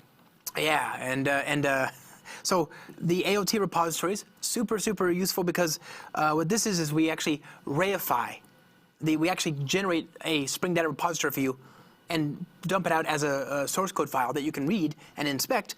And now if you wanted to, if you're smart, you can like navigate and find the .java file and you can look at the code and it gives you some information. But again, I don't want to leave my ID for that. Yeah, and specifically for that reason, we are preparing the feature where you will be able to first efficiently debug that. And if you open the video, it will show us how this thing gonna work. Can you please switch to? Yep. Okay. Play this again. This is super cool. Yeah, see, like you run the verify command, then all the source code is being generated, and now you can see all the queries. See? Like, it's exactly the queries that we're going to run, and these queries are in the source code. So basically here you can see the GPQL part. It is going to work the same for Spring Data GDBC. And here you can go to AOT implementation. So basically you can debug the actual implementation finally. Right. Derived method query is going to just generate code that you can get through and see how it works. And if you have a failure there, you're going to be seeing the actual point where it fails. Right, instead of having... That's really amazing. Very amazing, because normally you inject the repository and it's a proxy and there's some abstract graph of calls there and it's very sort of opaque. You know, this is super good. It just gives me visibility, and it's a great example of Spring and IntelliJ just working really well together. You know. Yeah, I like it. I love it, man. This is all super, super good. Look, I didn't want to bring this up. Okay. What was that? I didn't want to bring this up, but I actually think that for all the great stuff that you've shown me and that we've shown the world today, I think there's a lot of great features here, but I couldn't help but notice that you've got a bad feature. Right? No. It's no way. There is no way. And I don't know if you know this, but I don't know if you. Oh, where is it? Where do I? You mean the one that we can disable Spring Debugger? Why would this be here? This is a terrible feature. This is not. This is a bug, and I think you should file a complaint. Okay. You can report it to our issue tracker. I would say I want to speak to management, but you are management when it comes to this stuff. So this is a little awkward, but I just feel like this is a terrible feature, and this should not be here. And this reminds me, look, we are in the same page, you and I. Yeah. Okay? We are in the same page. The team, those scoundrels, they did this to me as well. Okay? Years ago, they added this feature to JetBrains IntelliJ that disables the Spring Boot banner. Okay? Why would you ever want to do this? The Spring Boot banner, a work of art. A work of art, okay? A masterpiece. And years ago, out of protest, I complained about this bitterly. And I said, I want this, this is ridiculous. I will not show people how to disable the Spring Boot banner. And then one of your colleagues, the amazing Jan Sebron, was nice enough to reply back with this. Now, the page is no longer on Twitter. Thankfully, it's been preserved. And here it is. He responded back with this kind fix. Again, this is back in 2016, right? And I said this will not be. And okay, so he responded back saying, "I shall distribute a patch that fixes this to the correct behavior. See screen below. Disabled by order of Josh Long." This is the old dialogue. Okay. Yeah, I see. So I'm waiting for that to get merged. I'm sure it'll be soon, and maybe they can do the same for the disabling of Spring Boot debugger. Yeah, we're gonna think about it definitely. You can file it in issue tracker and then see how many likes you're gonna get on that. Okay, we'll do it. All right, thanks, my friend. Yeah, thank you very much. That was absolutely great demo. Thank you very much for being with us here in Amsterdam. It's our office. How do you like our office, by the way? Love your office. Love the community. Love Amsterdam. Everything's good. Yeah, that's superb. And thank you all for joining us today. Remember, tomorrow is going to be another round of talks, and we are happy to see you 9 a.m. UTC. By the way, UTC. Mm-hmm. You know what C stands for? Coordinated? Coordinated. You know what does it mean? Isn't that 1 hour behind us here, though? What's that? Isn't that 1 hour behind us? Here? No. Coordinated is a thing that there are scientists who get together, and every year they decide if they're going to add or deduct a second. Oh, I know, but it actually, relative to the Netherlands, isn't that basically GMT, which is in UK? It's European time. It's European Standard Time here, but which is really compliant with UTC. So it's going to be 11 a.m. Central European Summer Time. Okay. It's going to be 5 a.m. East Coast time. Oh, I won't be up that early. If you're an early bird or really late bird, if you still stay awake by that time, make sure you're joining us. It's going to be throughout the day. Then you will be able to see the recordings. Thank you very much for today. It's an closing talk for today. See you tomorrow. Bye. Bye.